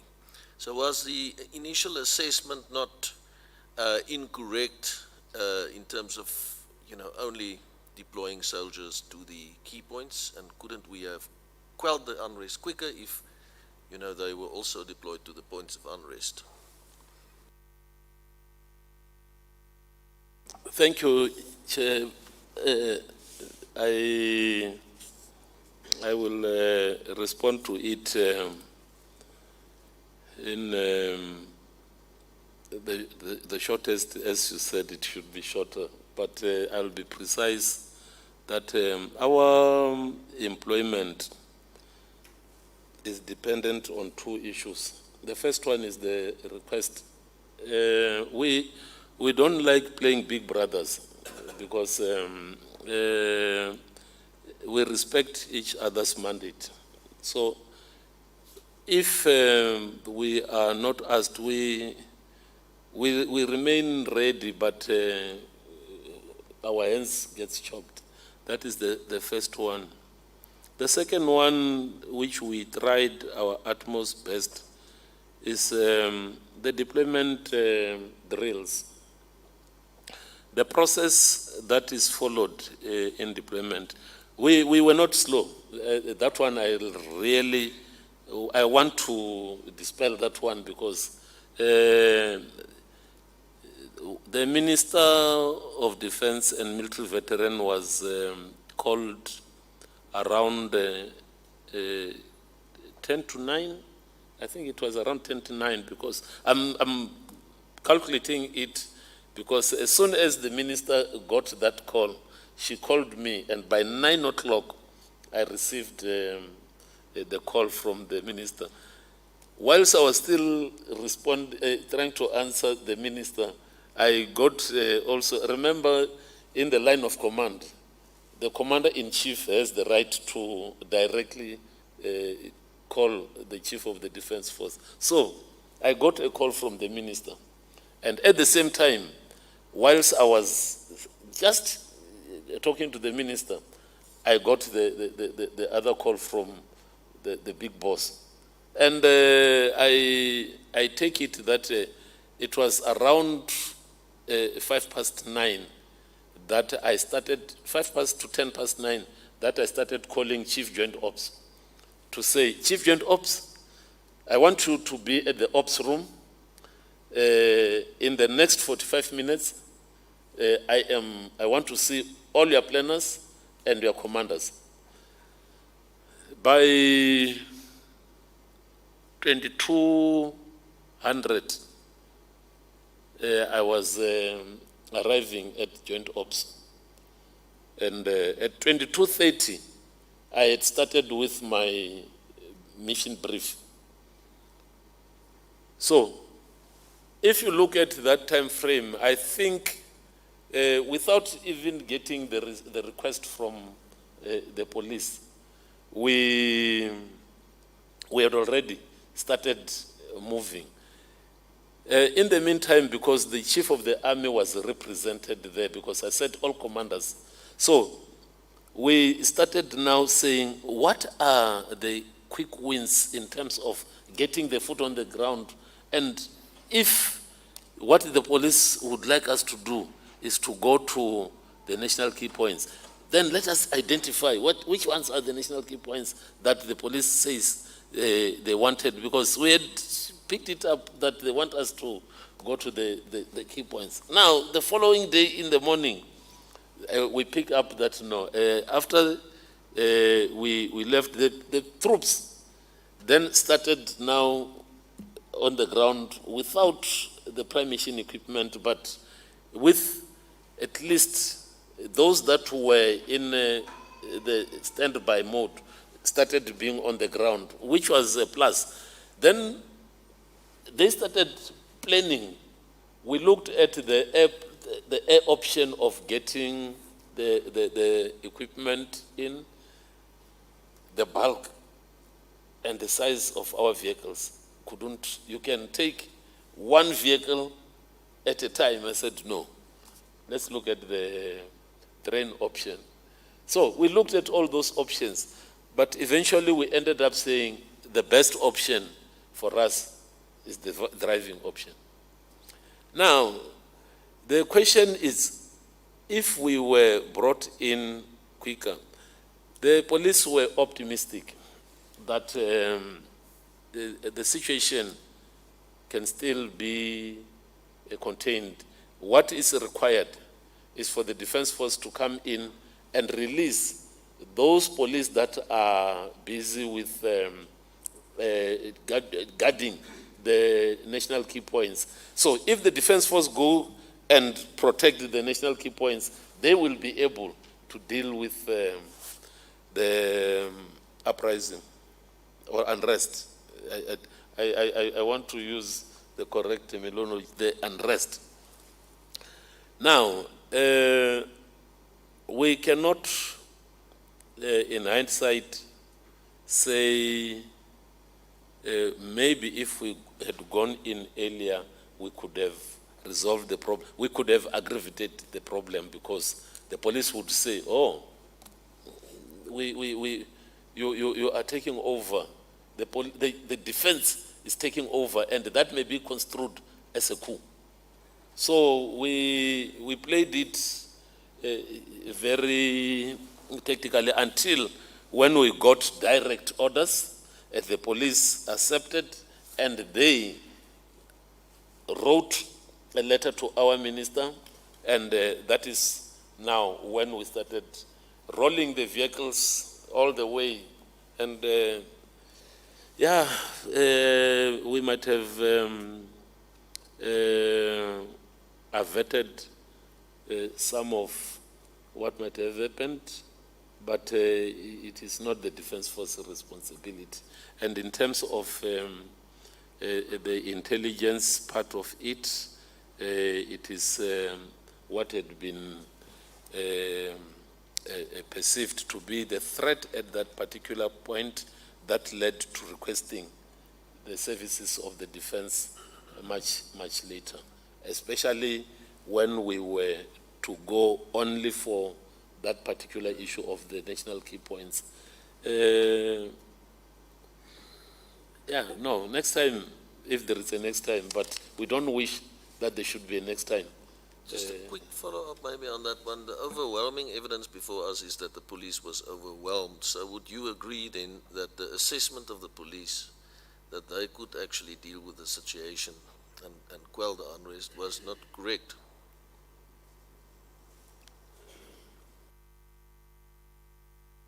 I want to refrain from making that assertion in terms of the correctness of intelligence depends on the outcome of the battle. Sometimes the battle is won by rudimentary means, such that I have seen people in gumboots defeating people with the state-of-the-art equipment. So the optimism of the police, they might have had an appreciation, or rather a plan that speaks to the containing, because criminal activities and unrest may not have a very clear boundary. So there is a very thin line to divide between the divide between criminal activities and unrest. So yes, they appreciated, and they might have had the correct appreciation that I cannot pronounce on, but we were called in at the right time, hence we quelled the situation, and we could have done the same if we were called in early. Thank you, General. Thank you, sir. The former Minister of Defense indicated to us that when she arrived in KwaZulu-Natal, there was a lack of a proper and clear indication from SAPS as to where exactly the Sndf soldiers need to be deployed. You want to comment on that? I will comment in a way that when the minister was asked, she was asked in a certain context, I think, because if you may recall, Chair, when I think on the 8th, because we were following all these developments, when they went to Moy River, when I say they, because there was a truck that was in Moy River. I think I noted it. It's just that my notes I've already dislocated them. The issue was, it was perceived that that burning of that truck, and subsequently the question of Eshowe, though they were not related,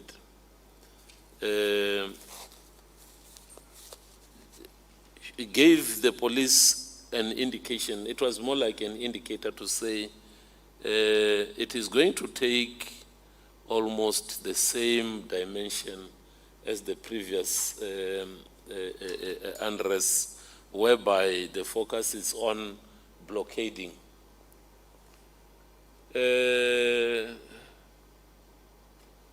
I think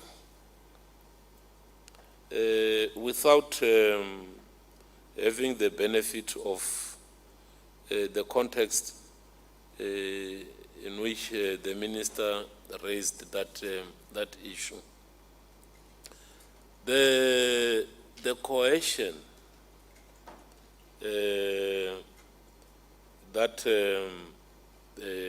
you are referring to as having been a question in terms of where we should deploy, might have been as a result of the spontaneity of these activities, because if the police had appreciated that all previous unrest were focused on blockading the main arteries and then go on a protest, it wasn't wrong for them to say, release some of this police by you going to the key points. So I'm not negating that the minister might have picked up something, because remember there are levels of command. the political strategic level where there are certain issues that are discussed, and at the military strategic level where we sit and plan. And so in that case, really, I wouldn't like to say we were not where we were supposed to be.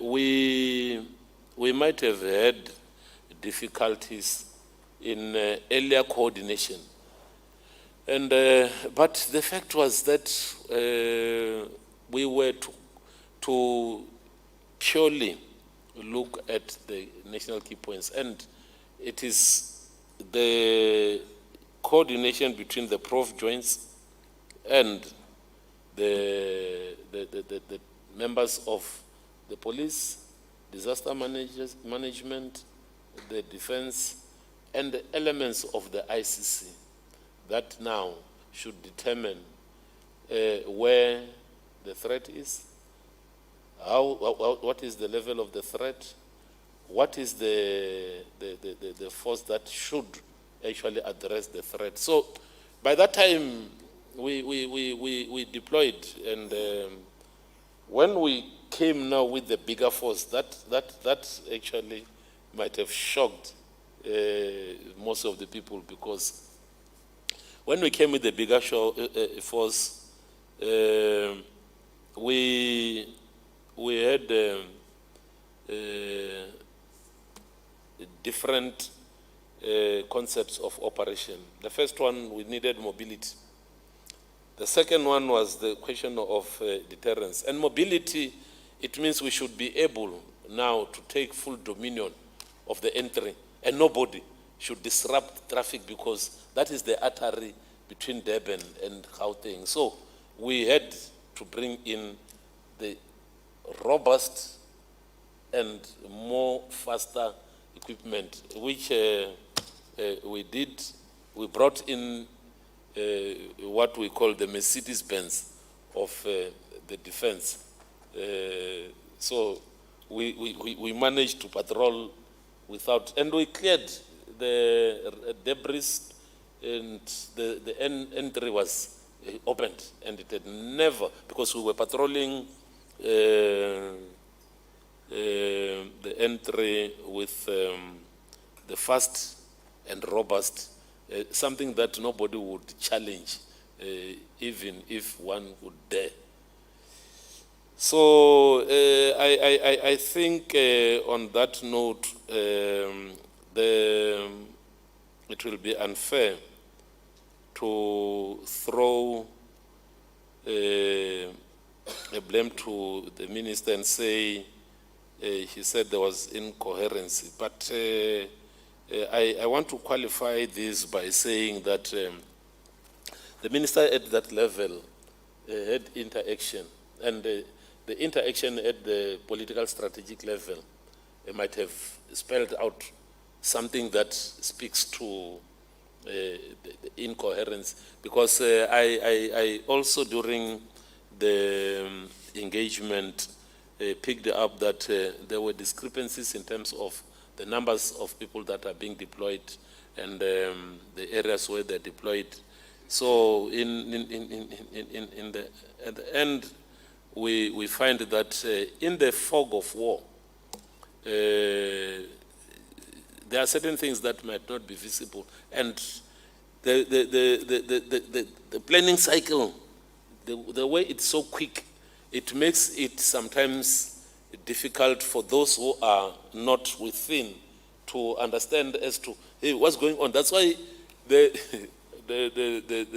premier was also very worried to say, I don't see the soldiers, but the initial responsibility was to be at the national key points, and the soldiers were not there in the streets because they were not supposed to be there in the streets at that particular moment, until when we then were, the mandate was redrafted now to say, hey, the country is burning, and if we leave it as is, it means it will be free for all. Let the Defence Force now get involved. And we did. And we are not apologetic. We will, if required to do so, we'll do that again in the defense of our people and our country. Yeah, thank you. On that note, I don't know if you have the figures now, but it would be helpful for us, given also the Premier of Gauteng's remark about the 500 soldiers, but to have an indication as to how many troops were deployed on the 12th of July, and then how after that, you know, the number fluctuated and changed. That would give us a very good idea in terms of that, and also simultaneously in terms of the tanks. When did the tanks arrive in KZN and in Gauteng, and what were the numbers eventually in terms of tanks? So if you can provide that with us, to us it would be very helpful.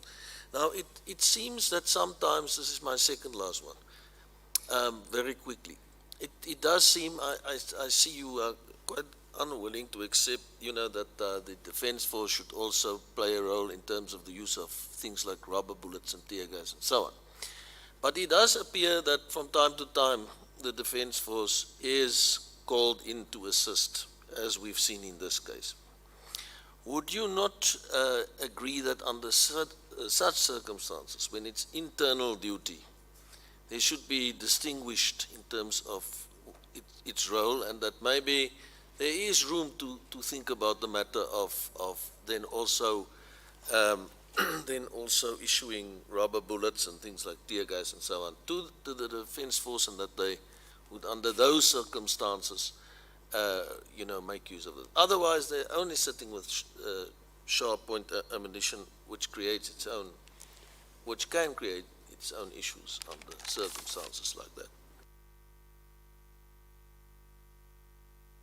Thank you very much.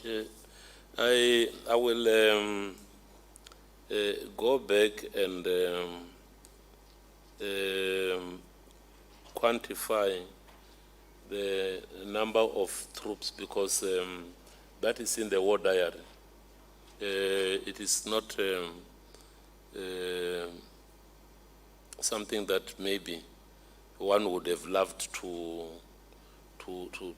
say to send out, but for the Commission, I think in confidence, as I said, we will share part of this information. I want to dispel that I didn't go to the extent of deploying tanks. I stopped short of tanks, because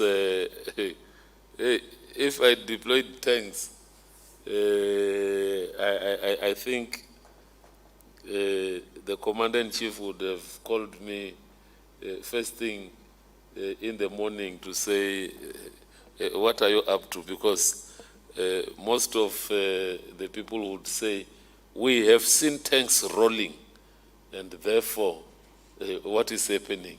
And we defend the government of the day. We have no intentions of rolling tanks here at home, because tanks, that is something that is much more declaration. I guess I'm referring to the other vehicles like the Rattles and the and so on. So okay, no, we will provide. we will provide with some of those details.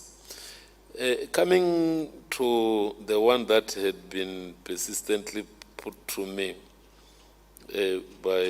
from my learned sister this side, and my learned friend on the other side. I don't qualify to be the learned friend, because I'm a fighter. Internal deployment, we really would like to encourage that we empower the police, so that the police must be able to address. And I think in the State of the Nation address, the Commander-in-Chief touched on that particular aspect to say, let us now look at this empowering the police. In that way, there won't be a need for the defense to focus on this secondary function. I want to say once again, I am really not comfortable with giving the military rubber bullets and tear gas. I wouldn't like, even in the slightest, and the dire challenges of budget cuts to relegate the military into the gendarmerie. I want the defense force to remain as a defense force, and we will capacitate the defense force. We do train in operations other than war. That is one of the models that we teach our people, and we have got a very limited equipment that we procure, but we're not going to buy rubber bullets, and we're not going to ask the police to donate rubber bullets to us. We are not going to buy tear gas. We don't want our people to cry. We want the enemy to die, not to cry. So we're not going to buy tear gas. We will request money. When we ask for money from South Africans, we will ask for money to buy bullets and equipment, protective equipment, as well as equipment for mobility and firepower. That is all we'll ask South Africans. We're not going to ask South Africans to give us money for tear gas and rubber bullets. No. That we will not ask, Chair. Thank you, General. I think you're very clear on that point. The last one is, and it's a very straight question. You know, the former Minister of Intelligence came to the Commission, and she testified that the intelligence from SSA, also prior warning on the matter of the unrest, was passed on to the structures. And in asking her what she means with that, she refers to NAD joints. Now, then on the side of the police, they are quite clear that they did not receive intelligence that indicated prior warning for, in respect of the unrest. Now we know that the Sndf, through the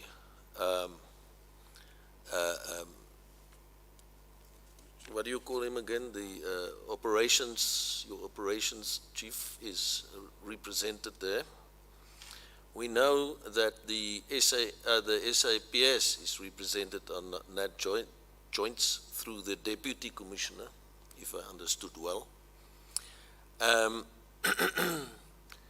So, are you in a position to indicate if there was indeed intelligence that indicated that was a prior warning pertaining to the unrest?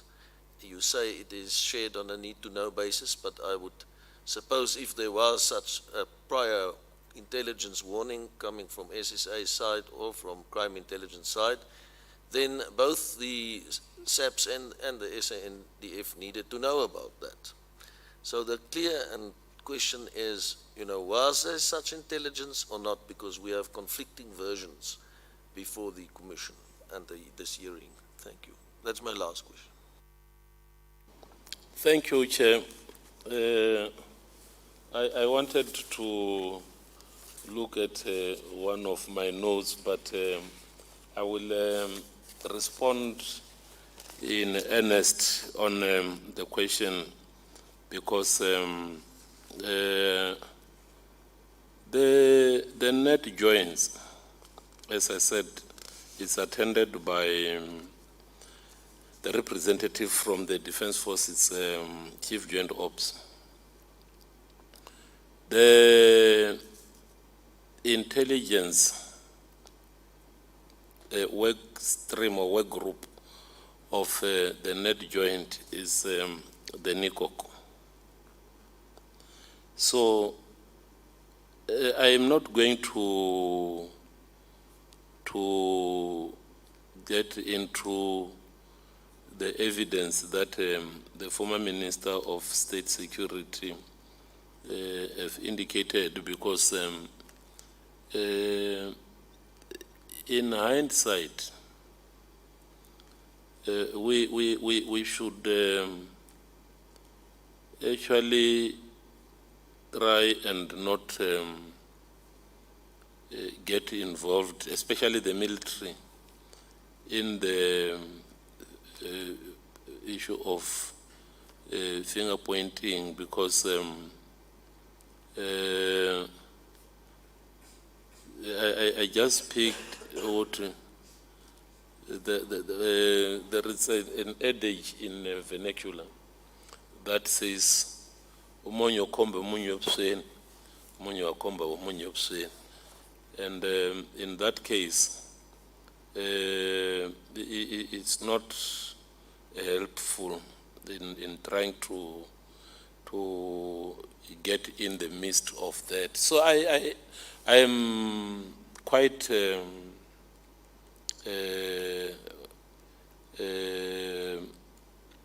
concerned that the net joins, as I indicated, attended by Chief Joint Ops, and from the police by the Deputy Commissioner who deals with operations in the environment of the police, and also is attended by the acting DG of the SSA. So by implication, when there is a specific requirement, because the net joints, it's an advisory body, a coordinating advisory body.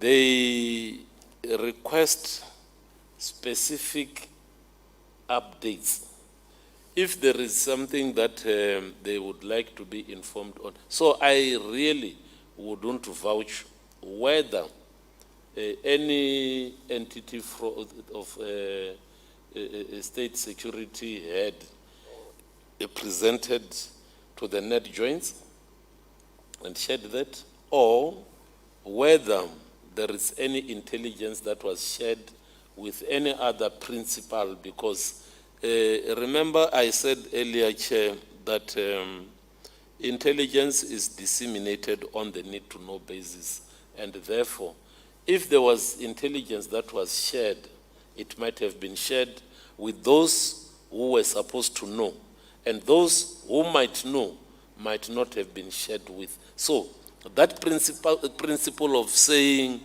it will be to those who are supposed to know, those who were supposed to know might have been given. I don't know whether really, I was not in the circle of those who are supposed to know. I might have been in the circle of those who needed to know. So I'm trying to say it is in the domain of other agencies to at least respond. And the former minister of SSA was competent to make a comment on that aspect, because rightfully so, state security deals with intelligence. And so the other issue that I may not also be able to vouch on is the question of the denial by the police to say they haven't received it. And so that's why I'm saying in this case it's a difficult one, because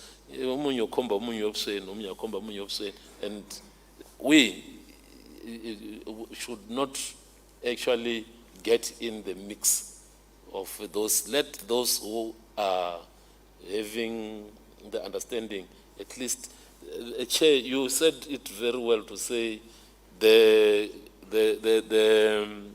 minister indicated that you say it's not a hearsay. When it comes to me now, it will be hearsay evidence, which I think fair enough.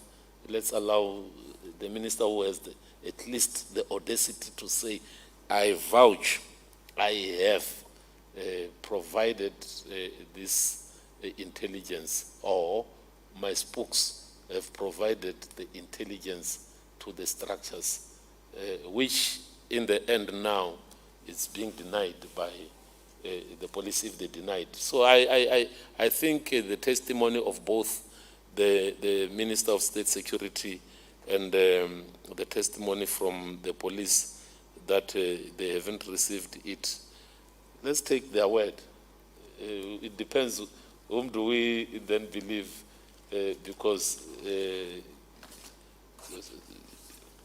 you, Chair, and myself, we are here trying to grapple with this, but we may not get to the bottom of it. If you hear it from me, it will be hearsay, and it will not be of any value at the moment.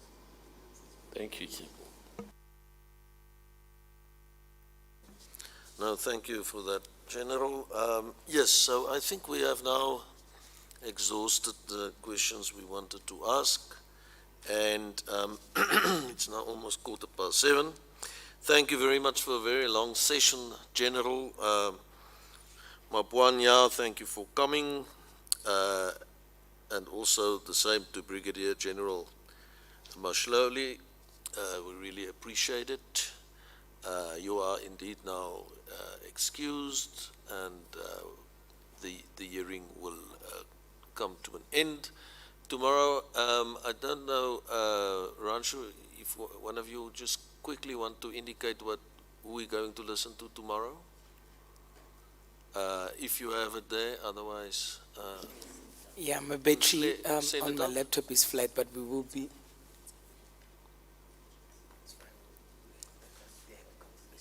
Yeah, but we will be having two witnesses, and we'll be reconvening again from 9 o'clock. At 9 o'clock. Yeah. Okay. Thank you, sir. We adjourn. Thank you very much.